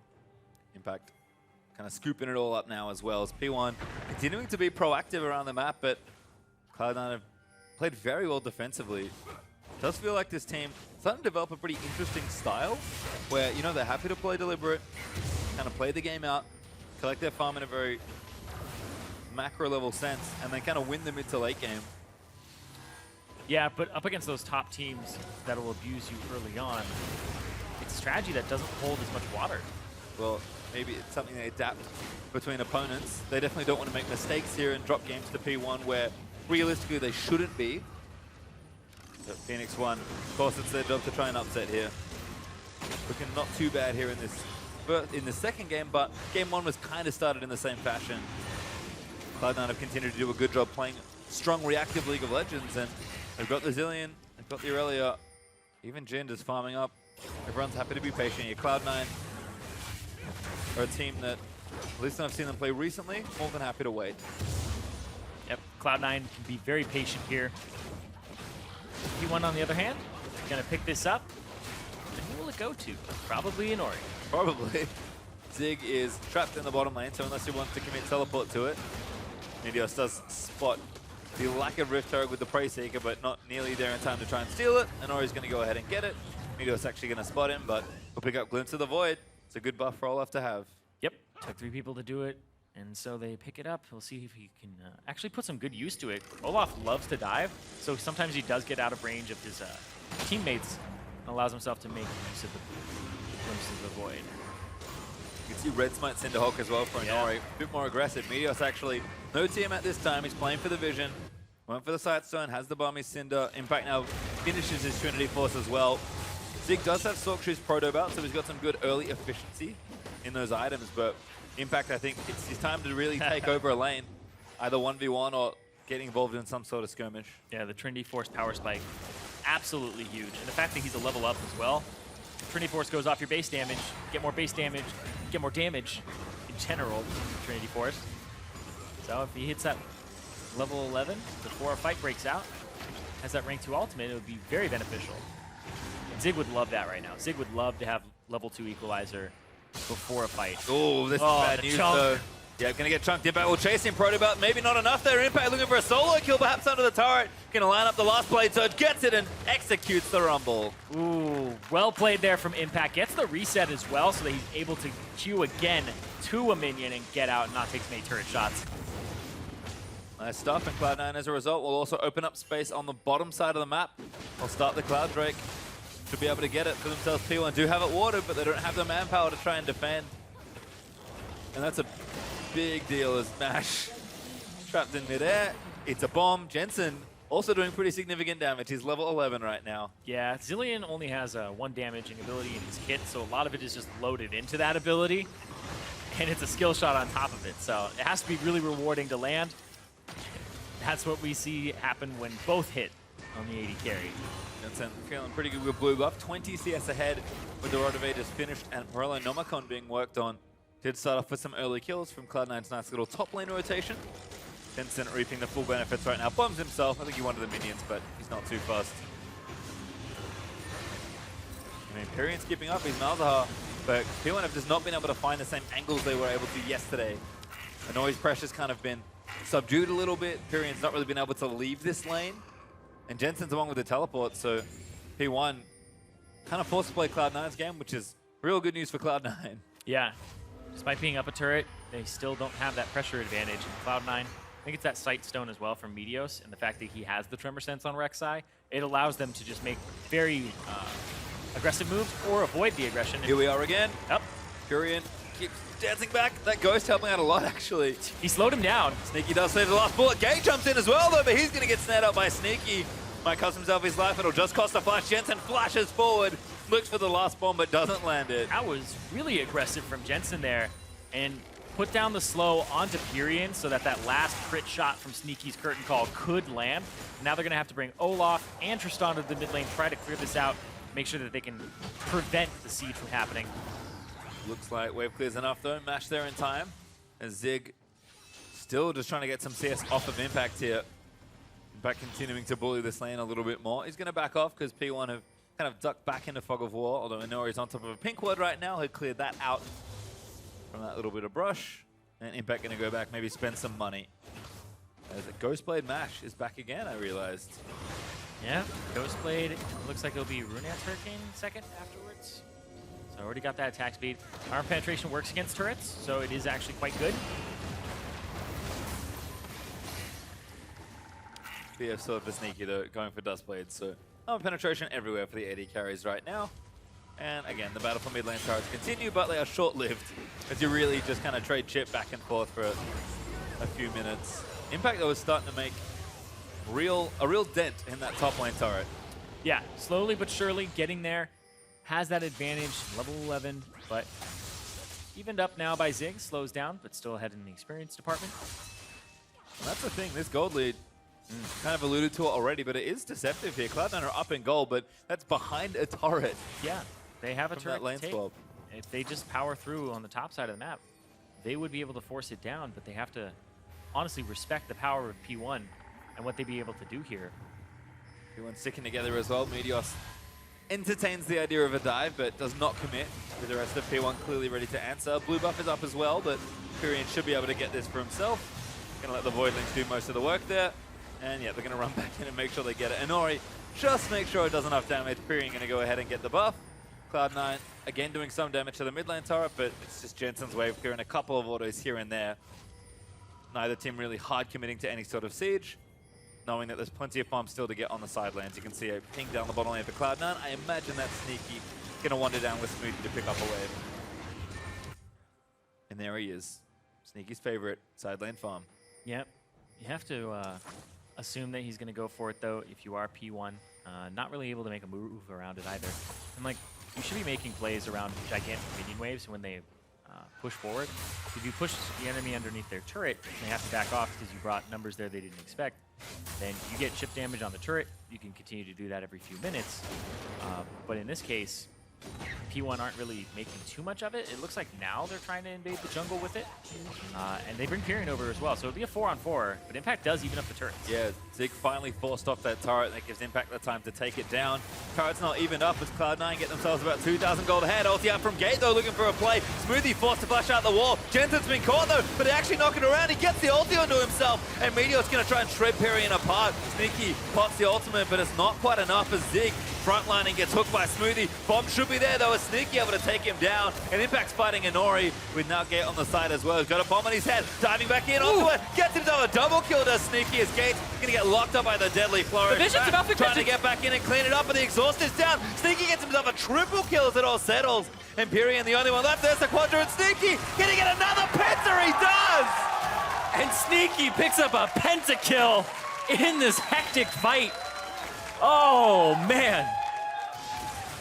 His second one of the season. Yep, his second one of the season. As 21 minutes in, Cloud9 forced the fight around the blue buff as P1 were looking to get aggressive.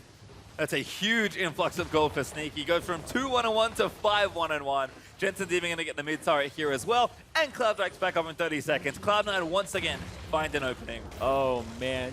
Sneaky, 7-1-1 after this fight. Does an amazing job here. He also has a lot of pressure on him, too, because Inori goes off on the side. They get Jensen, but the stun doesn't go off from Braum fast enough. Able to get back up. Sneaky positions to use his ultimate, but then he gets Rumble ulti, has to back up, and then re-enters the fight. Goes after Ziggs, picks up the first kill, and now Pyrian's over the wall because he's been chunked out. Impact has the bomb, and it's really well played here with the dash to get back in. Picks up that kill, and is honestly, it's a kill there from Sneaky off on the side. And whoa. Oh, they're collapsing on Impact. It's a good-looking sequence on Jin there, but we're not going to watch it all as Impact is able to get away there. Actually goes back in.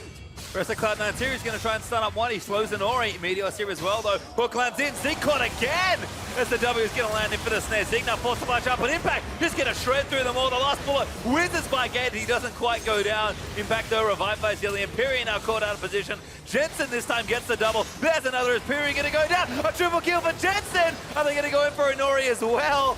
Maybe a quadra this time for the mid laner as Anori chased up, unborrowed there, and Jensen gets another. There's the quadra. And Cloud9, they aren't playing around anymore. That first game, really slow at first, then that gigantic burst of gold. But now, 23 minutes in, already a penta and a quadra kill for them. And Cloud9 are just taking over. I was ready for the back-to-back pentas. Jensen not to be, though, as Cloud9 will simply take a tier 2 turret. Go themselves 4-2 up in turrets, 15-5 up in kills. Those last 9 happening in the last few minutes. And picking up so many turrets to boot as well. 3 turrets in that time. And a Cloud Drake. And about 7,000 gold ahead.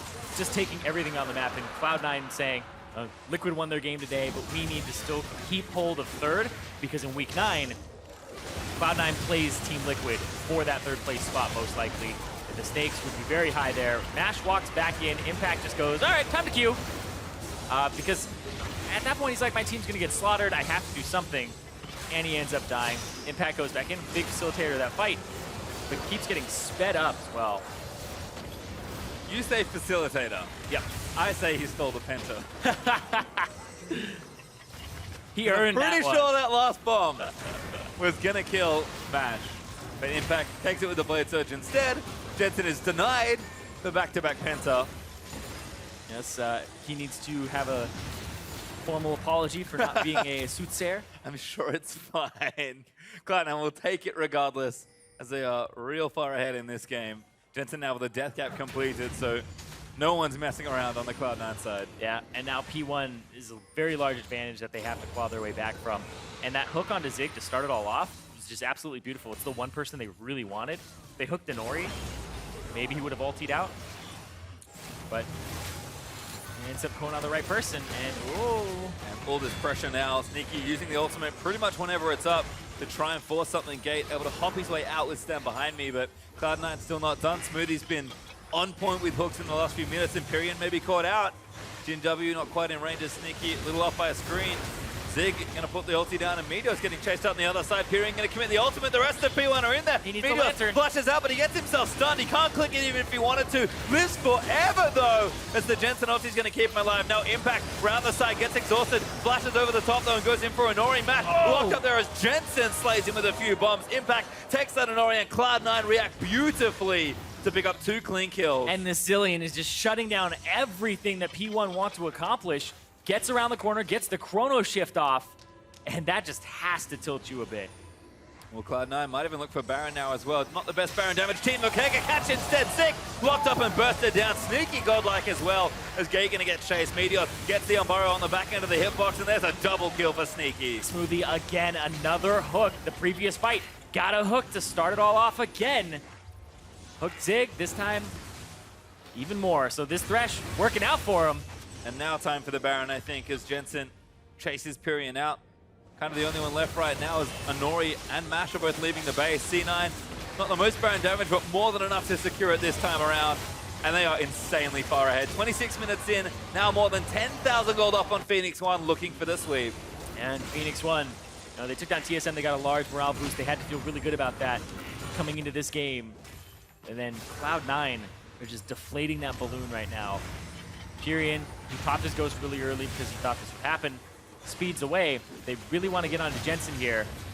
Backs up to avoid the Braum knockup, flashes away from the Lantern, so there isn't one to actually get Meteos out, and then Meteos ends up getting the chrono shift, and the rest is history. Now, as we pop back in, Impact almost takes out Mash, farming a little too far forward in that top lane, but a more of Mortius means that Impact does real damage, especially in a 1v1, as Cloud9 with that Baron buff gonna push in, try and knock down some of these inhibitor turrets. Mid tier 2 goes down. That's 5 turrets to 2 now, with only the top lane tier 2 left for P1, and C9 gonna try and take out this mid inhib first, I think. Yeah, they had 3 people from P1 side sitting in that top bush waiting for Impact, Impact played it safe. He didn't play it aggressive. He didn't get overconfident. He's 3-1-9. It's so easy to get cocky and then walk forward. Oh, bomb hit gates. Nail lands as well. Sneaky opens up the ulti. Impact dives straight in for it, actually gets himself the first kill. Is he going to try and chase Pyrian out of his own base? He's forced to leave as Cloud9 going to look to take out the mid. They'll break open the center of the base, take the inhib here as well, and might even push for more. Yeah, and C9 looks like they're conquering a bit of the composition that was used from P1 yesterday. Doing there, Dustblade proxy. Sneaky goes legendary, and Cloud9 going to push straight back in. Immediately start going towards the actual objective. Cool guys yeah. Look at explosion. Finds Zig. Zig going to go down. Impact with the ulti as well. Does go down, gets himself some health back. Cloud9 moving in for the kill. And it looks like they want to take this clean sweep, the 2-0 over P1, and shut down that hype. Turret 1 goes down, and Cloud9 in game 2 take absolutely 0 prisoners. They'll knock down the Nexus turrets. They'll look to pick up a few more kills, but that Nexus will fall, and Cloud9 are going to pick themselves up the 2-0 sweep versus FLICKR. Well, 9 going to pad the stats a little bit more, but yes, they are going to close it out. Clean 2-0. Almost made me look like a liar, but managed to take it there. A back-to-back Penta and a Quadra as Cloud9 speed things up a bit in the mid-game. You call it a stolen Penta. It was a stolen. No, he stole Impact's double. Calling it. Well, again, the result is probably what matters to these guys more than anything else. Sneaky gets his second Penta of the split. Impact goes berserk on Aurelia. Jensen demonstrates that Zillion is in fact pretty good versus Malzahar. And Cloud9 hold third comfortably, sweeping FLICKR. Yeah, I wonder if we'll see that pick come out more, because Jensen's been the one really just bringing it out every time he sees the Malzahar up against Envy, up against P1. And with the eyes on playoffs now for Cloud9 having secured their spot, it's all about how they can perform against the top teams. They show that they can take care of business with some of the bottom teams, but they also just eliminated FLICKR from playoffs too. Fortunate for FLICKR, but they're still battling maybe for that safety spot. 7 would not be bad given how the season started here for P1. Rough to not win, especially after the upset yesterday. You can see P1 kind of leans back in their chairs. There's definitely some great moments again, but Cloud9, they pretty much take care of business today. They've got a few more matches to play. They're certainly thinking about Liquid, which actually may end up being our fight for third place to try and break the parity there moving into playoffs. As it stands, only 2 more matches left to play. Cloud9 looking awfully strong. Yeah, and we heard Dardoch talk about it. Thinks that Cloud9 is quite strong. Looking forward to that match between TL and C9 next week. And then P1, they still have to try and climb. You have to talk about like how they didn't have this full roster until later in the split. And always certainly showing up just how much work he can do. Looking a little dejected there on your screen. It's always tough to take a loss, but P1 still plenty to fight for as they look to close out their season. Looked a little dejected. It always sucks to lose a game, but the memes last forever. That's true. So that image will be legendary. It will stay there forever. Exactly. It's always going to exist. It's on the internet, so. And I think for Cloud9, just such a strong showing across the board. Game 1, we could maybe see was a little too slow. They were feeling out their opponents, perhaps you can call it. But Game 2, as soon as they got a lead, they leapt forward and everyone did their work. Yeah, I love it when they're playing through mid lane, they're playing through Pyrian and having him synergize with Honori. There's a lot of really good opportunities in these games for them to be aggressive and to pick on that mid lane. But I feel like the Zillion pick really shut down that. If you go for the mid lane, he's just going to ulti himself. Or how are you even going to get in as a Ghost Olaf? He's going to throw double bomb, maybe speed himself away. So there's a lot to consider of who you're ganking, and I think the Zillion just really threw a wrench in the plans. Yeah, and that double teleport play as well. Like, I love the idea from P1. It would have been a really good play. Very clever, but usurped by Jensen. Yep. Just teleports in. He's like, oh, ruined all my fun. Well, with that, let's hand it off to Azael, who is standing by with Cloud9's victorious mid laner.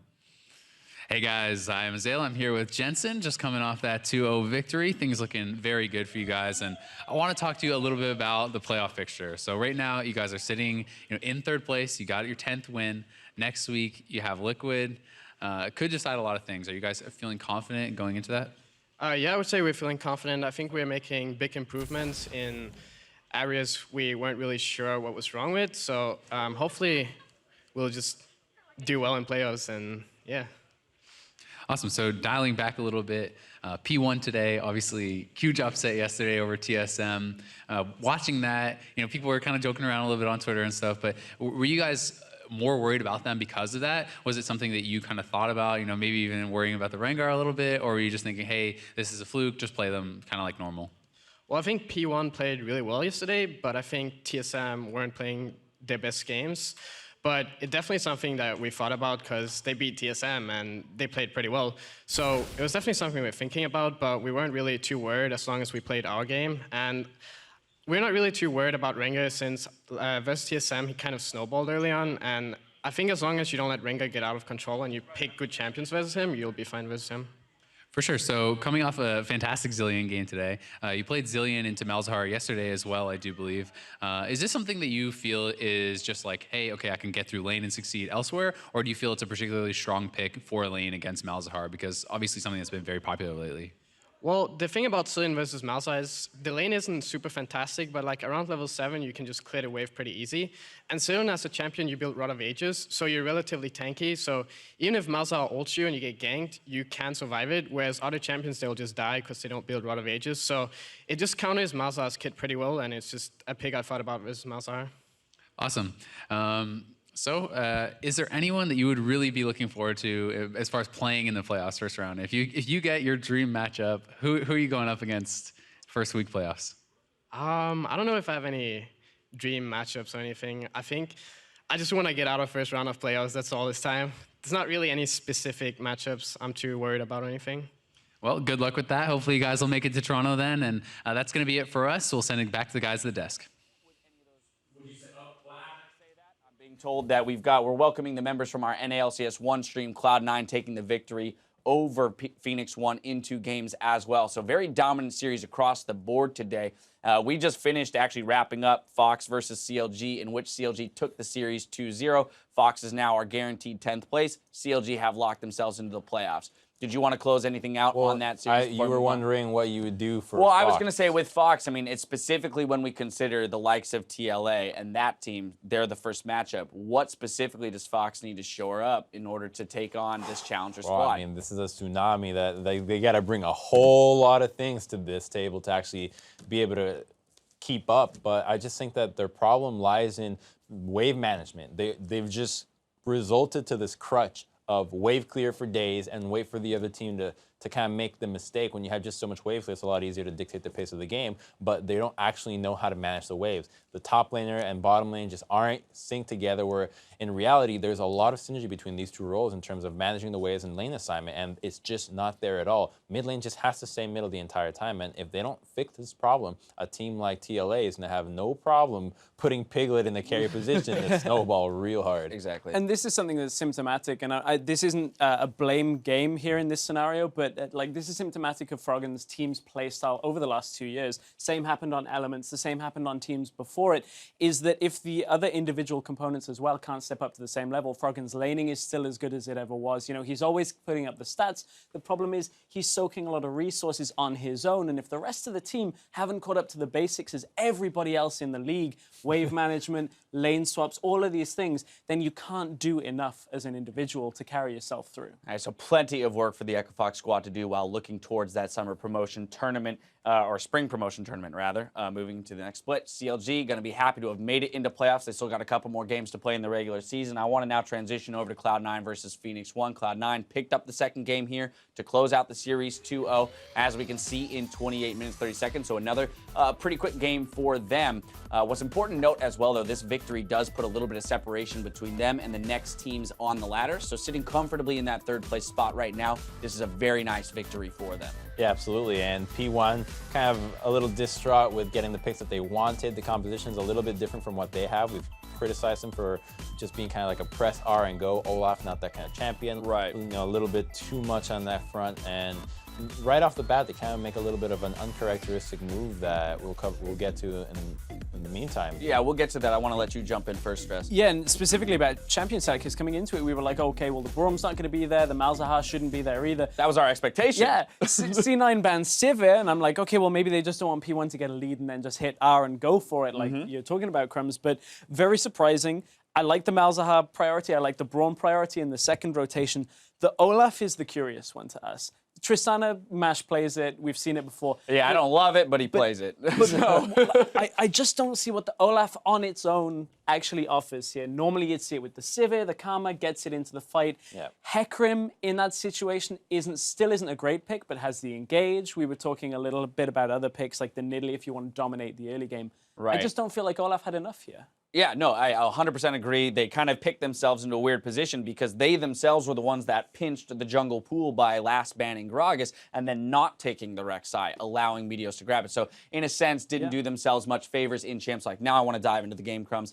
4 minutes into the game. Do you want to set it up? Yeah, or I'll roll set it up. So this is going to be right after the lane swap where Olaf is going to finish in the top side, and they have two options. You can either continue jungling to the bottom side or look to make a play in the top side. They're going to go to make a play because they see the dual lane outside. They feel comfortable taking the 2v2. The reason why you don't make a play with your top laner is just because of what's about to happen. You're going to have the double TP advantage from Cloud9, and they're going to be able to just immediately TP as soon as they commit, and they're going to just get surprised. Another reason why you don't go for this kind of play is because the dual lane is going to have summoner advantage, and just because of that play, while it might look good at first, okay, you got first blood, you blow so many summoners, and there's just no gain from P1 that's actually worth it because these champions want to be able to set the tempo in the swap, and it's just too much loss from this situation. So while it is a rather aggressive play that you would want to look for if you have a TP into the mid laner, that would be the only instance where you're going to go for this. But this is just the reason why you see the top laners just back off, catch the wave as much as they can possible, TP to the bottom side and help with the push, as opposed to just trying to go head on into the push and obviously get killed like that. Again, so that's still some of the issues that we see with these younger, greener squads is the fact that they recognize that, hey, there is the possibility of a play here, but not necessarily taking into account the fact that we don't have a TP because I'm going to my own TP lane. On the bright side, this is kind of like if you were to rate macro plays, this would be like in the middle to higher tier of what a macro play is like, right? The things that you have to consider, as opposed to the sheer basics that bottomer teams like Fox is facing, which is just like the regular lane assignment and actual wave management. So it does show more experience with macro play from P1. That's really nice to see out of a team that that started 09. Just not quite TSM level, right? Exactly. We're just not quite to the top tier yet. Now I want to push this ahead to 20 minutes into the game. Sneaky's going to pick up another pentakill on the season here. He's been a monster when it comes to cleaning up fights on the gym. Yeah, chalk it up because this fight, again, instantly at the start of this, Jensen gets engaged upon. He has his ultimate here, and Sneaky's got so much room for the entirety of this fight, and things just keep playing into his way. First of all, Zig gets pulled towards him for the first kill. Nice setup for this, and Mash is going to end up jumping in and getting caught by so much damage that's going to come out from the Zilean and from the rest of the team that it's an easy pickup, and he isn't able to snowball the jumps continuously. You can see exhausted as well. Out comes the fourth kill from it, and from there, he can chase Pyrian down super easy. But now, correct me if I'm wrong, Crumbs. This was a fight you believe that Phoenix 1 should have been able to win. So Phoenix 1 should have won that fight because while Zilean into Malzahar does sound like a good idea, obviously you can resurrect whoever gets Malzahar ulted. The problem was that they did not chain the CC properly. When you get the Malzahar ultimate and there's a Braum passive onto the Zilean, the biggest priority is going to be CC lock the Zilean so he does not get the Chrono Shift off.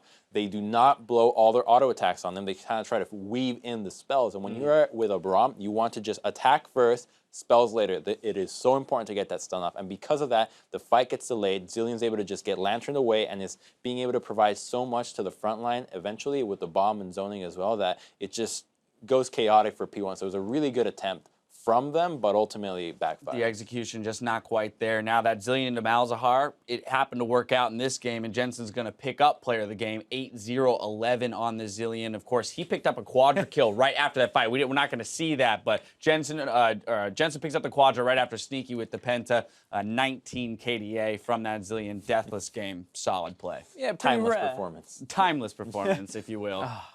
Pretty rare you have a pentakill and it's not player of the game. I mean, that's true. That's also true. Yeah, I'm like, wow, pentakill and it doesn't get it. But obviously a lot can be said for how much Jensen did. You talked about turning around the early fights with that teleport and that kind of thing. So certainly a deserved one as well. But a lot of people, contentious, we've talked about it before, could have been both. Now, if we do the kind of zoom out macro picture look, Cloud9, as I mentioned, is now securely or solidly, let's say, in that third position. Doesn't mean they're guaranteed to be locked there for playoffs, but they're putting that separation between them and the rest of the teams. I actually want to talk more about Phoenix One because they're sitting down there right near NRG, not looking good for them. They're not going to be able to make playoffs, but they're still jockeying for position when it comes to that promotion tournament.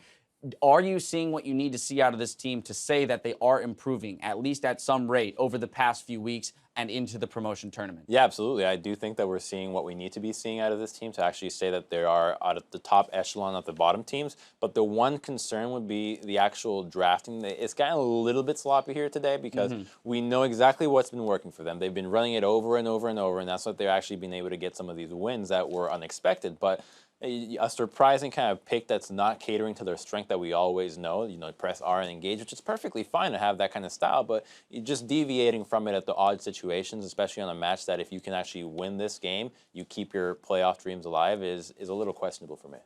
All right, well, that's going to conclude all of our series for the day. Now it's time to talk player of the game. This week, 4 players grabbed multiple honors. Huhi, Inori, Rainover, and Stixxay all grabbed themselves 2 mentions alongside a dozen other players who took 1 each. Stixxay's got a makeover. Oh, that's a good one. Not even the right team. Anyway, now for a look at the overall split leaderboard, though. Bjergsen still remains king of the hill. 10-time player of the game honors this split. Hot on his heels, though, are Double Up Phoenix, Cooney, and Pobelter, as well as Wild Turtle, who hold 8 awards and have their last shot to surpass Bjergsen next week.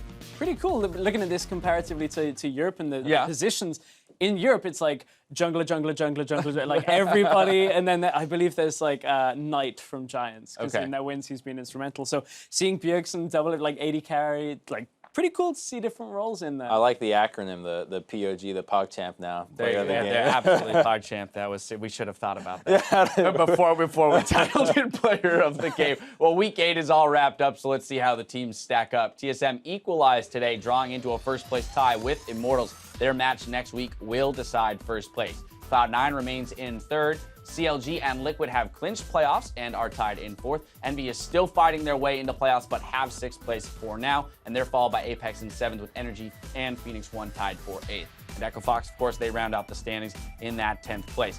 Now a sneak peek at the League of Legends esports content coming your way in Week 9. It all begins on Wednesday at 5 p.m. Pacific with Primetime League. Catch up on everything going on across all the pro leagues and get set for the last week of regular season LCS competition. Friday, the North American LCS comes back with a blockbuster first match. Immortals and TSM face off for control of first place and the top seed in the playoffs. Now, the European LCS is back on a special schedule this weekend, starting at Saturday, 12 p.m. Central European time. Tune in to catch G2 taking on Vitality, followed by Origin's match with Splice. That's a lot of information. Hopefully you internalize it all, because there are some switch-ups in the schedule, so check lolesports.com, double-check it, triple-check it in case you want to find the matches or that just you're watch most, esports or just watch day. all every day. Just leave Twitch Esports open on our channels, and it'll just play when you'll just hear it in your headphones. Either way, I want to talk now about that match of the week showdown that's coming up on Friday between TSM and Immortals. Couldn't have asked for it to play out any better. Both teams coming in with the same exact record here. Gonna decide that top P1. seed. Yeah, thank you, P1. Gonna decide that top seed, that number 1 seed going into playoffs. What are you guys' feeling about how this matchup might go down? I feel like as long as TSM can get their draft back to, well, what we saw from today, which now I'm a little bit more confident on, I still think that they should be stronger. I've seen a lot more consistency out of TSM week on week than out of Immortals. So I still think Immortals are playing like a bit of a funky style, but maybe with the Fiora. I'm all about the funk, though. I'm all about Immortals here. I actually think Immortals has a good shot at this one, because they do play that wild style. They're all chaotic. The games are bloody. They're giving up a whole lot of kills, but shockingly, the games still end in 20 minutes. Well, no matter what they keep doing, the games still go their way, which is really cool to see out of a team, be able to compose themselves objective-wise. I mean, I really think that this matchup is going to come down to which game gets played. Is the TSM game played, or is the Immortals game played, right? Can Immortals force TSM to play their chaotic, funky, combative League of Legends, or can TSM rein them in, for lack of a better word, right? And really say, no, we're going to play a rigid game of League of Legends in which we're So they're the vaults and Immortals is the funk. Yes, very much. There you go. To continue your music analogy, sure, why not, Crumbs? All right, well, that's going to do it for our show. So on behalf of myself, Stress, and Crumbs, our casters, and the entire live broadcast crew, thank you for watching, and we'll see you guys next week. I'm going back to Europe. There were no ties. We should get a mascot. Somebody should ride a horse through the stage. I'm looking for Victor. I want Victor. No, kill Lucian, kill Lucian, kill Lucian. Nice, nice. Lucian? Lucian. I'm here. I flash.